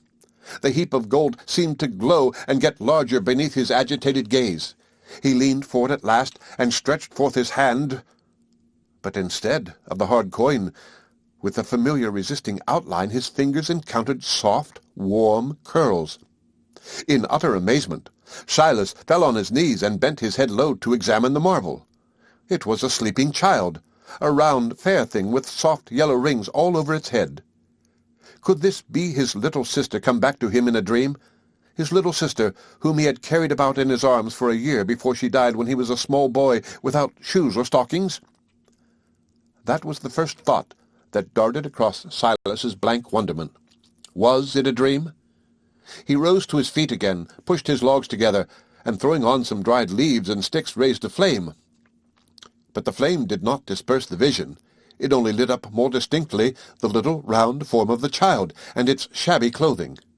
It was very much like his little sister. Silas sank into his chair powerless, under the double presence of an inexplicable surprise and a hurrying influx of memories. How and when had the child come in without his knowledge? He had never been beyond the door, but, along with that question, and almost thrusting it away, there was a vision of the old home and the old streets leading to Lantern Yard, and within that vision another of the thoughts which had been present with him in those far-off scenes. The thoughts were strange to him now, like old friendships impossible to revive, and yet he had a dreamy feeling that this child was somehow a message come to him from that far-off life. It stirred fibres that had never been moved in Raveloe, old quiverings of tenderness, old impressions of awe at the presentiment of some power presiding over his life. For his imagination had not yet extricated itself from the sense of mystery in the child's sudden presence, and had formed no conjectures of ordinary natural means by which the event could have been brought about. But there was a cry on the hearth. The child had awakened, and Marner stooped to lift it on his knee. It clung round his neck, and burst louder and louder into that mingling of inarticulate cries with "Mammy," by which little children express the bewilderment of waking. Silas pressed it to him, and almost unconsciously uttered sounds of hushing tenderness, while he bethought himself that some of his porridge, which had got cool by the dying fire, would do to feed the child with it, if it were only warmed up a little. He had plenty to do through the next hour. The porridge, sweetened with some dry brown sugar from an old store which he had refrained from using for himself, stopped the cries of the little one, and made her lift her blue eyes with a wide, quiet gaze at Silas, as he put the spoon into her mouth. Presently she slipped from his knee and began to toddle about, but with a pretty stagger that made Silas jump up and follow her, lest she should fall against anything that would hurt her. But she only fell in a sitting posture on the ground, and began to pull at her boots, looking up at him with a crying face, as if the boots hurt her. He took her on his knee again, but it was some time before it occurred to Silas's dull bachelor mind that the wet boots were the grievance, pressing on her warm ankles. He got them off with difficulty, and baby was at once happily occupied with the primary mystery of her own toes, inviting Silas, with much chuckling, to consider the mystery too. But the wet boots had at last suggested to Silas that the child had been walking on the snow, and this roused him from his entire oblivion of any ordinary means by which it could have entered or been brought into his house.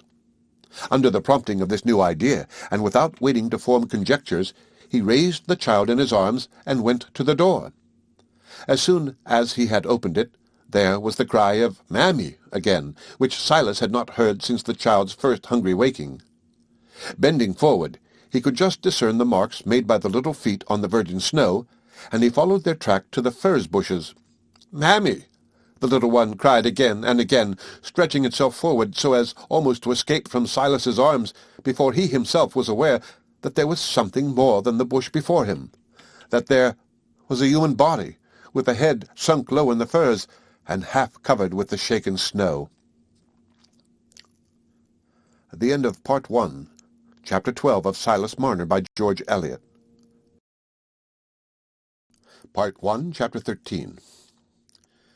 It was after the early supper time at the Red House, and the entertainment was in that stage when bashfulness itself had passed into easy jollity, when gentlemen, conscious of unusual accomplishments, could at length be prevailed on to dance a hornpipe, and when the squire preferred talking loudly, scattering snuff, and patting his visitors' backs, to sitting longer at the whist-table, a choice exasperating to Uncle Kimball, who, being always volatile in sober business hours, became intense and bitter over cards and brandy, shuffled before his adversary's deal with a glare of suspicion, and turned up a mean trump-card with an air of inexpressible disgust, as if in a world where such things could happen, one might as well enter on a course of reckless profligacy.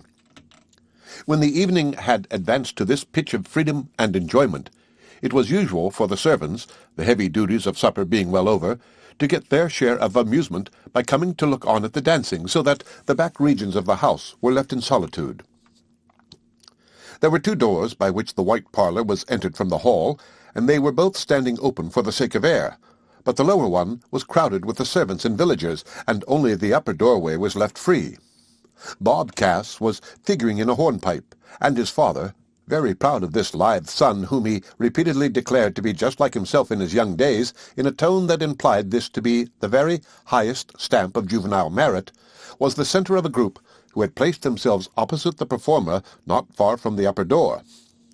Godfrey was standing a little way off, not to admire his brother's dancing, but to keep sight of Nancy, who was seated in the group near her father.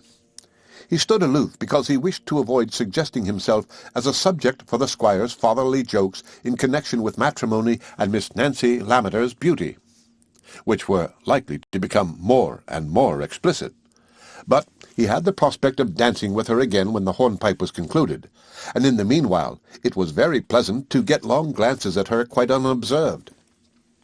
But when Godfrey was lifting his eyes from one of those long glances, they encountered an object as startling to him at that moment as if it had been an apparition from the dead. It was an apparition from that hidden life which lies like a dark by-street behind the goodly ornamented facade that meets the sunlight and the gaze of respectable admirers. It was his own child, carried in Silas Marner's arms. That was his instantaneous impression, unaccompanied by doubt, though he had not seen the child for months past. And when the hope was rising that he might possibly be mistaken, Mr. Crackenthorpe and Mr. Lammeter had already advanced to Silas in astonishment at this strange advent. Godfrey joined them immediately, unable to rest without hearing every word, trying to control himself, but conscious that if anyone noticed him, they must see that he was white-lipped and trembling. But now all eyes at that end of the room were bent on Silas Marner. The squire himself had risen and asked angrily, "How's this? What's this? What do you do coming in here in this way?" "I'm come for the doctor. I want the doctor," Silas had said in the first moment to Mr. Crackenthorpe. "Why, what's the matter, Marner?" said the rector. "The doctor's here, but say quietly what you want him for." "It's a woman," said Silas, speaking low and half breathlessly, just as Godfrey came up. "She's dead, I think, dead in the snow at the stone pits, not far from my door." Godfrey felt a great throb. There was one terror in his mind at that moment. It was that the woman might not be dead. That was an evil terror, an ugly inmate to have found a nestling place in Godfrey's kindly disposition. But no disposition is a security from evil wishes to a man whose happiness hangs on duplicity. "Hush, hush," said Mr. Crackenthorpe. "Go out into the hall there. I'll fetch the doctor to you. Found a woman in the snow and think she's dead," he added, speaking low to the squire. "Better say as little about it as possible. It will shock the ladies. Just tell them a poor woman is ill from cold and hunger. I'll go and fetch Kimball." By this time, however, the ladies had pressed forward, curious to know what could have brought the solitary linen-weaver there under such strange circumstances, and interested in the pretty child who, half alarmed and half attracted by the brightness and the numerous company, now frowned and hid her face, now lifted up her head again and looked round placably, until a touch or a coaxing word brought back the frown and made her bury her face with new determination. "What child is it?" said several ladies at once, and, among the rest, Nancy Lammeter, addressing Godfrey. "I don't know. Some poor woman's who has been found in the snow, I believe," was the answer Godfrey wrung from himself with a terrible effort. "After all, am I certain?" he hastened to add silently, in anticipation of his own conscience. "Why, you'd better leave the child here, then, Master Marner," said good-natured Mrs. Kimball, hesitating, however, to take those dingy clothes into contact with her own ornamented satin bodice. "I'll tell one of the girls to fetch it." No, I can't part with it. I can't let it go," said Silas abruptly. "It's come to me. I've a right to keep it." The proposition to take the child from him had come to Silas quite unexpectedly, and his speech, uttered under a strong, sudden impulse, was almost like a revelation to himself. A minute before, he had no distinct intention about the child. "Did you ever hear the like?" said Mrs. Kimball in mild surprise to her neighbour. "Now, ladies, I must trouble you to stand aside," said Mr. Kimball, coming from the card-room in some bitterness at the interruption, but drilled by the long habit of his profession into obedience to unpleasant calls, even when he was hardly sober. "It's a nasty business turning out now, Kimball?" said the squire. "He might have gone for your young fellow, the prentice there. What's his name?" "Might? Aye. Oh, what's the use of talking about might?" growled Uncle Kimball, hastening out with Marner, and followed by Mr. Crackenthorpe and Godfrey. "Get me a pair of thick boots, Godfrey, will you? And stay, let somebody run to Winthrop's and fetch Dolly. She's the best woman to get. Ben was here himself before supper. Is he gone?" "Yes, sir, I met him," said Marner, "but I couldn't stop to tell him anything, only I said I was going for the doctor, and he said the doctor was at the squire's, and I made haste and ran, and there was nobody to be seen at the back of the house, and so I went into where the company was." The child, no longer distracted by the bright light and the smiling women's faces, began to cry and call for Mammy, though always clinging to Marner, who had apparently won her thorough confidence. Godfrey had come back with the boots, and felt the cry as if some fibre were drawn tight within him. "I'll go," he said, hastily, eager for some movement. "I'll go and fetch the woman, Mrs. Winthrop." "Oh, pooh! Send somebody else," said Uncle Kimball, hurrying away with Marner. "You'll let me know if I can be of any use, Kimball," said Mr. Crackenthorpe, but the doctor was out of hearing. Godfrey, too, had disappeared. He was gone to snatch his hat and coat, having just reflection enough to remember that he must not look like a madman, but he rushed out of the house into the snow without heeding his thin shoes. In a few minutes he was on his rapid way to the stone pits by the side of Dolly, who, though feeling that she was entirely in her place in encountering cold and snow on an errand of mercy, was much concerned at a young gentleman's getting his feet wet under a like impulse. "You'd a deal better go back, sir," said Dolly, with respectful compassion. "You've no call to catch cold, and I'd ask you if you'd be so good as to tell my husband to come on your way back. He's at the Rainbow, I doubt, if you found him anyway sober enough to be of use, or else there's Mrs. Snell 'ud happen send the boy up, fetch and carry, for there may be things wanted from the doctors." "No, I'll stay, now I'm once out. I'll stay outside here," said Godfrey, when they came opposite Marner's cottage. "You can come and tell me if I can do anything." "Well, sir, you're very good. You've a tender heart," said Dolly, going to the door. Godfrey was too painfully preoccupied to feel a twinge of self-reproach at this undeserved praise. He walked up and down, unconscious that he was plunging ankle-deep in snow, unconscious of everything but trembling suspense about what was going on in the cottage. and the effect of each alternative on his future lot. No, not quite unconscious of everything else. Deeper down, and half smothered by passionate desire and dread, there was the sense that he ought not to be waiting on these alternatives, that he ought to accept the consequences of his deeds, own the miserable wife, and fulfill the claims of the helpless child. But he had not moral courage enough to contemplate that active renunciation of Nancy as possible for him. He had only conscience and heart enough to make him forever uneasy under the weakness that forbade the renunciation. And at this moment his mind leaped away from all restraint toward the sudden prospect of deliverance from his long bondage. "Is she dead?" said the voice that predominated over every other within him. "If she is, I may marry Nancy, and then I shall be a good fellow in future and have no secrets, and the child shall be taken care of somehow." But across that vision came the other possibility. She may live, and then it's all up with me.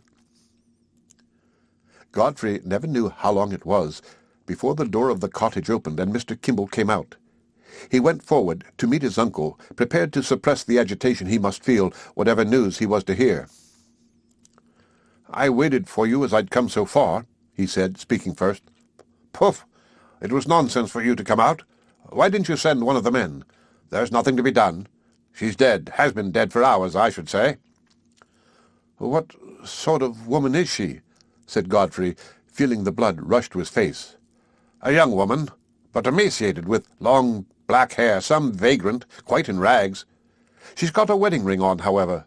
They must fetch her away to the workhouse tomorrow. Come along."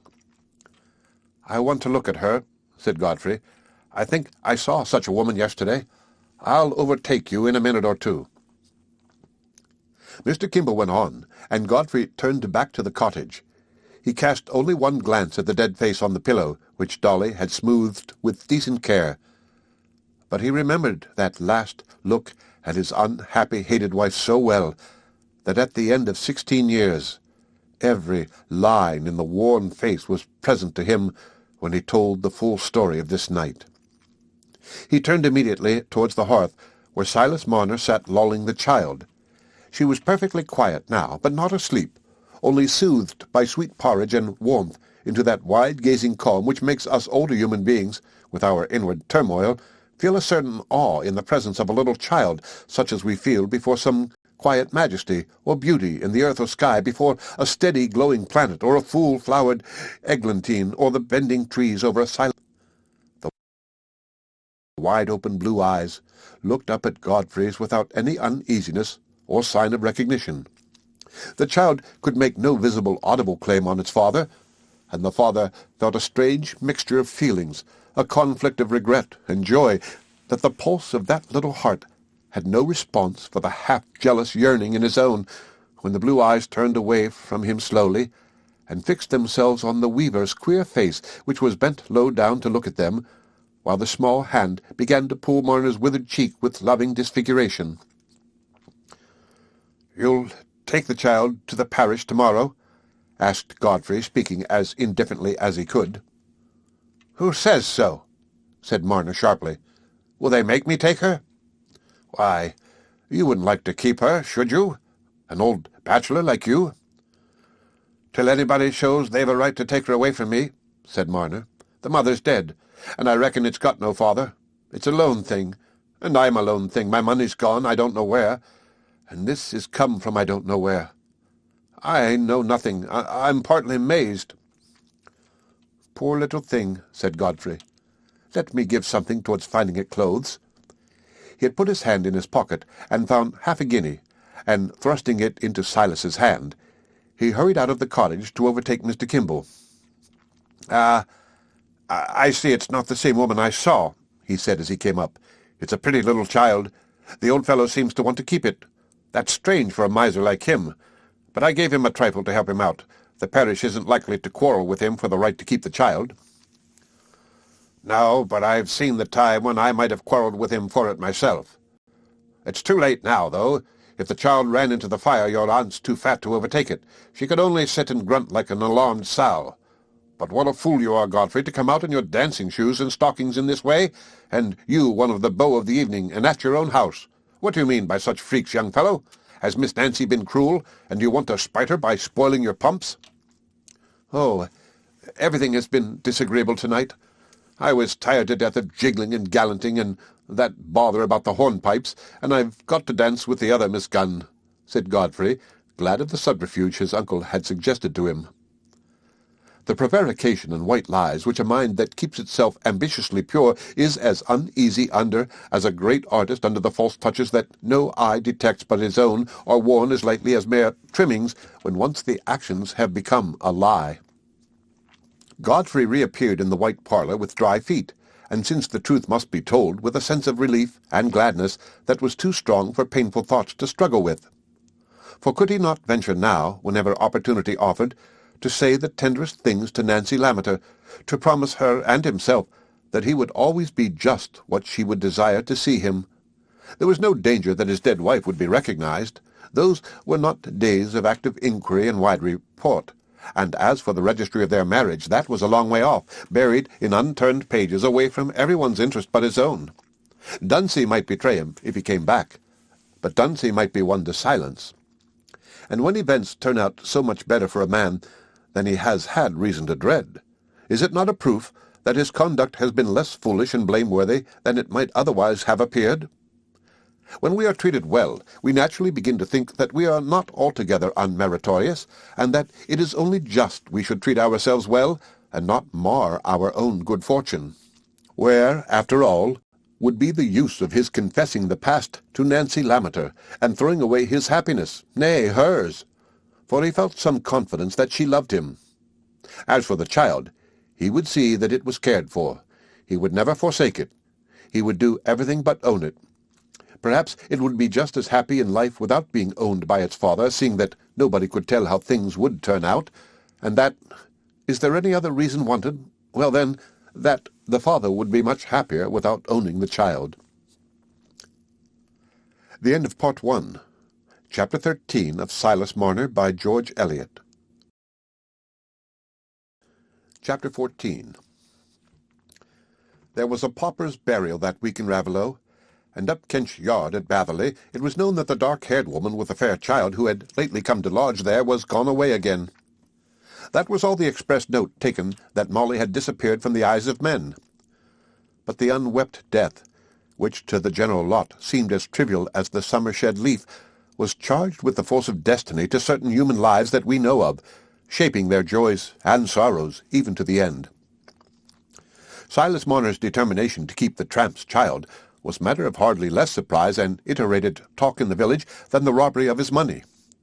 That softening of feeling towards him which dated from his misfortune, that merging of suspicion and dislike in a rather contemptuous pity for him as lone and crazy, was now accompanied with a more active sympathy, especially amongst the women.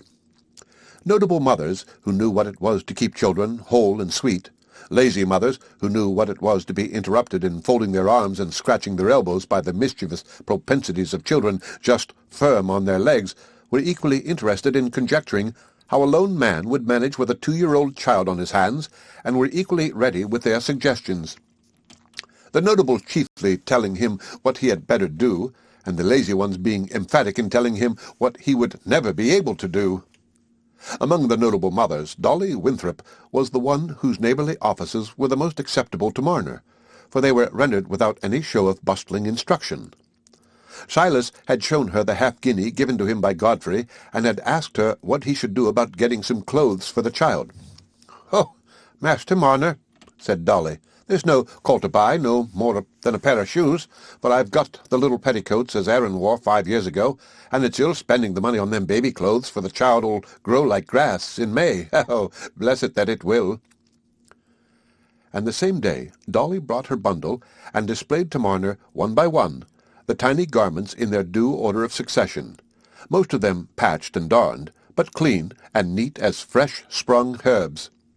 This was the introduction to a great ceremony with soap and water, from which baby came out in new beauty, and sat on Dolly's knee, handling her toes, and chuckling, and patting her palms together with an air of having made several discoveries about herself, which she communicated by alternate sons of gug, gug, gug, and mammy. The mammy was not a cry of need or uneasiness. Baby had been used to utter it without expecting either tender sound or touch to follow. "Anybody'd think the angels in heaven couldn't be prettier," said Dolly, rubbing the golden curls and kissing them. "And to think of its being covered with them dirty rags, and the poor mother froze to death. But there's them as took care of it and brought it to your door, Master Marner. The door was open, and it walked in over the snow like as if it had been a little starved robin. Didn't you say the door was open?" "Yes," said Silas meditatively. "Yes, the door was open. The money's gone, I don't know where, and this has come from I don't know where." He had not mentioned to anyone his unconsciousness of the child's entrance, shrinking from questions which might lead to the fact he himself suspected, namely, that he had been in one of his trances. "Oh," said Dolly, with soothing gravity, "it's like the night and the morning, and the sleeping and the waking, and the rain and the harvest. One goes, and the other comes, and we know nothing how nor where. We may strive and scat and fend, but it's little we can do arter all. The big things come and go with no striving of our'n. They do, that they do. And I think you're in the right on it to keep the little un, Master Marner, seeing as it's been sent to you, though there's folks as thinks different. You'll happen to be a bit moithered with it while it's so little, but I'll come and welcome, and see to it for you.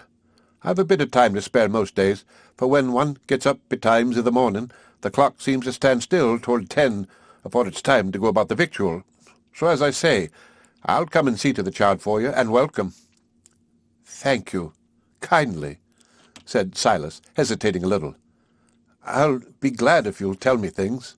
But," he added uneasily, leaning forward to look at Baby with some jealousy, as she was resting her head backward against Dolly's arm, and eyeing him contentedly from a distance, "but I want to do things for it myself, else it may get fond of somebody else and not fond of me.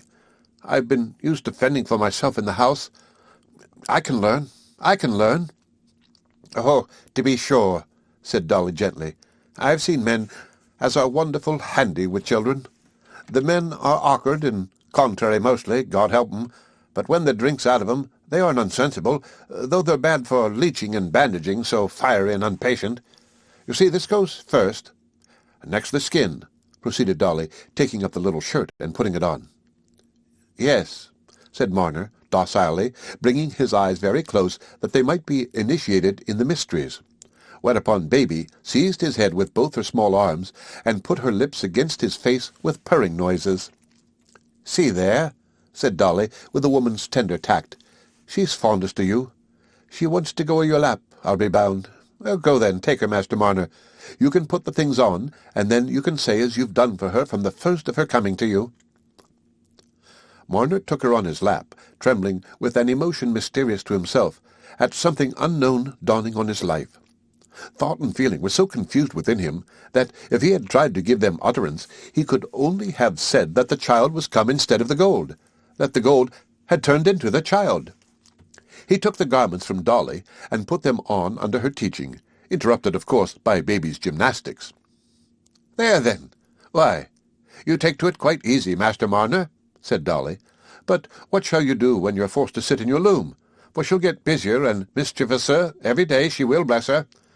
It's lucky as you've got that high hearth instead of the grate, for that keeps the fire more out of her reach. But if you've got anything as can be split or broke, or as is fit to cut her fingers off, she'll be at it, and it is but right you should know." Silas meditated a little while in some perplexity. "I'll tie her to the leg of the loom," he said at last. "Tie her with a good long strip or something." "Well, mayhaps that'll do, as it's a little gel, for they're easier persuaded to sit a one place nor the lads. I know what the lads are, for I've had four I've had, God knows, and if you was to take 'em and tie 'em up, they'd make a fighting and a crying as if you was ringing the pigs. But I'll bring you my little chair, and some bits of red rag and things for her to play with, and she'll sit and chatter to 'em as if they was alive, If it wasn't a sin to the lads to wish 'em made different, bless 'em, I should have been glad for one of 'em to be a little gal, and to think as I could have taught her to scour and mend and the knitting and everything. But I can teach 'em this little un, Master Marner, when she gets old enough." "But she'll be my little un," said Marner rather hastily. she'll be nobody else's.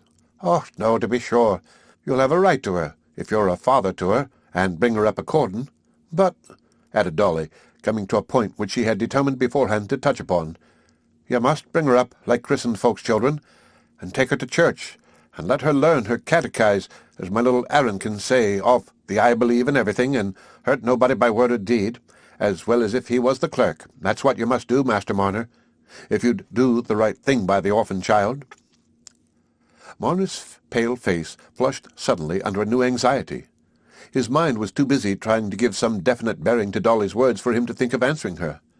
"And it's my belief," she went on, "as the poor little creature has never been christened, and it's nothing but right as the parson should be spoke to, and if you was no ways unwilling, I'd talk to Mr. Macy about it this very day, for if the child ever went any ways wrong, and you hadn't done your part by it, Master Marner, inoculation and everything to save it from harm, it'd be a thorn o' your bed for ever this side of the grave.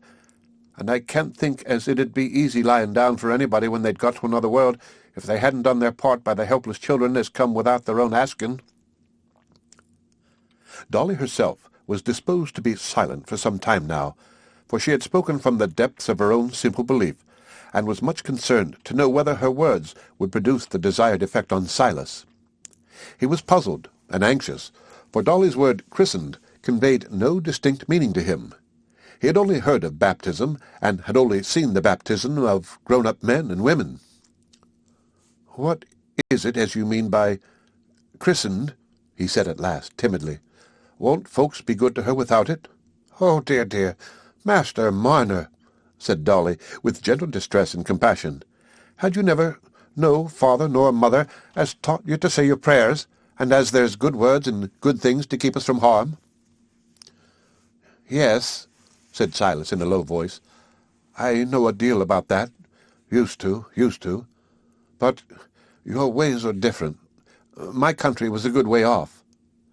He paused a few moments, and then added more decidedly, "But I want to do everything as can be done for the child, and whatever's right for it in this country, and you think it'll do it good, I'll act accordin' if you'll tell me." "Well, then, Master Marner," said Dolly, inwardly rejoiced, "I'll ask Mr. Macy to speak to the parson about it, and you must fix on a name for it, because it must have a name give it when it's christened." "My mother's name was Hepzibah," said Silas, "and my little sister was named after her." That's a hard name," said Dolly. "I partly think it isn't a christened name." "It's a Bible name," said Silas, old ideas recurring. "Well, then I've got no call to speak against it," said Dolly, rather startled by Silas's knowledge on this head. "But you see I'm no scholard, and I'm slow at catching the words. My husband says I'm always like as if I was putting the haft for the handle. That's what he says, for he's very sharp, God help him. But it was awkward calling your little sister by such a hard name when you'd got nothing big to say, like, wasn't it, Master Marner?" "We called her Eppie," said Silas. "Well, if it was no ways wrong to shorten the name, it'd be a deal handier. And so I'll go now, Master Marner, and I'll speak about the christening afore dark, and I wish you the best of luck, and it's my belief as it'll come to you, if you do what's right by the orphan child, and there's the inoculation to be seen to, as to washing its bits of things you need look to nobody but me, for I can do 'em with one hand when I've got my suds about. Oh, the blessed angel! You'll let me bring my Aaron one of these days, and he'll show her his little cart as his father's made for him, and the black and white pup as he's got a rearing." Baby was christened, the rector deciding that a double baptism was the lesser risk to incur, and on this occasion Silas, making himself as clean and tidy as he could, appeared for the first time within the church, and shared in the observances held sacred by his neighbours. He was quite unable, by means of anything he heard or saw, to identify the Ravello religion with his old faith. If he could at any time in his previous life have done so, it must have been by the aid of a strong feeling ready to vibrate with sympathy, rather than by a comparison of phrases and ideas. And now for long years that feeling had been dormant. He had no distinct idea about the baptism and the church-going, except that Dolly had said it was for the good of the child.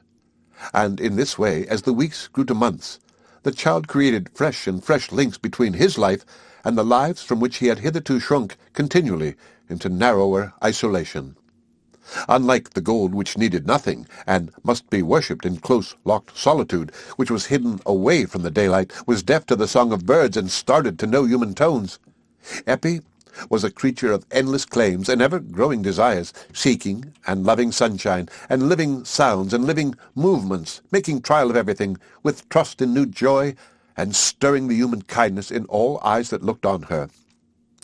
The gold had kept his thoughts in an ever-repeated circle, leading to nothing beyond itself, but Eppie was an object compacted of changes and hopes that forced his thoughts onward, and carried them far away from their old eager pacing towards the same blank limit, carried them away to the new things that would come with the coming years, when Eppie would have learned to understand how her father, Silas, cared for her, and made him look for images of that time in the ties and charities that bound together the families of his neighbors. The gold had asked that he should sit weaving longer and longer, deafened and blinded more and more to all things except the monotony of his loom and the repetition of his web. But Eppie called him away from his weaving, and made him think all its pauses a holiday, reawakening his senses with her fresh life, even to the old winter flies that came crawling forth in the early spring sunshine, and warming him into joy because she had joy. And when the sunshine grew strong and lasting, so that the buttercups were thick in the meadows, Silas might be seen in the sunny midday, or in the late afternoon when the shadows were lengthening under the hedgerows, strolling out with uncovered head to carry Eppie beyond the stone pits to where the flowers grew, till they reached some favourite bank where he could sit down while Eppie toddled to pluck the flowers and make remarks to the winged things that murmured happily above the bright petals, calling Dad's attention continually by bringing him the flowers. Then she would turn her ear to some sudden bird note, and Silas learned to please her by making signs of hushed stillness, that they might listen for the note to come again, so that, when it came, she set up her small back and laughed with gurgling triumph. Sitting on the banks in this way, Silas began to look for the once familiar herbs again, and as the leaves, with their unchanged outline and markings, lay on his palm, there was a sense of crowding remembrances from which he turned away timidly, taking refuge in Eppie's little world that lay lightly on his enfeebled spirit. As the child's mind was growing into knowledge, his mind was growing into memory.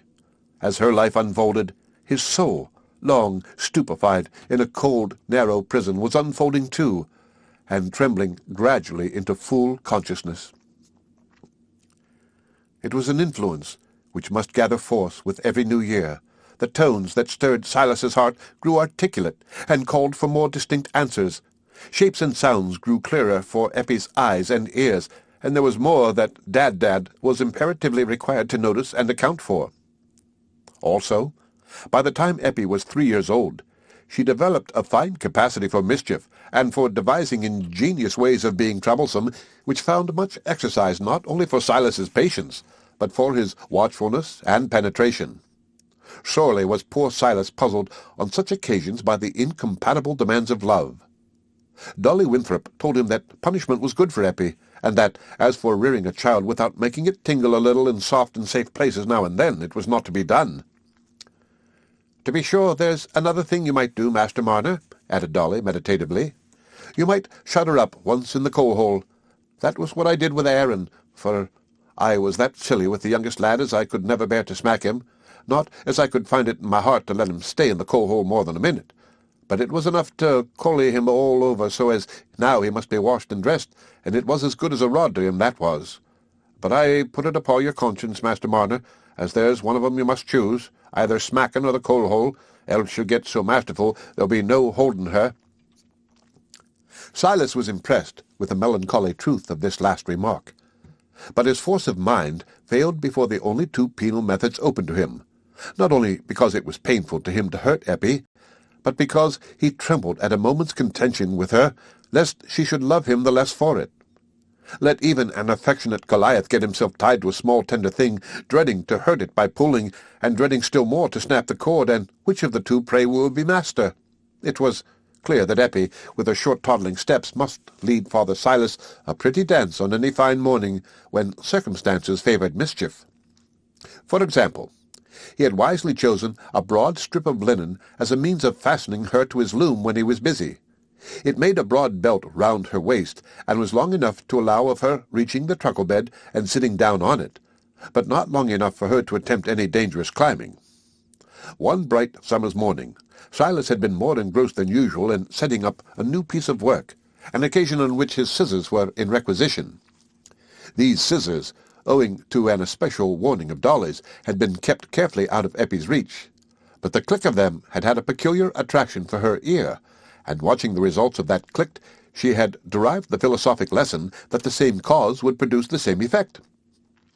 Silas had seated himself in his loom, and the noise of weaving had begun, but he had left his scissors on a ledge which Eppie's arm was long enough to reach, and now, like a small mouse watching her opportunity, she stole quietly from her corner, secured the scissors, and toddled to the bed again, setting up her back as a mode of concealing the fact.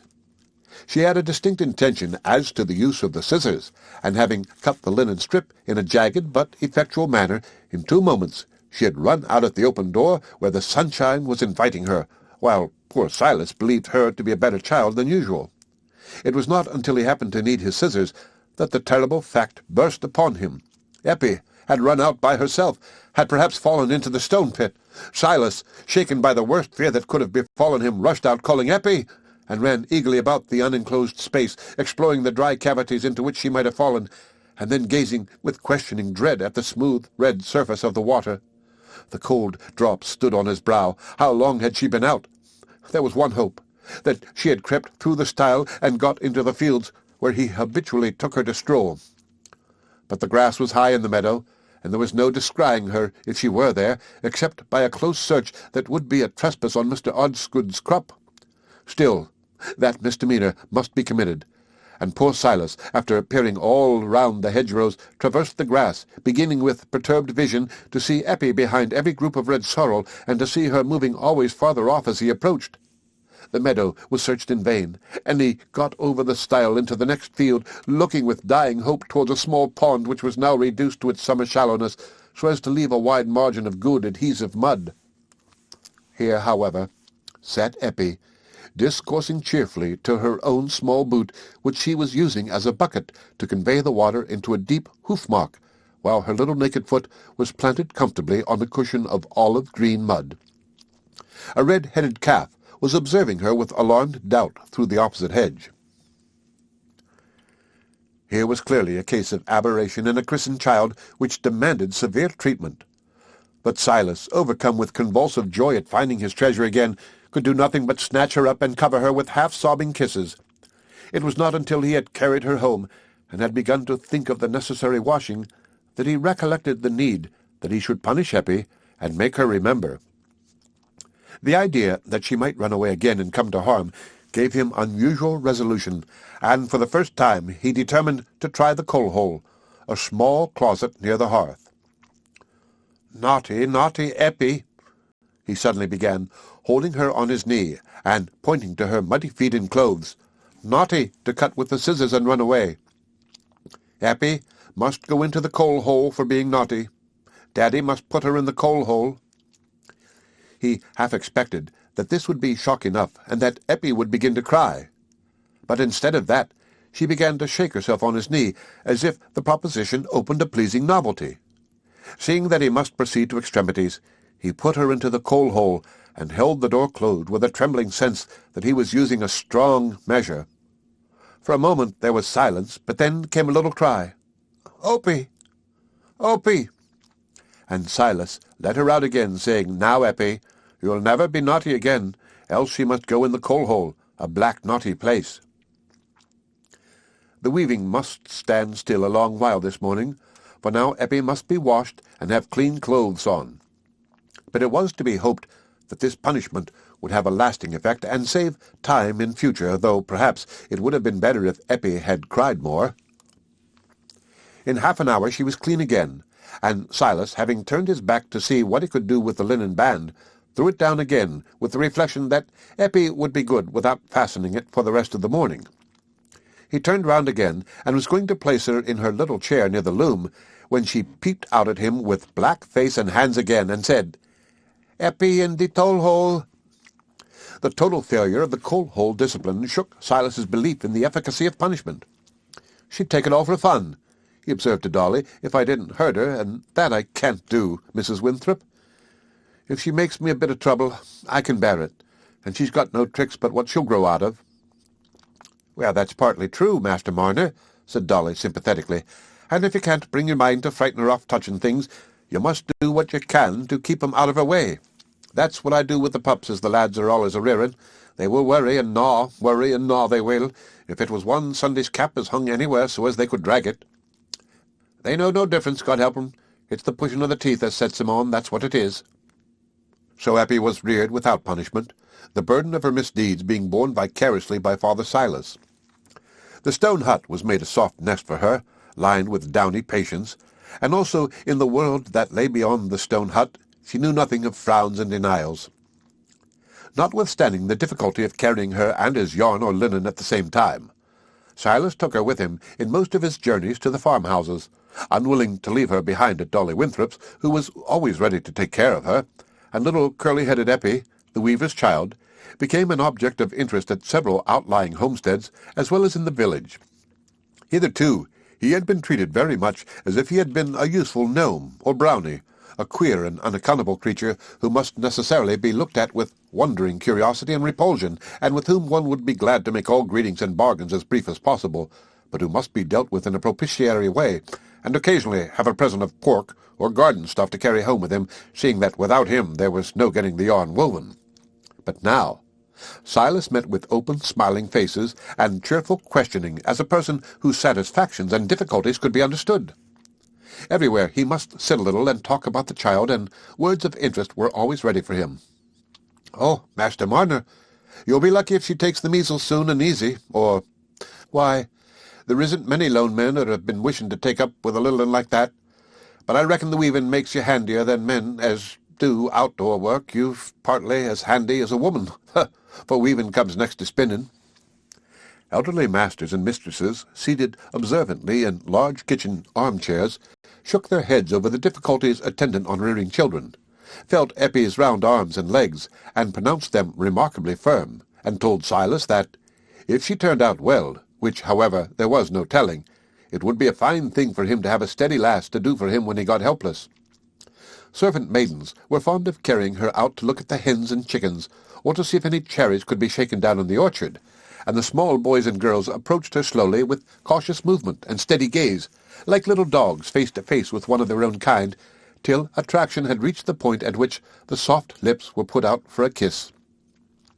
No child was afraid of approaching Silas when Eppie was near him.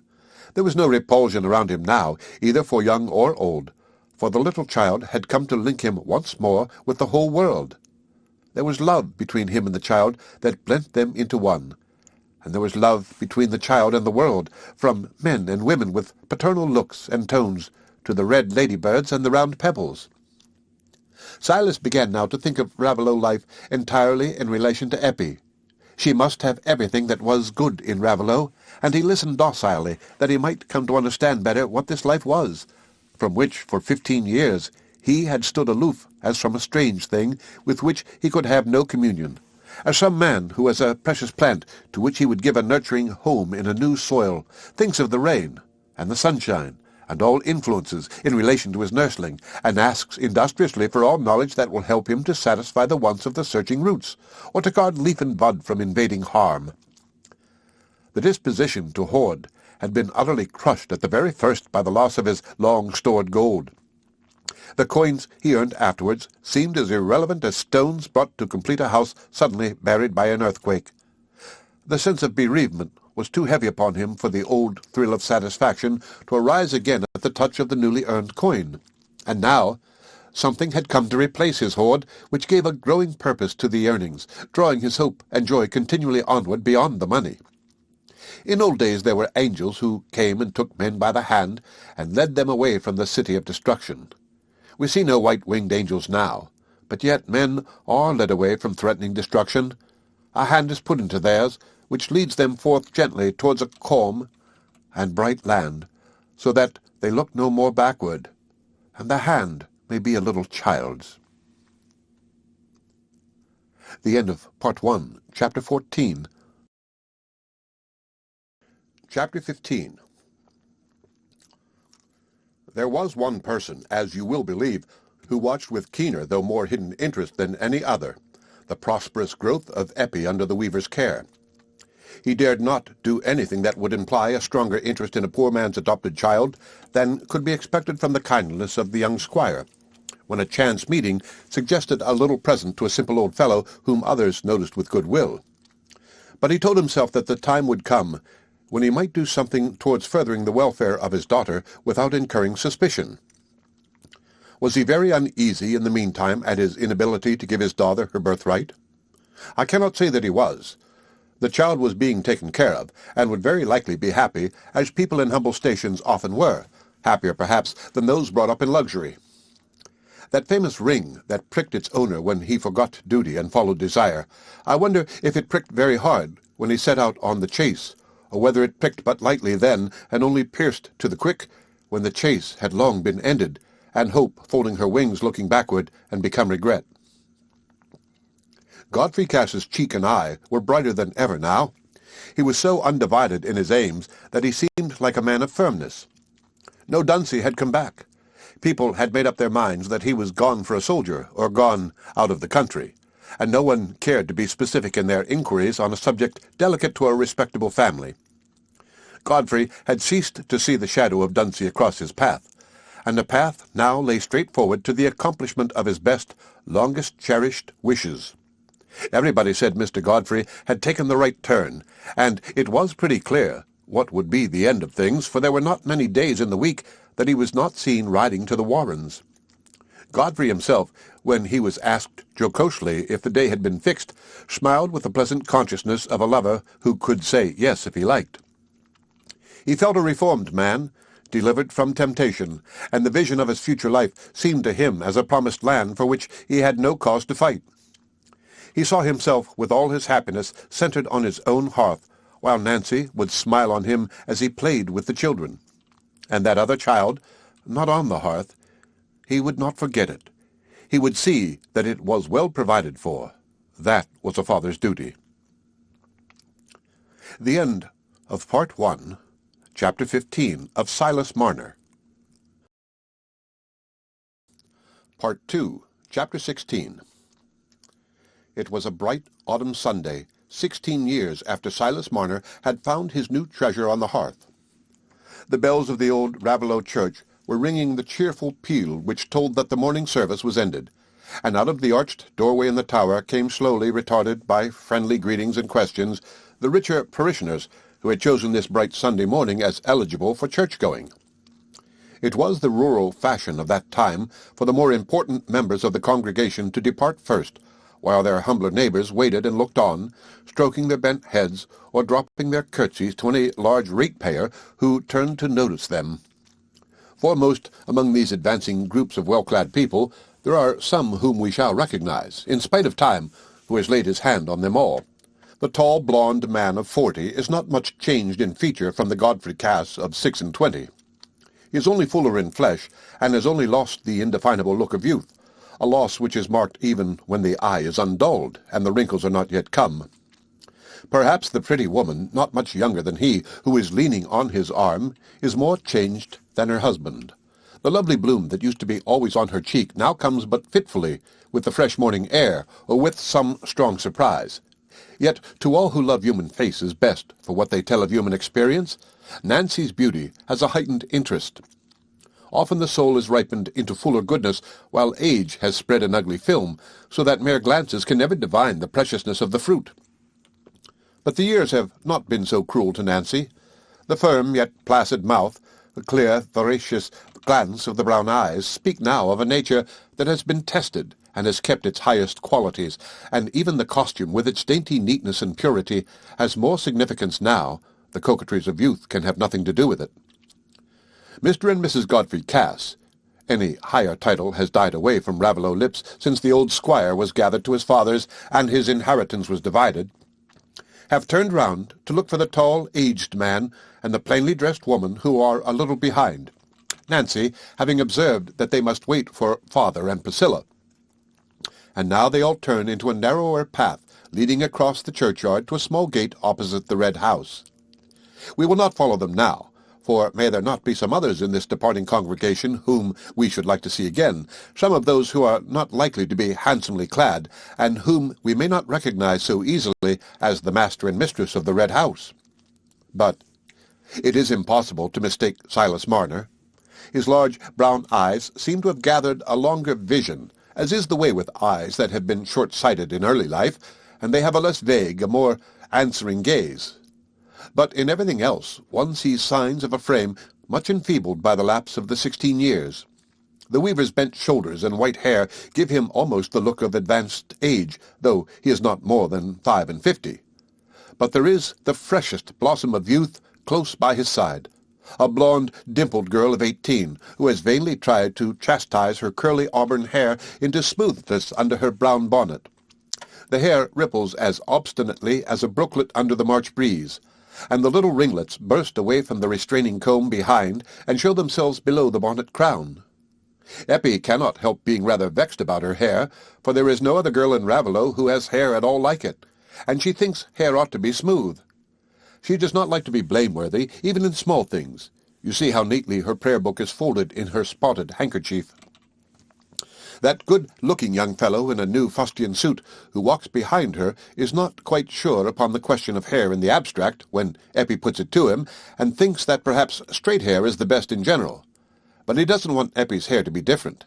She surely divines that there is someone behind her who is thinking about her very particularly, and mustering courage to come to her side as soon as they are out in the lane.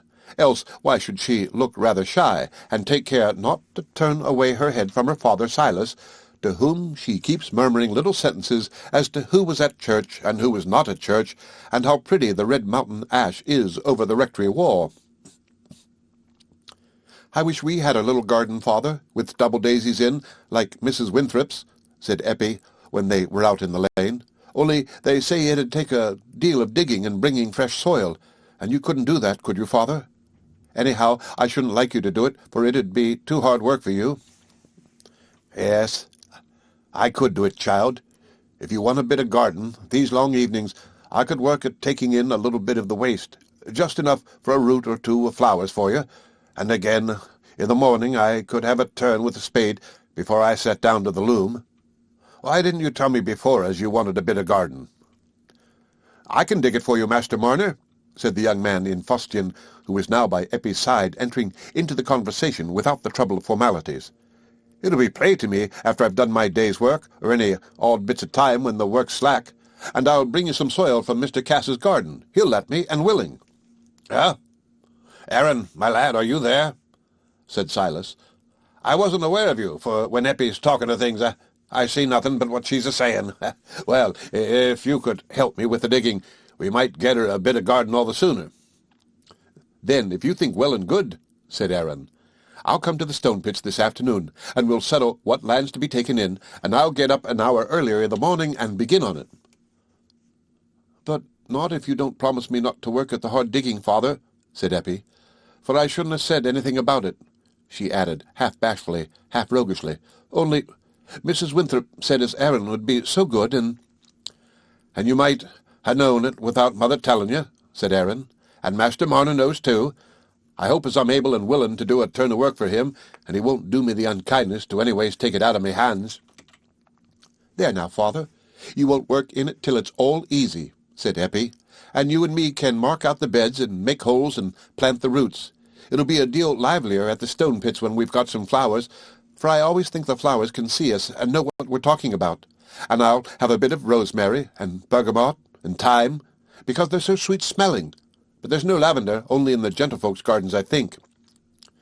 "There's no reason why you shouldn't have some," said Aaron, "for I can bring you slips of anything. I'm forced to cut no end of 'em when I'm gardening, and throw 'em away mostly. There's a big bed of lavender at the Red House. The missus is very fond of it."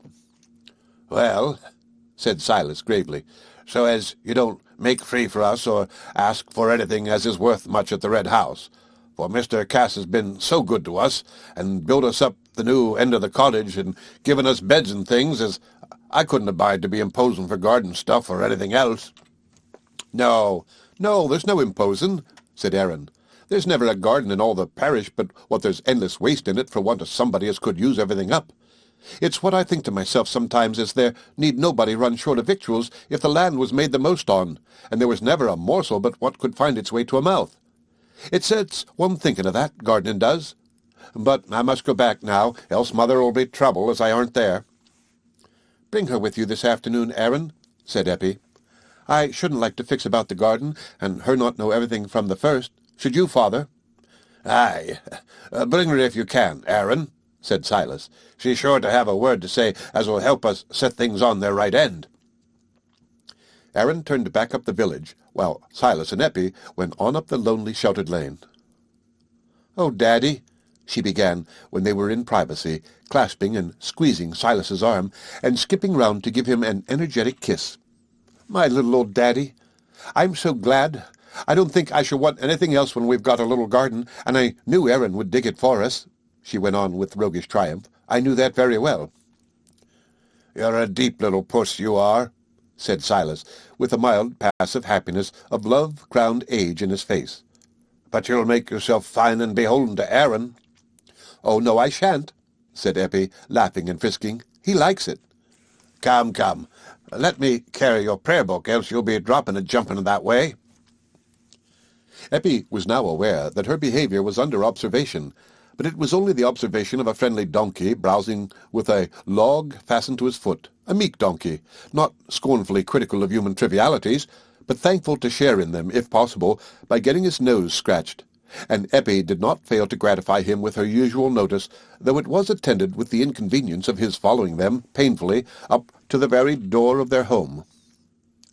But the sound of a sharp bark inside, as Eppie put the key in the door, modified the donkey's views, and he limped away again without bidding. The sharp bark was the sign of an excited welcome that was awaiting them from a knowing brown terrier, who, after dancing at their legs in a hysterical manner, rushed with a worrying noise at a tortoise-shell kitten under the loom, and then rushed back with a sharp bark again, as much as to say, "I have done my duty by this feeble creature, you perceive," while the lady mother of the kitten sat sunning her white bosom in the window, and looking round with a sleepy air of expecting caresses, though she was not going to take any trouble for them.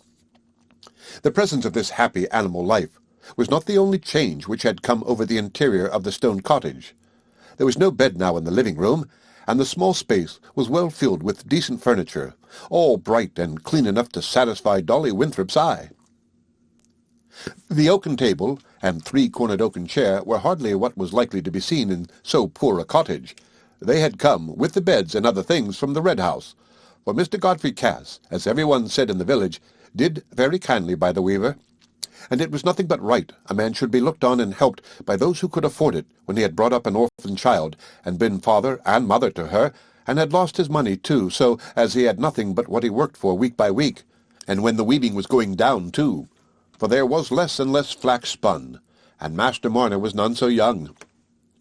Nobody was jealous of the weaver, for he was regarded as an exceptional person, whose claims on neighbourly help were not to be matched in Raveloe.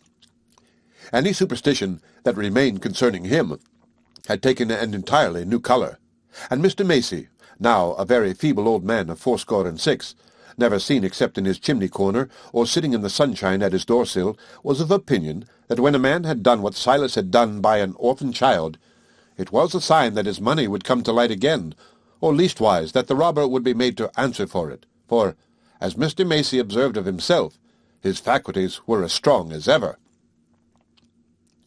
Silas sat down now and watched Eppie with a satisfied gaze as she spread the clean cloth and set on it the potato pie, warmed up slowly in a safe Sunday fashion by being put into a dry pot over a slowly dying fire, as the best substitute for an oven.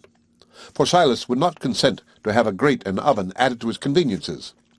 He loved the old brick hearth as he had loved his brown pot, and was it not there where he had found Eppie? The gods of the hearth exist for us still, and let all new faith be tolerant of that fetishism, lest it bruise its own roots. Silas ate his dinner more silently than usual, soon laying down his knife and fork, and watching half abstractedly Eppie's play with Snap and the cat, by which her own dining was made rather a lengthy business. Yet it was a sight that might well arrest wandering thoughts. Eppie, with the rippling radiance of her hair, and the whiteness of her rounded chin and throat set off by the dark blue cotton gown, laughing merrily as the kitten held on with her foreclaws to one shoulder, like a design for a jug handle, while Snap on the right hand and Puss on the other put up their paws towards a morsel which she held out of the reach of both. Snap occasionally desisting in order to remonstrate with the cat by a cogent worrying growl on the greediness and futility of her conduct, till Eppie relented, caressed them both, and divided the morsel between them. But at last Eppie, glancing at the clock, checked the play and said, "Oh, Daddy, you're wanting to go into the sunshine to smoke your pipe. But I must clear away first, so as the house may be tidy when Godmother comes. I'll make haste. I won't be long." Silas had taken to smoking a pipe daily during the last 2 years, having been strongly urged to it by the sages of Raveloe as a practice good for the fits, and this advice was sanctioned by Dr. Kimball on the ground that it was as well to try what could do no harm, a principle which was made to answer for a great deal of work in that gentleman's medical practice. Silas did not highly enjoy smoking, and often wondered how his neighbours could be so fond of it. But a humble sort of acquiescence in what was held to be good had become a strong habit of that new self which had been developed in him since he had found Eppie on his hearth.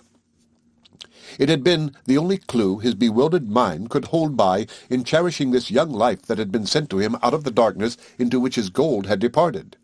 By seeking what was needful for Eppie, by sharing the effect that everything produced on her, he had himself come to appropriate the forms of custom and belief which were the mould of Raveloe life, and as, with reawakening sensibilities, memory also reawakened, he had begun to ponder over the elements of his old faith, and blend them with his new impressions, till he recovered a consciousness of unity between his past and present.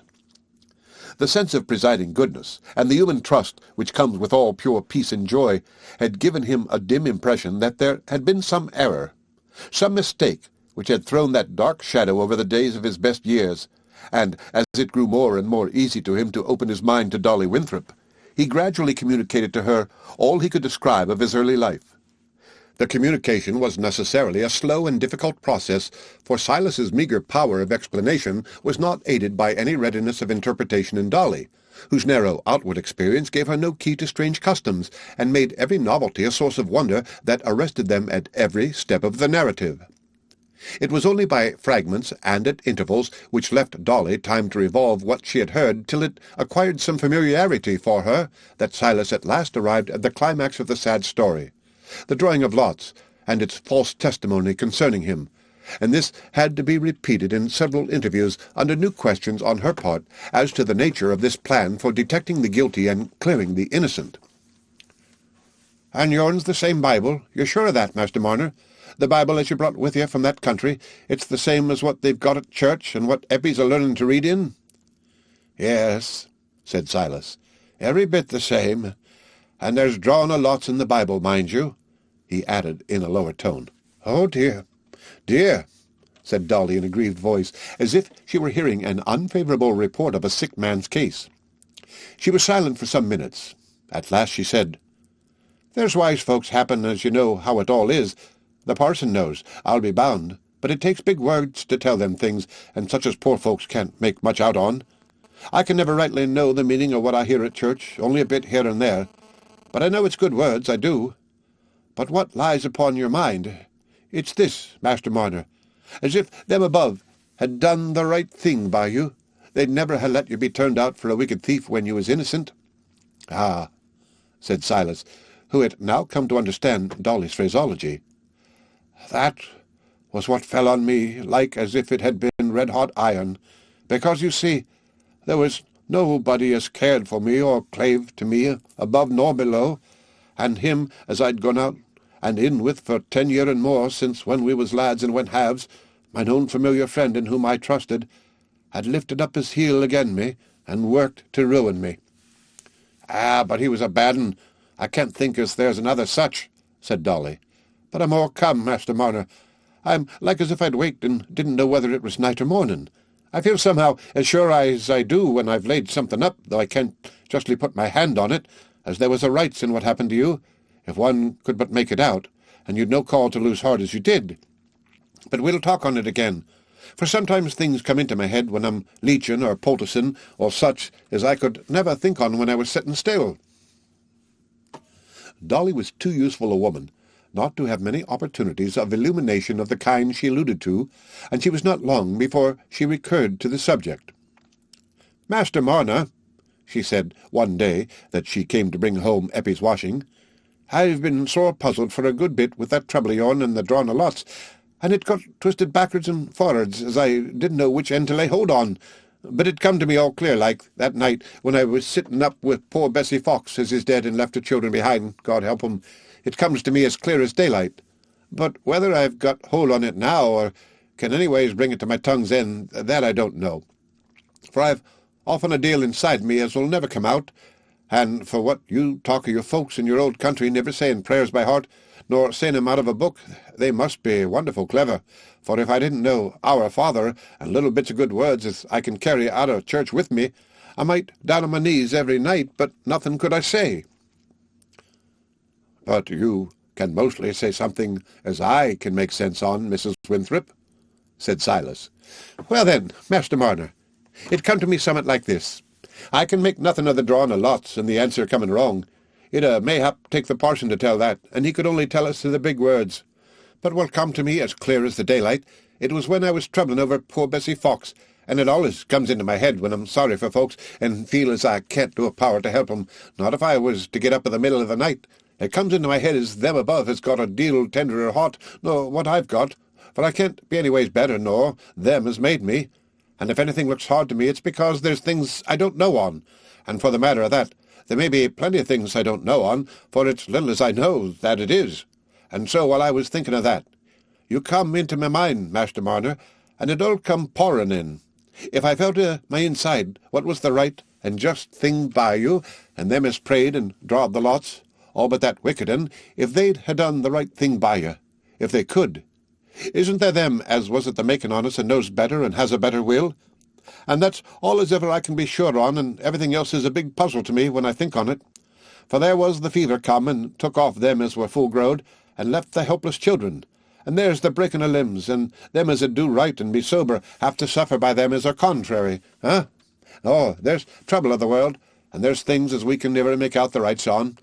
And all as we've got to do is trustin', Master Marner, to do the right thing as far as we know, and to trustin'. For if us as knows so little can see a bit of good and rights, we may be sure as there's a good and a rights bigger nor what we can know. I feel it in my own inside as it must be so.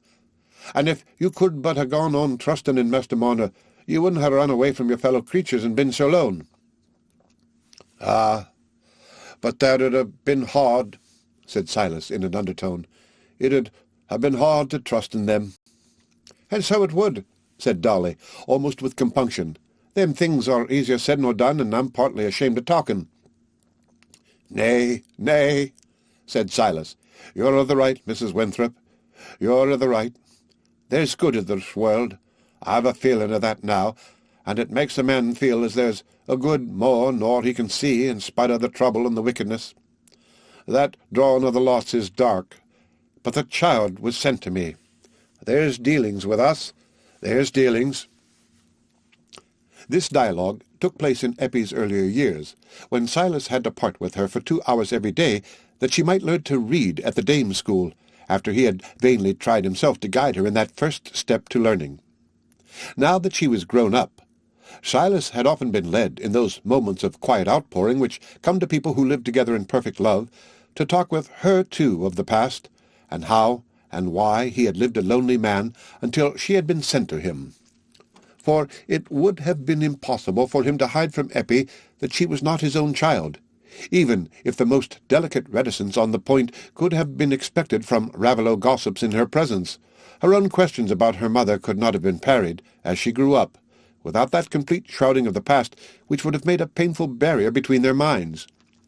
So Eppie had long known how her mother had died on the snowy ground, and how she herself had been found on the hearth by Father Silas, who had taken her golden curls for his lost guineas brought back to him. The tender and peculiar love with which Silas had reared her in almost inseparable companionship with himself, aided by the seclusion of their dwelling, had preserved her from the lowering influences of the village talk and habits, and had kept her mind in that freshness which is sometimes falsely supposed to be an invariable attribute of rusticity. Perfect love has a breath of poetry which can exalt the relations of the least instructed human beings. And this breath of poetry had surrounded Eppie from the time when she had followed the bright gleam that beckoned her to Silas's hearth, so that it is not surprising if, in other things besides her delicate prettiness, she was not quite a common village maiden, but had a touch of refinement and fervour which came from no other teaching than that of tenderly nurtured, unvitiated feeling. She was too childish and simple for her imagination to rove into questions about her unknown father. For a long while it did not even occur to her that she must have had a father, and the first time that the idea of her mother having had a husband presented itself to her was when Silas showed her the wedding ring which had been taken from the wasted finger and had been carefully preserved by him in a little lacquered box shaped like a shoe. He delivered this box into Eppie's charge when she had grown up, and she often opened it to look at the ring, but still she thought hardly at all about the father of whom it was the symbol. Had she not a father very close to her, who loved her better than any real fathers in the village seemed to love their daughters? On the contrary, who her mother was, and how she came to die in that forlornness, were questions that often pressed on Eppie's mind. Her knowledge of Mrs. Winthrop, who was her nearest friend next to Silas, made her feel that a mother must be very precious, and she had again and again asked Silas to tell her how her mother looked, whom she was like, and how he had found her against the furze bush, led towards it by the little footsteps and the outstretched arms. The furze bush was still there, and this afternoon, when Eppie came out with Silas into the sunshine, it was the first object that arrested her eyes and thoughts. "Father," she said in a tone of gentle gravity, which sometimes came like a sadder, slower cadence across her playfulness, "we shall take the furze bush into the garden. It'll come into the corner, and just against it I'll put snowdrops and crocuses, 'cause Aaron says they won't die out, but always get more and more." "Ah, child," said Silas, always ready to talk when he had his pipe in his hand, apparently enjoying the pauses more than the puffs. "It wouldn't do to leave out the furze bush, and there's nothing prettier to my thinking when it's yellow with flowers. But it's just come into my head what we're to do for a fence. Mayhap Aaron can help us to a thought. But a fence we must have, else the donkeys and things'll come and trample everything down, and fencing's hard to be got at, by what I can make it out." "Oh, I'll tell you, Daddy," said Eppie, clasping her hands suddenly after a minute's thought. "There's lots of loose stones about, some of 'em not big, and we might lay 'em atop of one another and make a wall. You and me could carry the smallest, and Aaron 'ud carry the rest. I know he would." "Oh, my precious one," said Silas, "there isn't enough stones to go all round, and as for you carrying, why, with your little arms you couldn't carry a stone no bigger than a turnip. You're delicate made, my dear," he added, with a tender intonation. "That's what Mrs. Winthrop says." "Oh, I'm stronger than you think, Daddy," said Eppie, "and if there wasn't stones enough to go all round, why, they'll go part of the way, and then it'll be easier to get sticks and things for the rest. See here, round the big pit. What a many stones!" She skipped forward to the pit, meaning to lift one of the stones and exhibit her strength, but she started back in surprise. "Oh, Father, just come and look here," she exclaimed. "Come and see how the water's gone down since yesterday. Why, yesterday the pit was ever so full." "Well, to be sure," said Silas, coming to her side. "Why, that's the draining they've begun on since harvest, Mr. Osgood's fields, I reckon. The foreman said to me the other day when I passed by 'em, 'Master Marner,' he said, 'I shouldn't wonder if we lay your bit of waste as dry as a bone.' It was Mr. Godfrey Cass, he said, had gone into the drainin'. He'd been taking these fields, or Mr. Osgood." "How odd it'll seem to have the old pit dry up," said Eppie, turning away and stooping to lift rather a large stone. "See, Daddy, I can carry this quite well," she said, going along with much energy for a few steps, but presently letting it fall. "Oh, you're fine and strong, aren't you?" said Silas, while Eppie shook her aching arms and laughed. "Come, come, let us go and sit down on the bank against the stile there, and have no more lifting. You might hurt yourself, child. You'd need have somebody to work for you, and my arm isn't over strong." Silas uttered the last sentence slowly, as if it implied more than met the ear, and Eppie, when they sat down on the bank, nestled close to his side, and, taking hold caressingly of the arm that was not overstrong, held it on her lap, while Silas puffed again dutifully at the pipe which occupied his other arm. An ash in the hedgerow behind made a fretted screen from the sun, and threw happy playful shadows all about them. "Father," said Eppie, very gently, after they had been sitting in silence a little while, "if I was to be married, ought I to be married with my mother's ring?" Silas gave an almost imperceptible start, though the question fell in with the undercurrent of thought in his own mind, and then said in a subdued tone, "Why, Eppie, have you been a-thinking on it?" "Only this last week, father," said Eppie ingenuously, "since Aaron talked to me about it." "And what did he say?" said Silas, still in the same subdued way, as if he were anxious lest he should fall into the slightest tone that was not for Eppie's good. "He said he should like to be married, because he was a-going in 4 and 20, and had got a deal of gardening work, now Mr. Mott's given up, and he goes twice a week regular to Mr. Cass's, and once to Mr. Osgood's, and they're going to take him on at the rectory." "And who is it as he's wanting to marry?" said Silas, with rather a sad smile.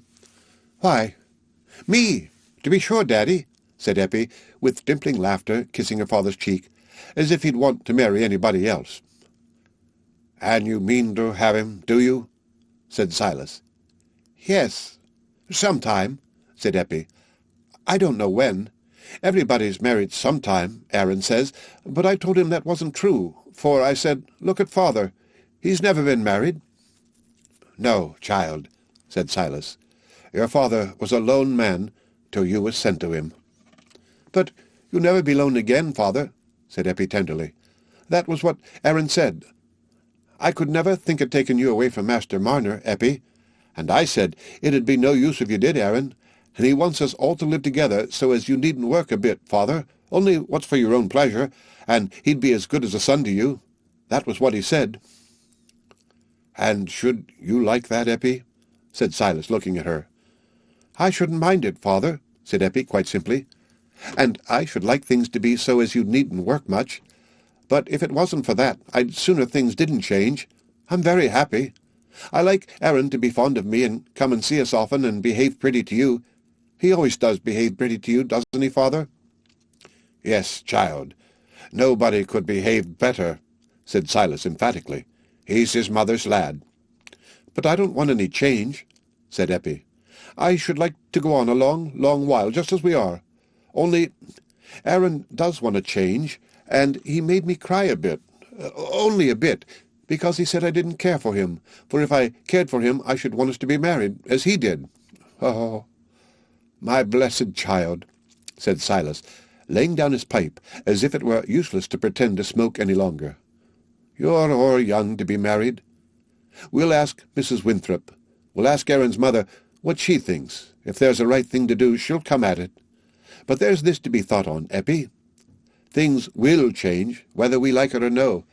Things won't go on for a long while just as they are and no difference.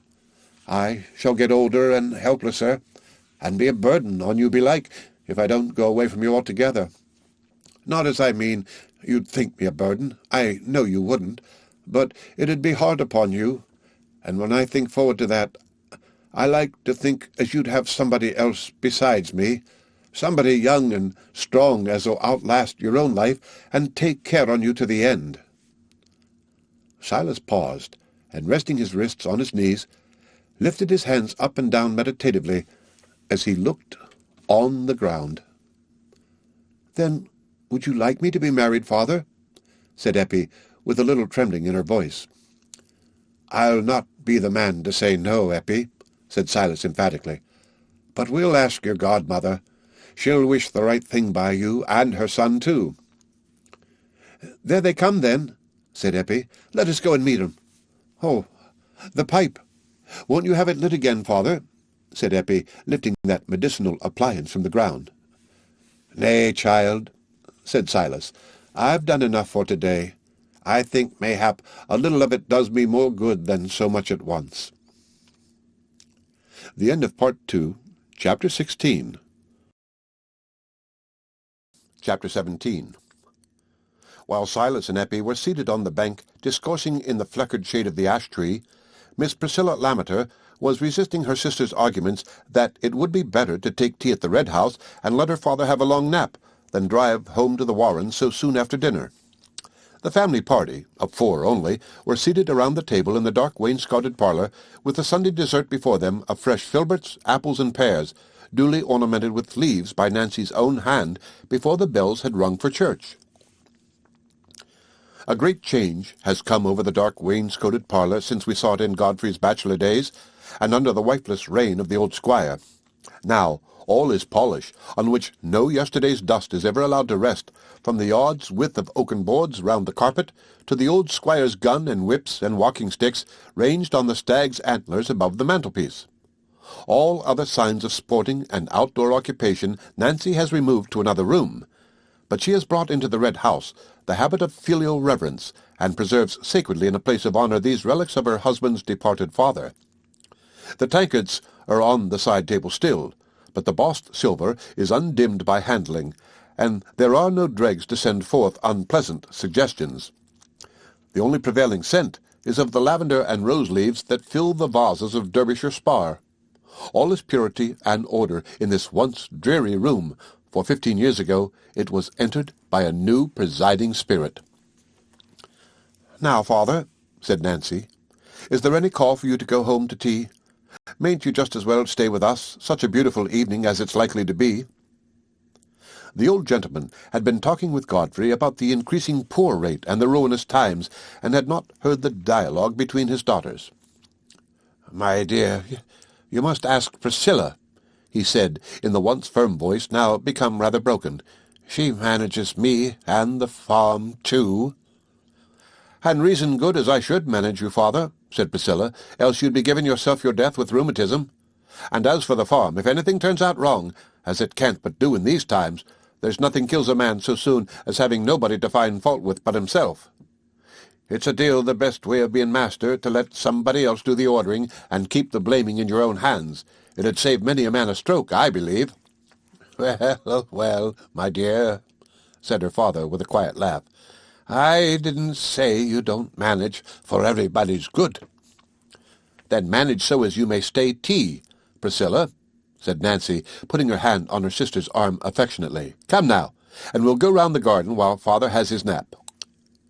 "My dear child, he'll have a beautiful nap in the gig, for I shall drive. And as for staying tea, I can't hear of it. For there's this dairymaid, now she knows she's to be married turned Michaelmas, she'd as lief pour the new milk into the pig trough as into the pans. That's the way with 'em all. It's as if they thought the world'd be new made because they're to be married. So come and let me put my bonnet on, and there'll be time for us to walk round the garden while the horse is being put in." When the sisters were treading the neatly swept garden walks between the bright turf that contrasted pleasantly with the dark cones and arches and wall-like hedges of yew, Priscilla said, "I'm as glad as anything at your husband's making that exchange of land with cousin Osgood, and beginning the dairying. It's 1,000 pities you didn't do it before, for it'll give you something to fill your mind. There's nothing like a dairy if folks want a bit of worrit to make the days pass. For as for rubbing furniture, when you can once see your face in a table, there's nothing else to look for. But there's always something fresh with the dairy, for even in the depths of winter there's some pleasure in conquering the butter and making it come whether or no. My dear," added Priscilla, pressing her sister's hand affectionately as they walked side by side, "you'll never be low when you've got a dairy." "Ah, Priscilla," said Nancy, returning the pressure with a grateful glance of her clear eyes, "but it won't make up to Godfrey. A dairy's not so much to a man, and it's only what he cares for that ever makes me low. I'm contented with the blessings we have, if he could be contented." "Oh, it drives me past patience," said Priscilla impetuously. "That way are the men, always wanting, and never easy with what they've got. They can't sit comfortable in their chairs when they've neither ache nor pain, but either they must stick a pipe in their mouths to make 'em better than well, or else they must be swallowing something strong, though they're forced to make haste before the next meal comes in. But joyful be it spoken. Our father was never that sort of man, and if it had pleased God to make you ugly like me, so as the men wouldn't ha' run after you, We might have kept to our own family and had nothing to do with folks as have got uneasy blood in their veins." "Oh, don't say so, Priscilla," said Nancy, repenting that she had called forth this outburst. "Nobody has any occasion to find fault with Godfrey. It's natural he should be disappointed at not having any children. Every man likes to have somebody to work for and lay by for, and he always counted so on making a fuss with them when they were little. There's many another man who'd hanker more than he does. He's the best of husbands." "Oh, I know," said Priscilla, smiling sarcastically. "I know the way of wives. They set one on to abuse their husbands, and then they turn round on one and praise 'em as if they wanted to sell 'em. But father'll be waiting for me. We must turn now." The large gig with the steady old grey was at the front door, and Mr. Lammeter was already on the stone steps, passing the time in recalling to Godfrey what very fine points Speckle had when his master used to ride him. "I always would have a good horse, you know," said the old gentleman, not liking that spirited time to be quite effaced from the memory of his juniors. "Mind you bring Nancy to the Warrens before the week's out, Mr. Cass," was Priscilla's parting injunction, as she took the reins and shook them gently by way of friendly incitement to Speckle. "I shall just take a turn to the fields against the stone pits, Nancy, and look at the draining," said Godfrey. "You'll be in again by tea-time, dear?" "Oh, yes, I shall be back in an hour." It was Godfrey's custom on a Sunday afternoon to do a little contemplative farming in a leisurely walk.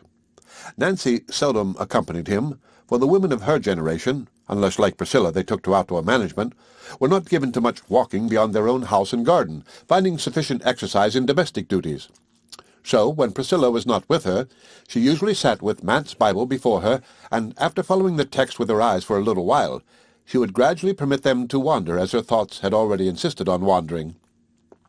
But Nancy's Sunday thoughts were rarely quite out of keeping with the devout and reverential intention implied by the book spread open before her. She was not theologically instructed enough to discern very clearly the relation between the sacred documents of the past, which she opened without method, and her own obscure, simple life.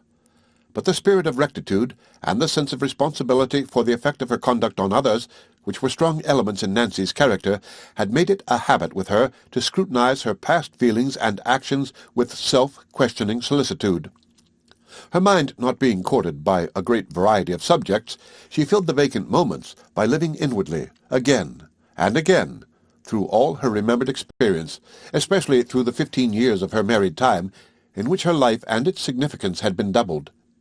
She recalled the small details, the words, tones, and looks in the critical scenes which had opened a new epoch for her by giving her a deeper insight into the relations and trials of life, or which had called on her for some little effort of forbearance, or of painful adherence to an imagined or real duty, asking herself continually whether she had been in any respect blamable. This excessive rumination and self-questioning is perhaps a morbid habit inevitable to a mind of much moral sensibility when shut out from its due share of outward activity and of practical claims on its affections, inevitable to a noble-hearted, childless woman when her lot is narrow. "I can do so little. Have I done it all well?" is the perpetually recurring thought, and there are no voices calling her away from that soliloquy, no peremptory demands to divert energy from vain regret or superfluous scruple. There was one main thread of painful experience in Nancy's married life, and on it hung certain deeply felt scenes which were the oftenest revived in retrospect. The short dialogue with Priscilla in the garden had determined the current of retrospect in that frequent direction this particular Sunday afternoon. The first wandering of her thought from the text, which she still attempted dutifully to follow with her eyes and silent lips, was into an imaginary enlargement of the defense she had set up for her husband against Priscilla's implied blame. The vindication of the loved object is the best balm affection can find for its wounds. A man must have so much on his mind, is the belief by which a wife often supports a cheerful face under rough answers and unfeeling words. And Nancy's deepest wounds had all come from the perception that the absence of children from their hearth was dwelt on in her husband's mind as a privation to which he could not reconcile himself. Yet sweet Nancy might have been expected to feel still more keenly the denial of a blessing to which she had looked forward with all the varied expectations and preparations, solemn and prettily trivial, which fill the mind of a loving woman when she expects to become a mother? Was there not a drawer filled with the neat work of her hands, all unworn and untouched, just as she had arranged it there 14 years ago, but for one little dress, which had been made the burial dress? But under this immediate personal trial, Nancy was so firmly unmurmuring that years ago she had suddenly renounced the habit of visiting this drawer, lest she should in this way be cherishing a longing for what was not given. Perhaps it was this very severity towards any indulgence of what she held to be sinful regret in herself that made her shrink from applying her own standard to her husband. It is very different, for it is much worse for a man to be disappointed in that way. A woman can always be satisfied with devoting herself to her husband, but a man wants something that will make him look forward more, and sitting by the fire is so much duller to him than to a woman. And always when Nancy reached this point in her meditations, trying, with predetermined sympathy, to see everything as Godfrey saw it, there came a renewal of self-questioning. Had she done everything in her power to lighten Godfrey's privation? Had she really been right in the resistance which had cost her so much pain 6 years ago, and again 4 years ago, the resistance to her husband's wish that they should adopt a child? Adoption was more remote from the ideas and habits of that time than of our own. Still, Nancy had her opinion on it. It was as necessary to her mind to have an opinion on all topics, not exclusively masculine, that had come under her notice, as for her to have a precisely marked place for every article of her personal property. And her opinions were always principles to be unwaveringly acted on. They were firm, not because of their basis, but because she held them with a tenacity inseparable from her mental action. On all the duties and proprieties of life, from filial behavior to the arrangement of the evening toilette, pretty Nancy Lammeter, by the time she was 23, had her unalterable little code, and had formed every one of her habits in strict accordance with that code. She carried these decided judgments within her in the most unobtrusive way. They rooted themselves in her mind, and grew there as quietly as grass. Years ago, we know, she insisted on dressing like Priscilla, because it was right for sisters to dress alike, and because she would do what was right if she wore a gown dyed with cheese colouring. That was a trivial but typical instance of the mode in which Nancy's life was regulated. It was one of those rigid principles, and no petty egoistic feeling, which had been the ground of Nancy's difficult resistance to her husband's wish. To adopt a child, because children of your own had been denied you, was to try and choose your lot in spite of Providence. The adopted child, she was convinced, would never turn out well, and would be a curse to those who had wilfully and rebelliously sought what it was clear that, for some high reason, they were better without. When you saw a thing was not meant to be, said Nancy, it was a bounden duty to leave off so much as wishing for it, and so far perhaps the wisest of men could scarcely more than make a verbal improvement in her principle. But the conditions under which she held it apparent that a thing was not meant to be depended on a more peculiar mode of thinking. She would have given up making a purchase at a particular place if, on 3 successive times, rain, or some other cause of heaven's sending, had formed an obstacle, and she would have anticipated a broken limb or other heavy misfortune to anyone who persisted in spite of such indications. "But why should you think the child would turn out ill?" said Godfrey in his remonstrances. "She has thriven as well as a child can do with the weaver, and he adopted her. There isn't such a pretty little girl anywhere else in the parish, or one fitter for the station we could give her. Where can be the likelihood of her being a curse to anybody?" "Yes, my dear Godfrey," said Nancy, who was sitting with her hands tightly clasped together, and with yearning, regretful affection in her eyes. "The child may not turn out ill with the weaver, but then he didn't go to seek her, as we should be doing. It will be wrong. I feel sure it will. Don't you remember what that lady we met at the Royston Baths told us about the child her sister adopted?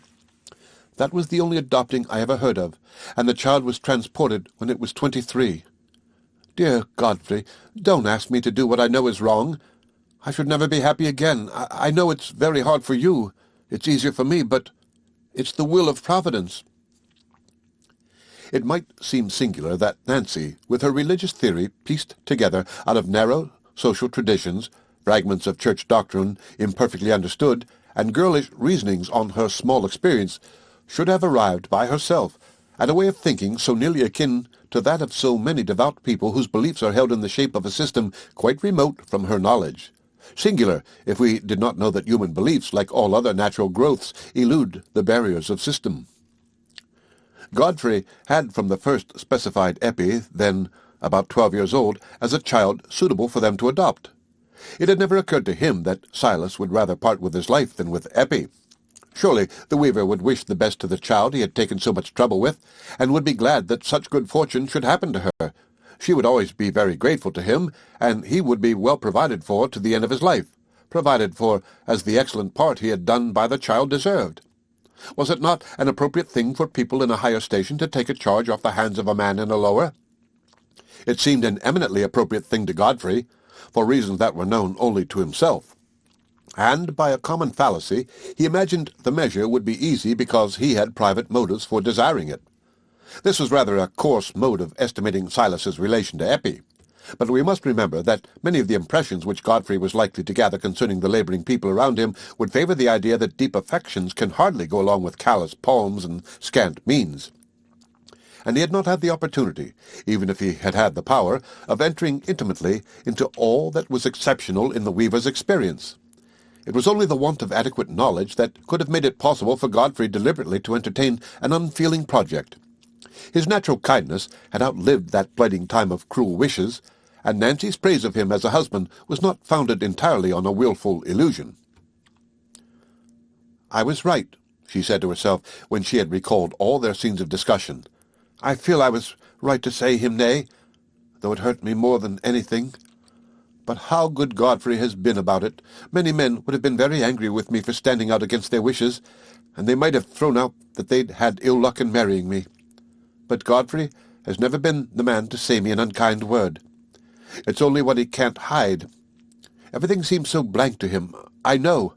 And the land, what a difference it'd make him when he goes to see after things if he'd had children growing up that he was doing it all for. But I won't murmur, and perhaps if he'd married a woman who'd have had children, she'd have vexed him in other ways." This possibility was Nancy's chief comfort, and to give it greater strength, she labored to make it impossible that any other wife should have had more perfect tenderness. She had been forced to vex him by that one denial. Godfrey was not insensible to her loving effort, and did Nancy no injustice as to the motives of her obstinacy. It was impossible to have lived with her 15 years and not be aware that an unselfish clinging to the right and a sincerity clear as the flower-born dew were her main characteristics. Indeed, Godfrey felt this so strongly that his own more wavering nature, too averse to facing difficulty to be unvaryingly simple and truthful, was kept in a certain awe of this gentle wife who watched his looks with a yearning to obey them. It seemed to him impossible that he should ever confess to her the truth about Eppie. She would never recover from the repulsion the story of his earlier marriage would create, told to her now after that long concealment. And the child, too, he thought, must become an object of repulsion. The very sight of her would be painful. The shock to Nancy's mingled pride and ignorance of the world's evil might even be too much for her delicate frame. Since he had married her with that secret on his heart, he must keep it there to the last, whatever else he did. He could not make an irreparable breach between himself and this long-loved wife. Meanwhile, why could he not make up his mind to the absence of children from a hearth brightened by such a wife? Why did his mind fly uneasily to that void, as if it were the sole reason why life was not thoroughly joyous to him? I suppose it is the way with all men and women who reach middle age without the clear perception that life never can be thoroughly joyous. Under the vague dullness of the grey hours, dissatisfaction seeks a definite object, and finds it in the privation of an untried good. Dissatisfaction, seated musingly on a childless hearth, thinks with envy of the father whose return is greeted by young voices seated at the meal where the little heads rise one above another like nursery plants. It sees a black care hovering behind every one of them, and thinks the impulses by which men abandon freedom and seek for ties are surely nothing but a brief madness. In Godfrey's case, there were further reasons why his thoughts should be continually solicited by this one point in his lot. His conscience, never thoroughly easy about Eppie, now gave his childless home the aspect of a retribution, and as the time passed on, under Nancy's refusal to adopt her, any retrieval of his error became more and more difficult. On this Sunday afternoon, it was already 4 years since there had been any allusion to the subject between them, and Nancy supposed that it was forever buried. "I wonder if he'll mind it less or more as he gets older," she thought. "I'm afraid more. Aged people feel the miss of children. What would Father do without Priscilla? And if I die, Godfrey will be very lonely, not holding together with his brothers much. But I won't be over-anxious, and trying to make things out beforehand. I must do my best for the present." With that last thought, Nancy roused herself from her reverie, and turned her eyes again towards the forsaken page. It had been forsaken longer than she imagined, for she was presently surprised by the appearance of the servant with the tea-things. It was, in fact, a little before the usual time for tea, but Jane had her reasons. "Is your master come into the yard, Jane?" "No, he isn't," said Jane, with a slight emphasis, of which, however, her mistress took no notice. "I don't know whether you've seen him, ma'am," continued Jane, after a pause, "but there's folks making haste all one way afore the front window. I doubt something's happened. There's never a man to be seen in the yard, else I'd send and see. I've been up into the top attic, but there's no seeing anything for trees. I hope nobody's hurt, that's all." "Oh, no, I dare say there's nothing much the matter," said Nancy. "It's perhaps Mr. Snell's bull got out again, as he did before." "I wish he mayn't go to anybody then, that's all," said Jane, not altogether despising a hypothesis which covered a few imaginary calamities. "That girl is always terrifying me," thought Nancy. "I wish Godfrey would come in." She went to the front window, and looked as far as she could see along the road, with an uneasiness which she felt to be childish, for there were now no such signs of excitement as Jane had spoken of, and Godfrey would not be likely to return by the village road, but by the fields. She continued to stand, however, looking at the placid churchyard, with the long shadows of the gravestones across the bright green hillocks, and at the glowing autumn colours of the rectory trees beyond. Before such calm external beauty, the presence of a vague fear is more distinctly felt, like a raven flapping its slow wing across the sunny air. Nancy wished more and more that Godfrey would come in. The end of Part 2, Chapter 17. Chapter 18. Someone opened the door at the other end of the room, and Nancy felt that it was her husband. She turned from the window with gladness in her eyes, for the wife's chief dread was stilled. "Dear, I'm so thankful you've come," she said, going towards him. "I began to get—" She paused abruptly, for Godfrey was laying down his hat with trembling hands, and turned towards her with a pale face and a strange, unanswering glance, as if he saw her indeed, but saw her as part of a scene invisible to himself. She laid her hand on his arm, not daring to speak again, but he left the touch unnoticed, and threw himself into his chair. Jane was already at the door with the hissing urn. "Tell her to keep away, will you?" said Godfrey. And when the door was closed again, he exerted himself to speak more distinctly. "Sit down, Nancy. There," he said, pointing to a chair opposite him. "I came back as soon as I could, to hinder anybody's telling you but me. I've had a great shock, but I care most about the shock it'll be to you." "It isn't Father and Priscilla?" said Nancy, with quivering lips, clasping her hands together tightly on her lap. "No, it's nobody living," said Godfrey, unequal to the considerate skill with which he would have wished to make his revelation. "It's Dunstan, my brother Dunstan, that we lost sight of 16 years ago. We've found him, found his body, his skeleton." The deep dread Godfrey's look had created in Nancy made her feel these words a relief. She sat in comparative calmness to hear what else he had to tell. He went on. "The stone pit has gone dry suddenly from the draining, I suppose, and there he lies, has lain, for 16 years wedged between two great stones. There's his watch and seals, And there's my gold-handled hunting whip with my name on. He took it away without my knowing the day he went hunting on Wildfire the last time he was seen." Godfrey paused. It was not so easy to say what came next. "Do you think he drowned himself?" said Nancy, almost wondering that her husband should be so deeply shaken by what had happened all those years ago to an unloved brother of whom worse things had been augured. "No, he fell in," said Godfrey in a low but distinct voice, as if he felt some deep meaning in the fact. Presently he added, "Dunstan was the man that robbed Silas Marner." The blood rushed to Nancy's face and neck at this surprise and shame, for she had been bred up to regard even a distant kinship with crime as a dishonour.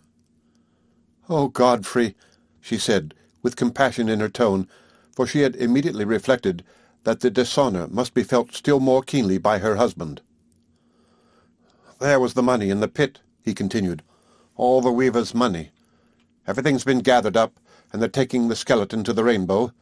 But I came back to tell you there was no hindering it, you must know." He was silent, looking on the ground for 2 long minutes. Nancy would have said some words of comfort under this disgrace, but she refrained from an instinctive sense that there was something behind, that Godfrey had something else to tell her. Presently he lifted his eyes to her face, and kept them fixed on her as he said, "Everything comes to light, Nancy, sooner or later. When God Almighty wills it, our secrets are found out. I've lived with a secret on my mind, but I'll keep it from you no longer. I wouldn't have you know it by somebody else, and not by me. I wouldn't have you find it out after I'm dead. I'll tell you now. It's been I will, and I won't, with me all my life. I'll make sure of myself now." Nancy's utmost dread had returned.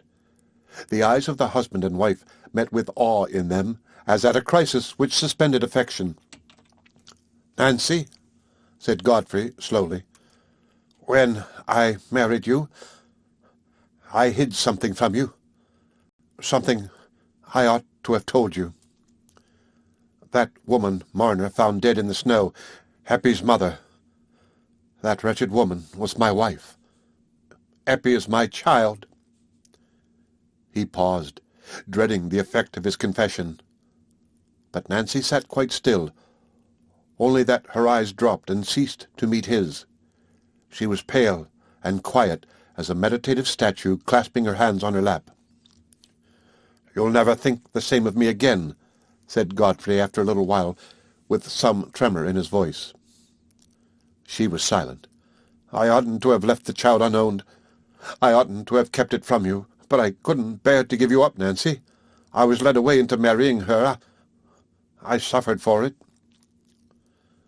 Still, Nancy was silent, looking down, and he almost expected that she would presently get up and say she would go to her father's.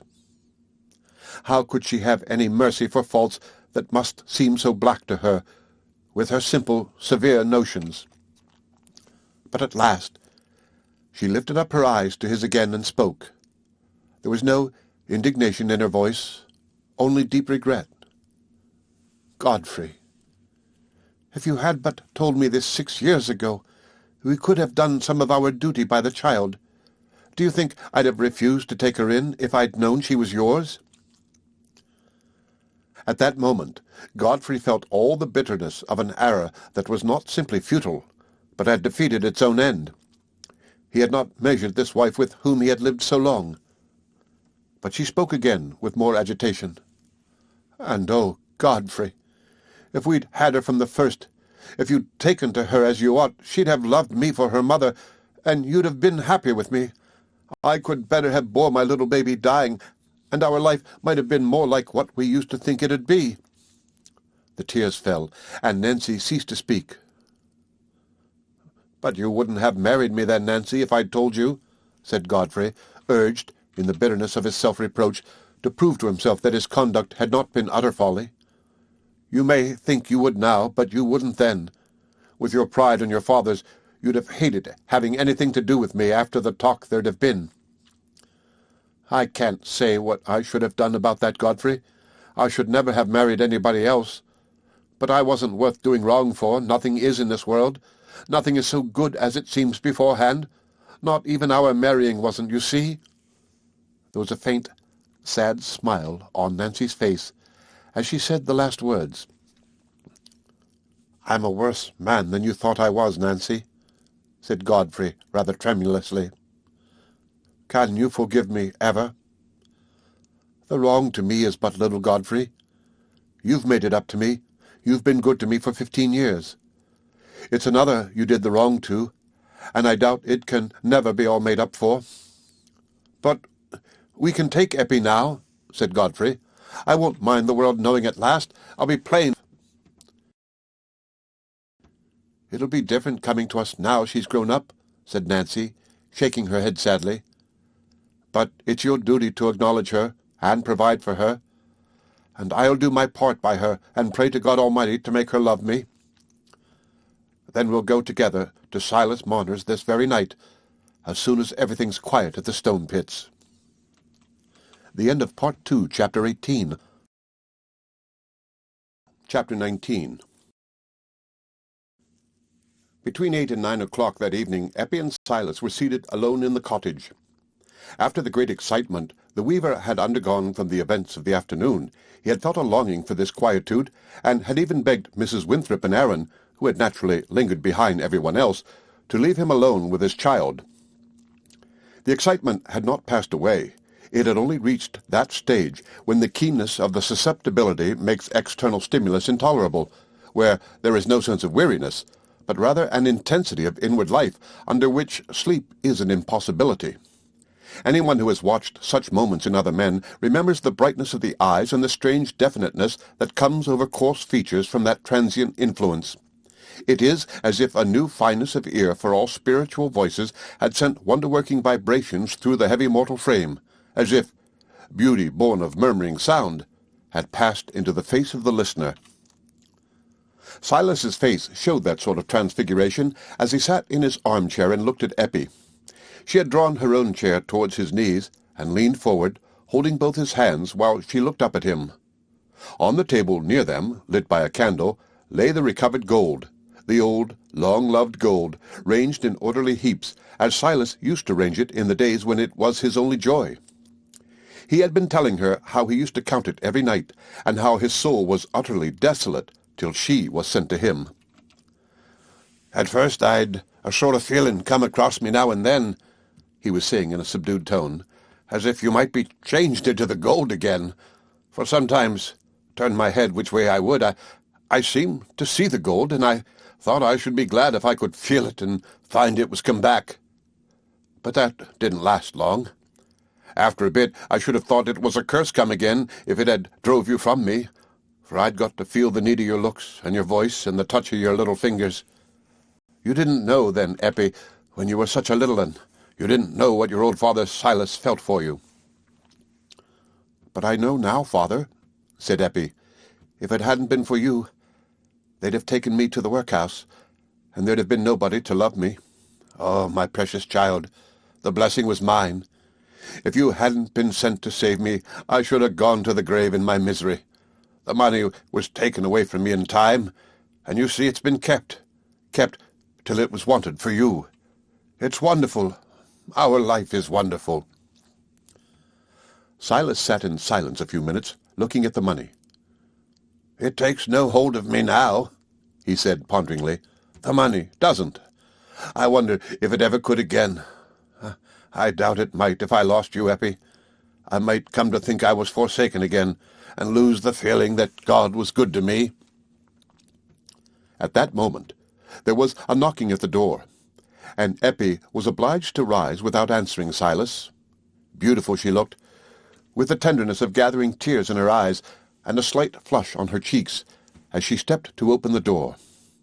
The flush deepened when she saw Mr. and Mrs. Godfrey Cass. She made her little rustic curtsy, and held the door wide for them to enter. "We're disturbing you very late, my dear," said Mrs. Cass, taking Eppie's hand, and looking in her face with an expression of anxious interest and admiration. Nancy herself was pale and tremulous. Eppie, after placing chairs for Mr. and Mrs. Cass, went to stand against Silas, opposite to them. "Well, Mr. Marner," said Godfrey, trying to speak with perfect firmness, "it's a great comfort to me to see you with your money again that you've been deprived of so many years. It was one of my family did you the wrong, the more grief to me, and I feel bound to make up to you for it in every way. Whatever I can do for you will be nothing but paying a debt, even if I looked no further than the robbery. But there are other things I'm shall be beholden to you for, Marner." Godfrey checked himself. It had been agreed between him and his wife that the subject of his fatherhood should be approached very carefully, and that, if possible, the disclosure should be reserved for the future, so that it might be made to Eppie gradually. Nancy had urged this because she felt strongly the painful light in which Eppie must inevitably see the relation between her father and mother. Silas, always ill at ease when he was being spoken to by betters, such as Mr. Cass, tall, powerful, florid men, seen chiefly on horseback, answered with some constraint. "Sir, I've a deal to thank you for already. As for the robbery, I count it no loss to me, and if I did, you couldn't help it. You aren't answerable for it." "You may look at it in that way, Marner, but I never can, and I hope you'll let me act according to my own feeling of what's just. I know you're easily contented. You've been a hard-working man all your life." "Yes, sir, yes," said Marner meditatively. "I should have been bad off without my work. It was what I held by when everything else was gone from me." "Ah," said Godfrey, applying Marner's words simply to his bodily wants. "It was a good trade for you in this country, because there's been a great deal of linen weaving to be done. But you're getting rather past such close work, Marner. It's time you laid by and had some rest. You look a good deal pulled down, though you're not an old man, are you?" 55, as near as I can say, sir," said Silas. "Oh, why, you may live 30 years longer. Look at old Macy. And that money on the table, after all, is but little. It won't go far either way, whether it's put out to interest, or you were to live on it as long as it would last. It wouldn't go far if you'd nobody to keep but yourself, and you've had two to keep for a good many years now." "Oh, sir," said Silas, unaffected by anything Godfrey was saying, "I'm in no fear of want. We shall do very well. Eppie and me will do well enough. There's few working folks have got so much laid by as that. I don't know what it is to gentlefolks, but I look upon it as a deal, almost too much, and as for us, it's little we want." "Only the garden, father," said Eppie, blushing up to the ears the moment after. "You love a garden, do you, my dear?" said Nancy, thinking that this turn in the point of view might help her husband.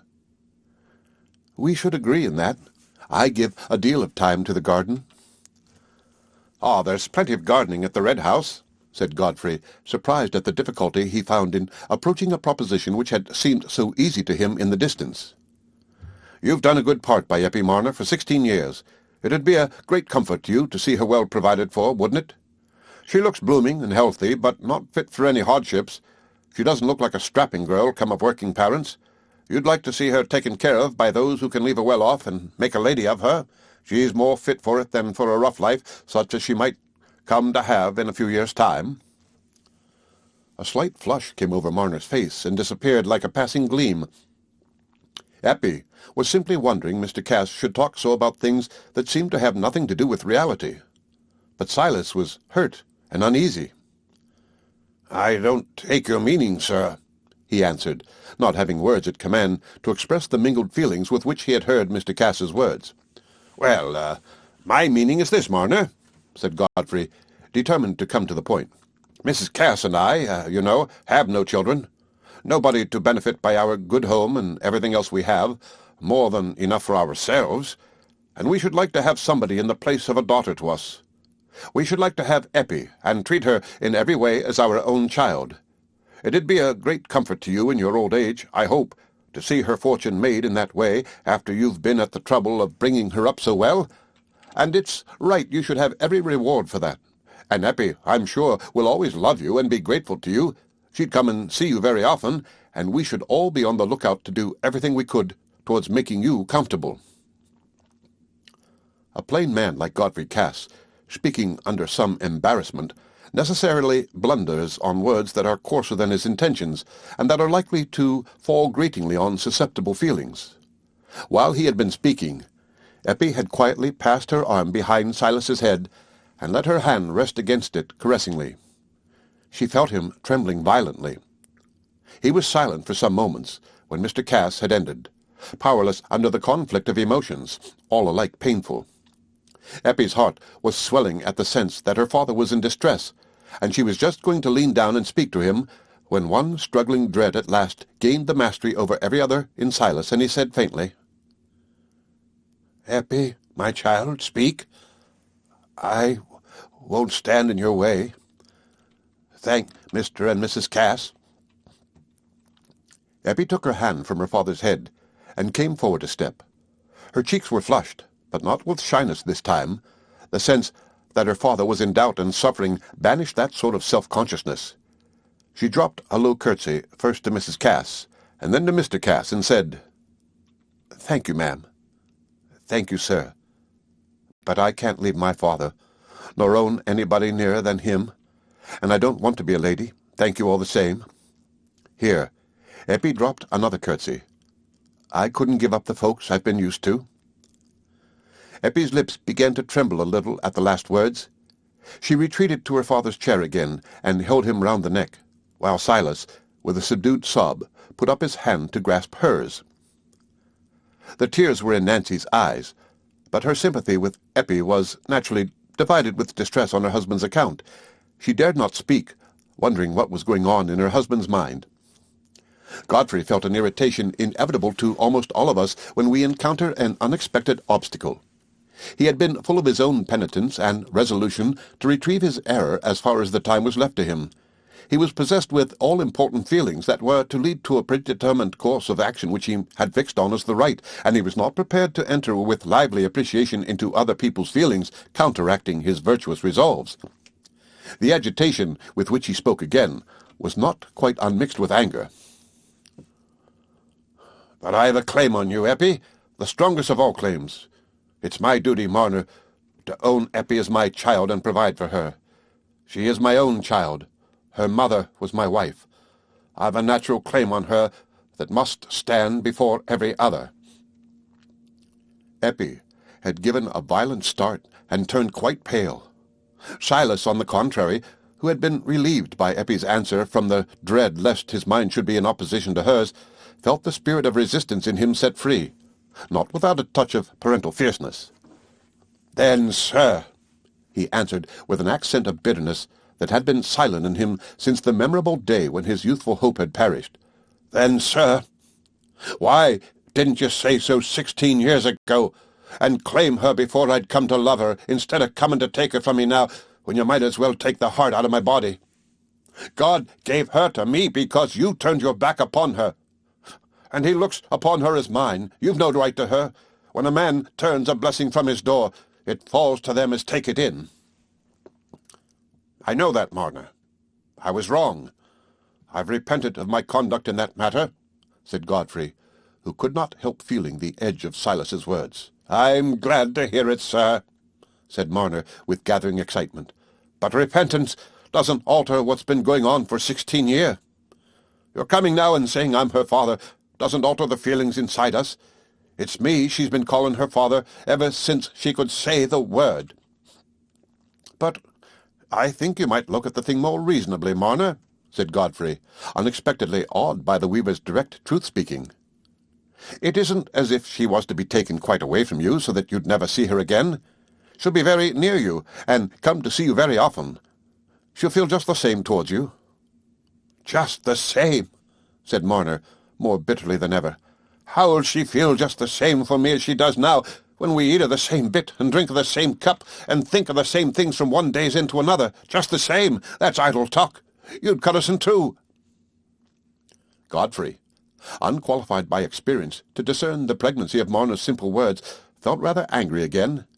It seemed to him that the weaver was very selfish, a judgment readily passed by those who have never tested their own power of sacrifice, to oppose what was undoubtedly for Eppie's welfare, and he felt himself called upon, for her sake, to assert his authority. "I should have thought, Marner," he said severely, I should have thought your affection for Eppie would make you rejoice in what was for her good, even if it did call upon you to give up something. You ought to remember your own life's uncertain, and she's at an age now when her lot may soon be fixed in a way very different from what it would be in her father's home. She may marry some low working man, and then, whatever I might do for her, I couldn't make her well off. You're putting yourself in the way of her welfare, and though I'm sorry to hurt you after what you've done, and what I've left undone, I feel now it's my duty to insist on taking care of my own daughter. I want to do my duty." It would be difficult to say whether it were Silas or Eppie that was more deeply stirred by this last speech of Godfrey's. Thought had been very busy in Eppie as she listened to the contest between her old long-loved father and this new, unfamiliar father who had suddenly come to fill the place of that black, featureless shadow which had held the ring and placed it on her mother's finger.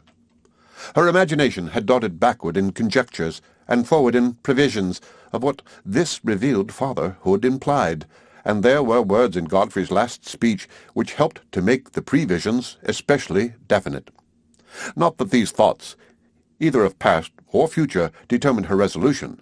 That was determined by the feelings which vibrated to every word Silas had uttered. But they raised, even apart from these feelings, a repulsion towards the offered lot and the newly revealed father. Silas, on the other hand, was again stricken in conscience, and alarmed lest Godfrey's accusation should be true, lest he should be raising his own will as an obstacle to Eppie's good. For many moments he was mute, struggling for the self-conquest necessary to the uttering of the difficult words. They came out tremulously. "I'll say no more. Let it be as you will. Speak to the child. I'll hinder nothing." Even Nancy, with all the acute sensibility of her own affections, shared her husband's view that Marner was not justifiable in his wish to retain Eppie after her real father had avowed himself. She felt that it was a very hard trial for the poor weaver, but her code allowed no question that a father by blood must have a claim above that of any foster father. Besides, Nancy, used all her life to plenteous circumstances and the privileges of respectability, could not enter into the pleasures which early nurture and habit connect with all the little aims and efforts of the poor who are born poor. To her mind, Eppie, in being restored to her birthright, was entering on a too long withheld but unquestionable good. Hence, she heard Silas's last words with relief, and thought, as Godfrey did, that their wish was achieved. "Eppie, my dear," said Godfrey, looking at his daughter not without some embarrassment, under the sense that she was old enough to judge him, "it'll always be our wish that you should show your love and gratitude to one who's been a father to you for so many years, and we shall want to help you to make him comfortable in every way.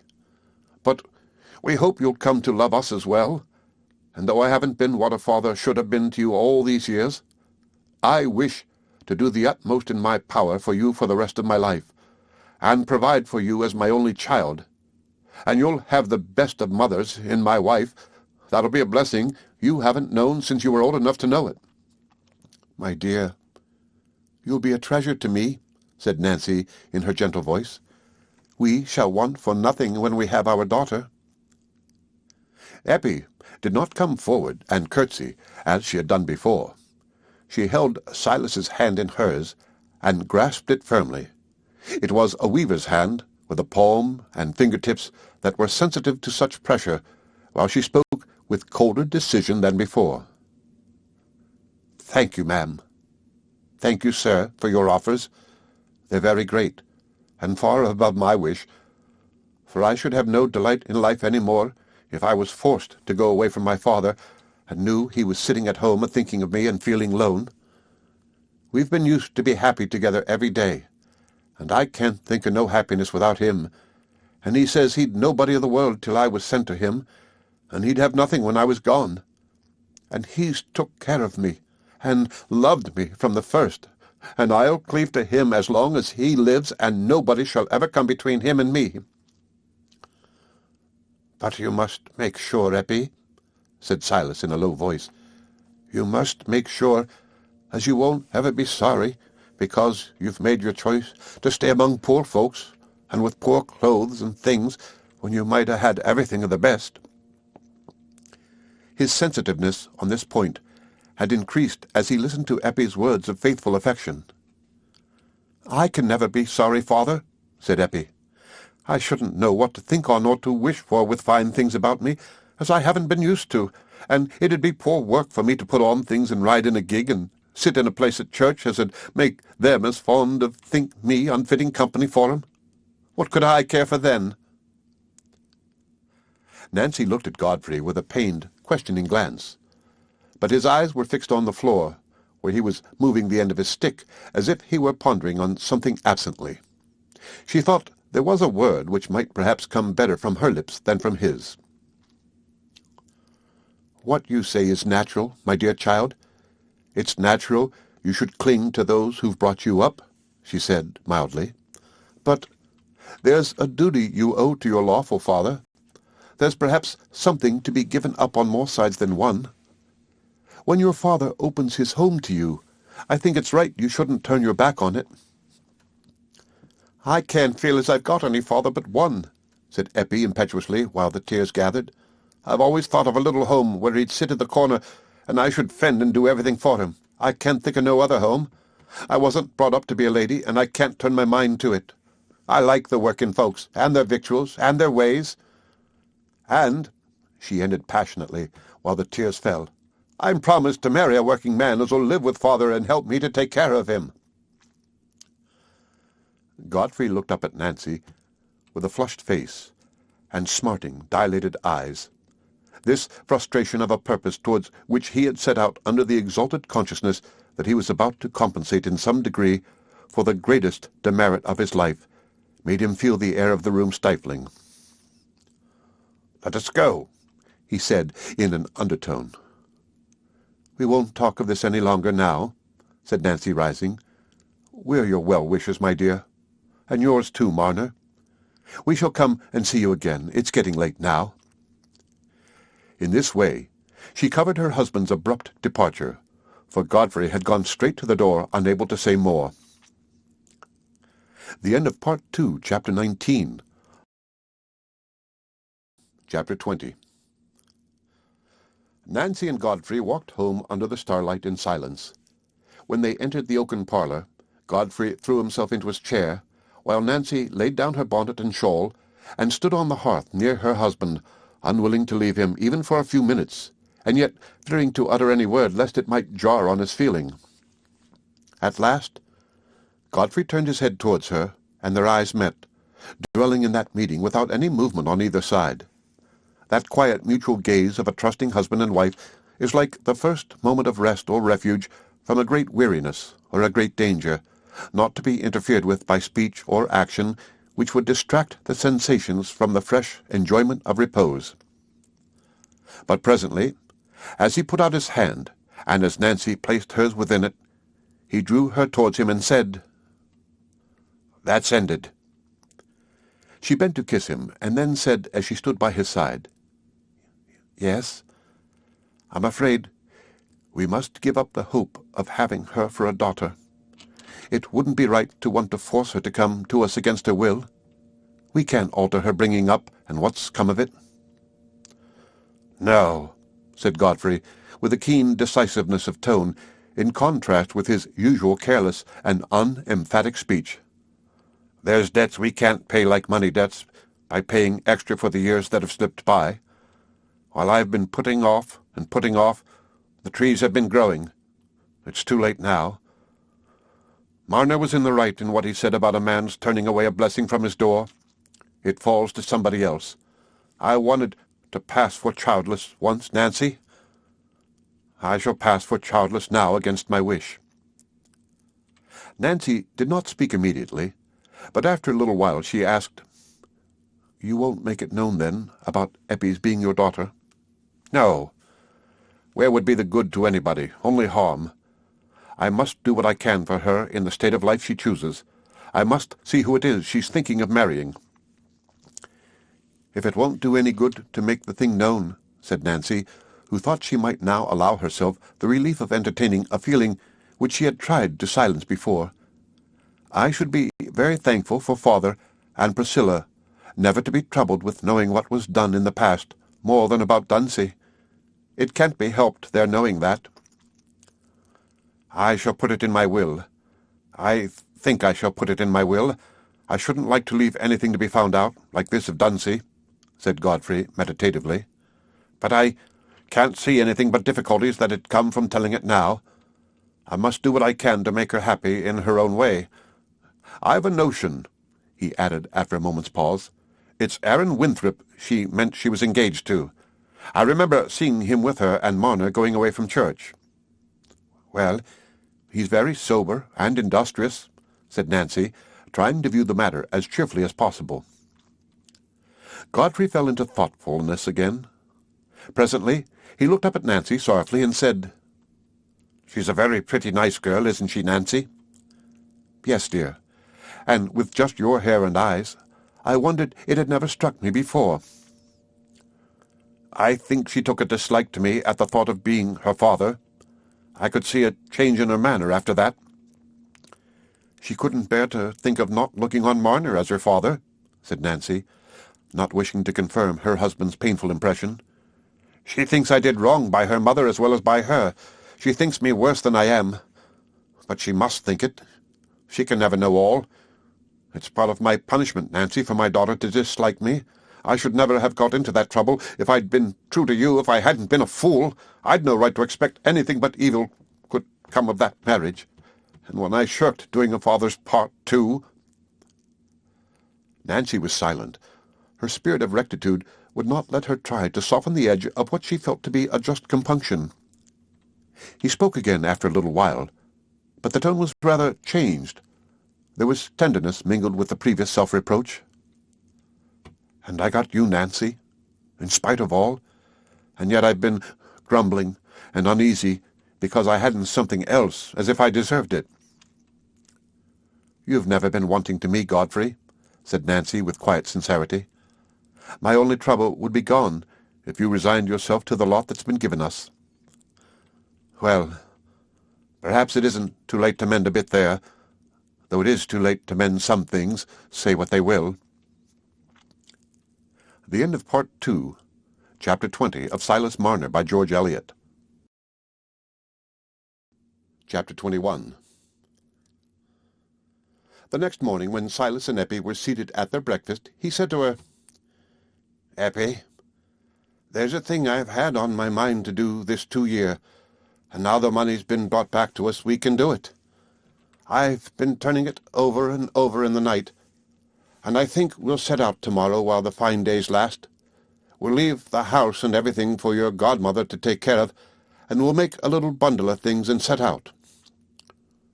"Where to go, Daddy?" said Eppie in much surprise. "To my old country, to the town where I was born, up Lantern Yard. I want to see Mr. Paston, the minister.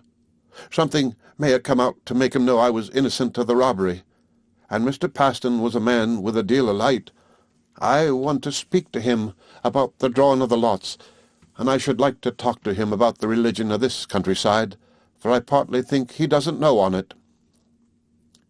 Eppie was very joyful, for there was the prospect not only of wonder and delight at seeing a strange country, but also of coming back to tell Aaron all about it. Aaron was so much wiser than she was about most things, it would be rather pleasant to have this little advantage over him. Mrs. Winthrop, though possessed with a dim fear of dangers attendant on so long a journey, and requiring many assurances that it would not take them out of the region of carriers' carts and slow wagons, was nevertheless well pleased that Silas should revisit his own country, and find out if he had been cleared from that false accusation. "Oh, you'd be easier in your mind for the rest of your life, Master Marner," said Dolly. "That you would.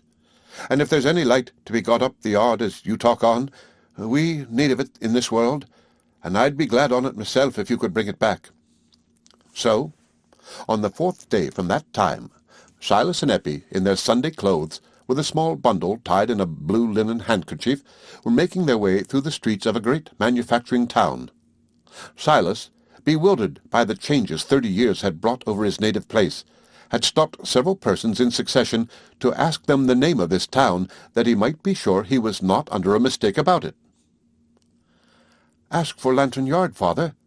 Ask this gentleman with the tassels on his shoulders a-standing at the shop door. He isn't in a hurry like the rest," said Eppie, in some distress at her father's bewilderment, and ill at ease besides, amidst the noise, the movement, and the multitude of strange indifferent faces. "Oh, my child, he won't know anything about it," said Silas. "Gentlefolks didn't ever go up the yard, but happen somebody can tell me which is the way to Prison Street where the jail is. I know the way out of that as if I'd seen it yesterday."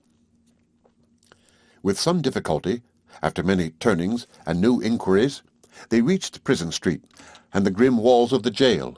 The first object that answered to any image in Silas's memory cheered him with the certitude which no assurance of the town's name had hitherto given him, that he was in his native place. "Oh," he said, drawing a long breath, "there's the jail, Eppie. That's just the same. I aren't afraid now. It's the third turning on the left hand from the jail doors. That's the way we must go." "Oh, what a dark, ugly place," said Eppie. "How it hides the sky. It's worse than the workhouse. I'm glad you don't live in this town now, father. Is Lantern Yard like this street?" "My precious child," said Silas, smiling, "it isn't a big street like this. I never was easy of the street myself, but I was fond of Lantern Yard. The shops here are all altered. I think I can't make 'em out, but I shall know the turning because it's the third." "Here it is," he said in a tone of satisfaction, as they came to a narrow alley. "And then we must go to the left again, and then straight forward for a bit, up Shoe Lane, and then we shall be at the entry next to the old hanging window where there's the nick in the road for the water to run. Oh, I can see it all." "Oh, father, I'm like as if I was stifled," said Eppie. "I couldn't have thought as any folks lived this way, so close together. How pretty the stone pits'll look when we get back." "It looks comical to me, child, now, and smells bad. I can't think as it usen't to smell so."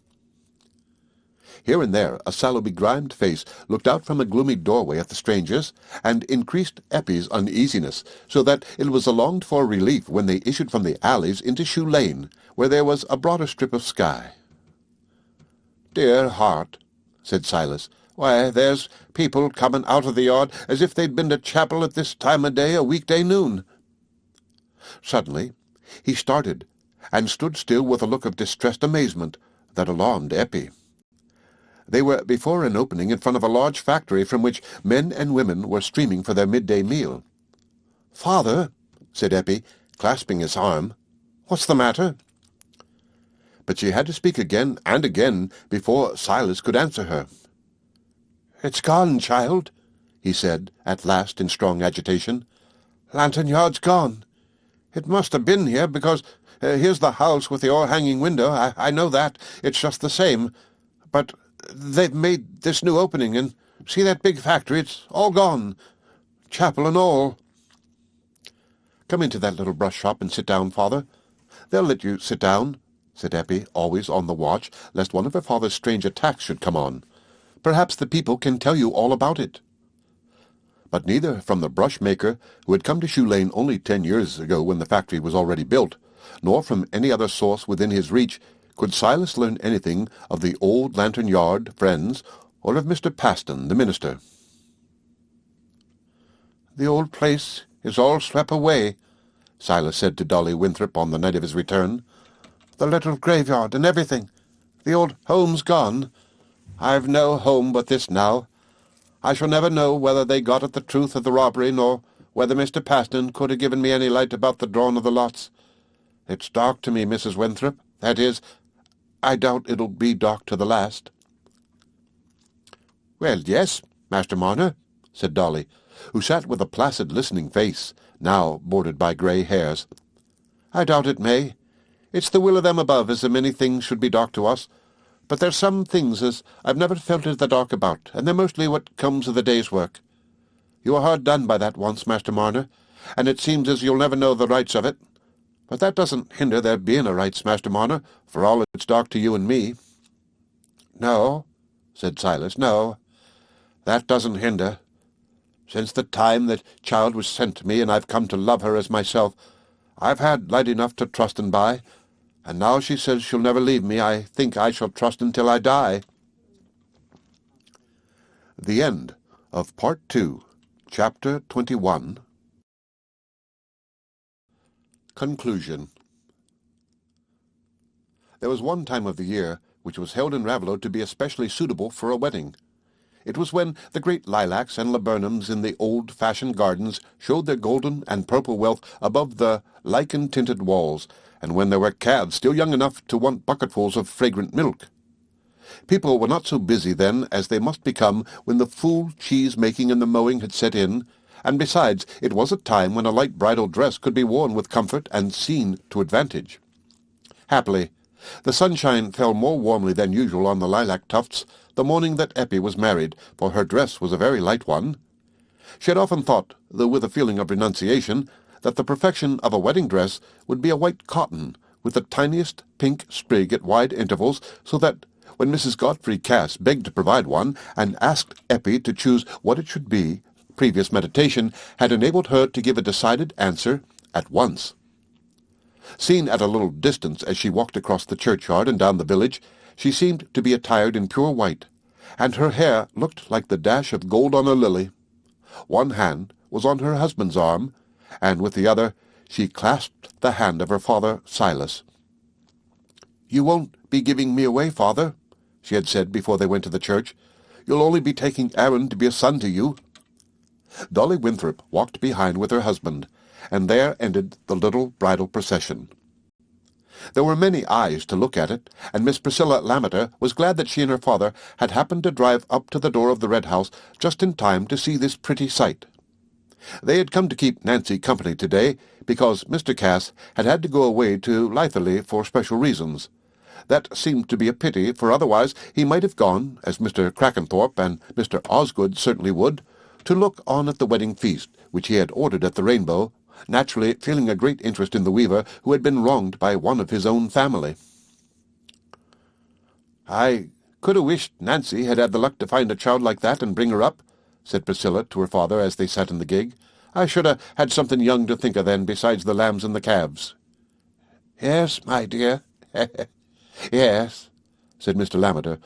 "One feels that as one gets older, things look dim to old folks. They'd need have some young eyes about 'em to let 'em know the world's the same as it used to be." Nancy came out now to welcome her father and sister, and the wedding group had passed on beyond the Red House to the humbler part of the village. Dolly Winthrop was the first to divine that old Mr. Macy, who had been set in his armchair outside his own door, would expect some special notice as they passed, since he was too old to be at the wedding feast. "Mr. Macy's looking for a word from us," said Dolly. "He'll be hurt if we pass him and say nothing, and him so racked with rheumatiz." So they turned aside to shake hands with the old man. He had looked forward to the occasion, and had his premeditated speech. "Well, Master Marner," he said in a voice that quavered a good deal, "I've lived to see my words come true. I was the first to say there was no harm in you, though your looks might be again you, and I was the first to say you'd get your money back, and it's nothing but rightful as you should. And I'd have said the amens and willin' at the holy matrimony, but Tookie's done it a good while now, and I hope you'll have none the worse luck." In the open yard before the Rainbow, the party of guests were already assembled, though it was still nearly an hour before the appointed feast time. But by this means they could not only enjoy the slow advent of their pleasure, they had also ample leisure to talk of Silas Marner's strange history, and arrive by due degrees at the conclusion that he had brought a blessing on himself by acting like a father to a lone, motherless child. Even the farrier did not negative this sentiment. On the contrary, he took it up as peculiarly his own, and invited any hardy person present to contradict him. But he met with no contradiction, and all differences among the company were merged in a general agreement with Mr. Snell's sentiment that when a man had deserved his good luck, it was the part of his neighbors to wish him joy. As the bridal group approached, a hearty cheer was raised in the Rainbow yard, and Ben Winthrop, whose jokes had retained their acceptable flavor, found it agreeable to turn in there and receive congratulations, not requiring the proposed interval of quiet at the stone pits before joining the company. Eppie had a larger garden than she had ever expected there now, and in other ways there had been alterations at the expense of Mr. Cass, the landlord, to suit Silas's larger family. For he and Eppie had declared that they would rather stay at the stone pits than go to any new home. The garden was fenced with stones on two sides, but in front there was an open fence through which the flowers shone with answering gladness as the four united people came within sight of them. "Oh, father," said Eppie, "what a pretty home ours is! I think nobody could be happier than we are." The end of The Conclusion, and the end of the story of Silas Marner by George Eliot. Read by Rick Kistner. For Lit to go on the web at fcit.usf.edu.